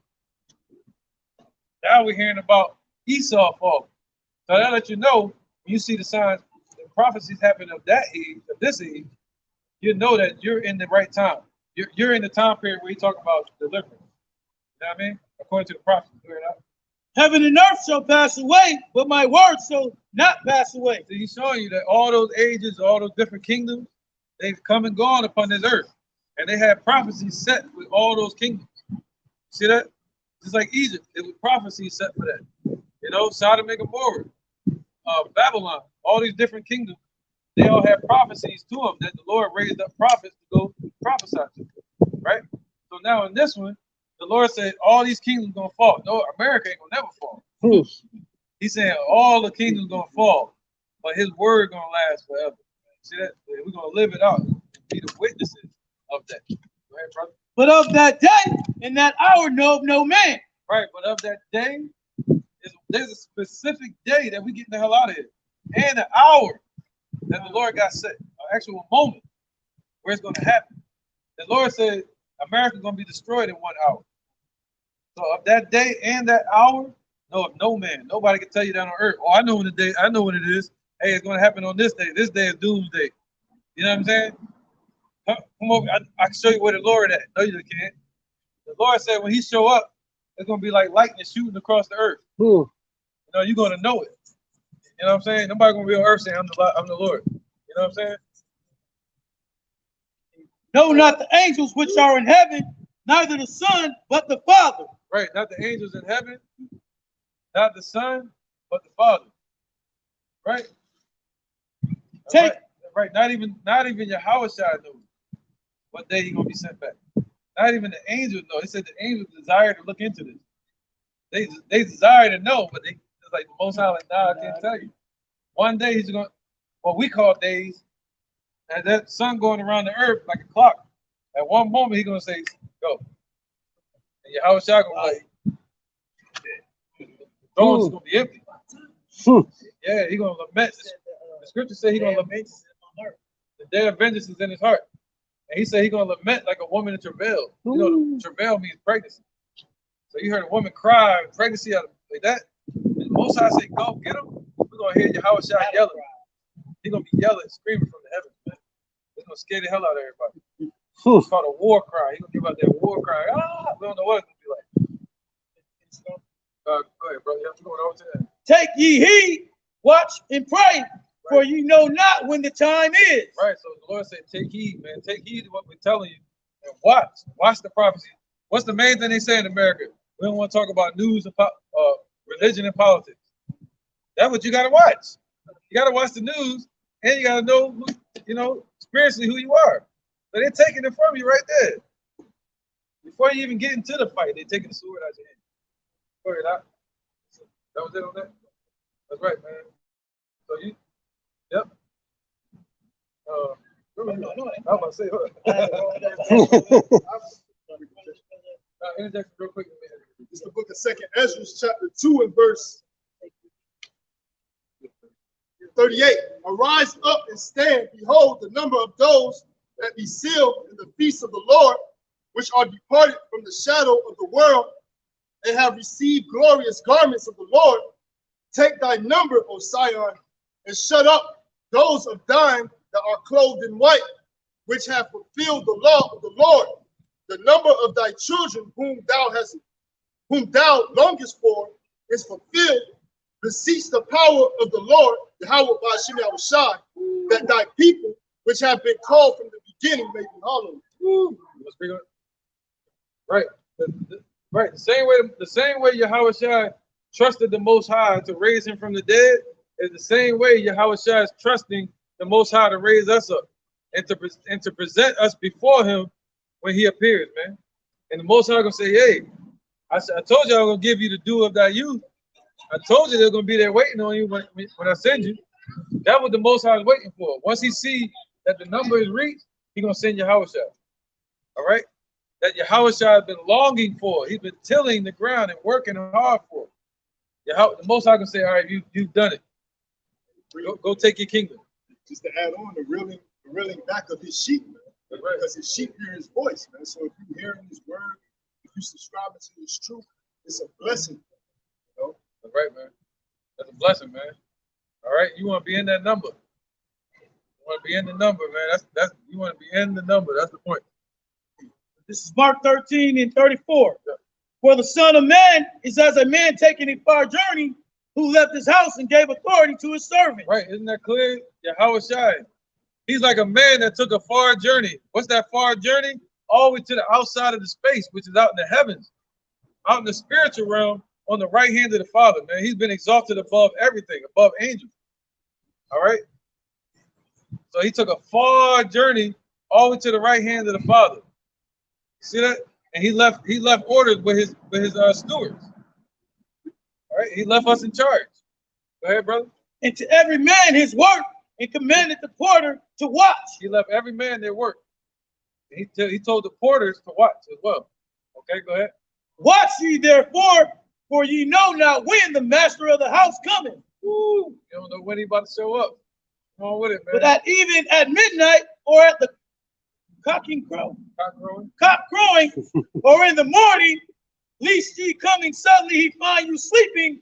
And what I say unto you, I say unto all, watch. Woo. That's put you chill, man. He said, that's the Lord's word. He said, you don't know if he coming in the nighttime, daytime, or what. When they came to get Yahushua, it was nighttime. You know, we can be asleep. That's when the martial law truth's gonna show up. All right, so you never know. But he said, he better not find you sleeping. Yeah, you might be asleep like snoring, but he's talking about spirits. All right. All right, brother. You want to speak on it?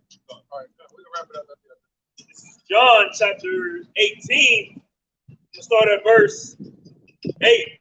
Yahushua answered, and this is when the Romans came to ask, we're looking for Yahushua's answer. And it says, Yahushua answered, I have told you that I am he, and therefore you seek me.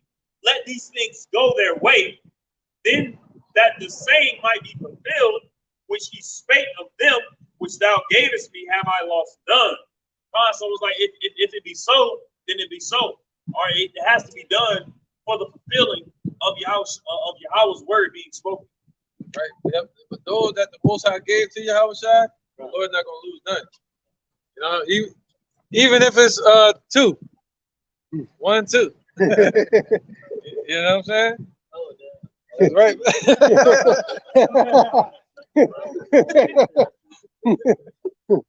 right, man. Any more precepts, Aki? Huh? Hey, settle on, brother.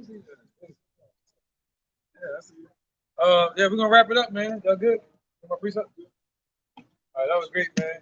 So with that, we're gonna end it, and hopefully we're edified or encouraged at least another day to the next day. You know, hopefully we'll be here to encourage again every day, edifying every day, exhorting one another while it's still called today.